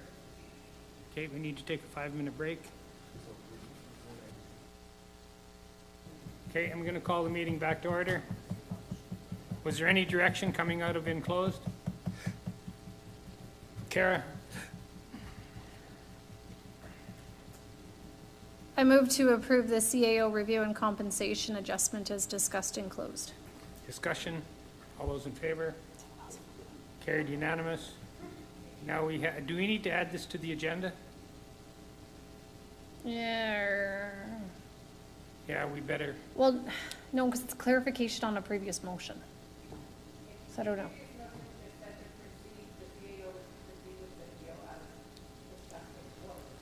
Yeah, that one we voted on already. So this is just for clarification, that's why I wasn't sure if it needs to be added. I'm just talking about the 235.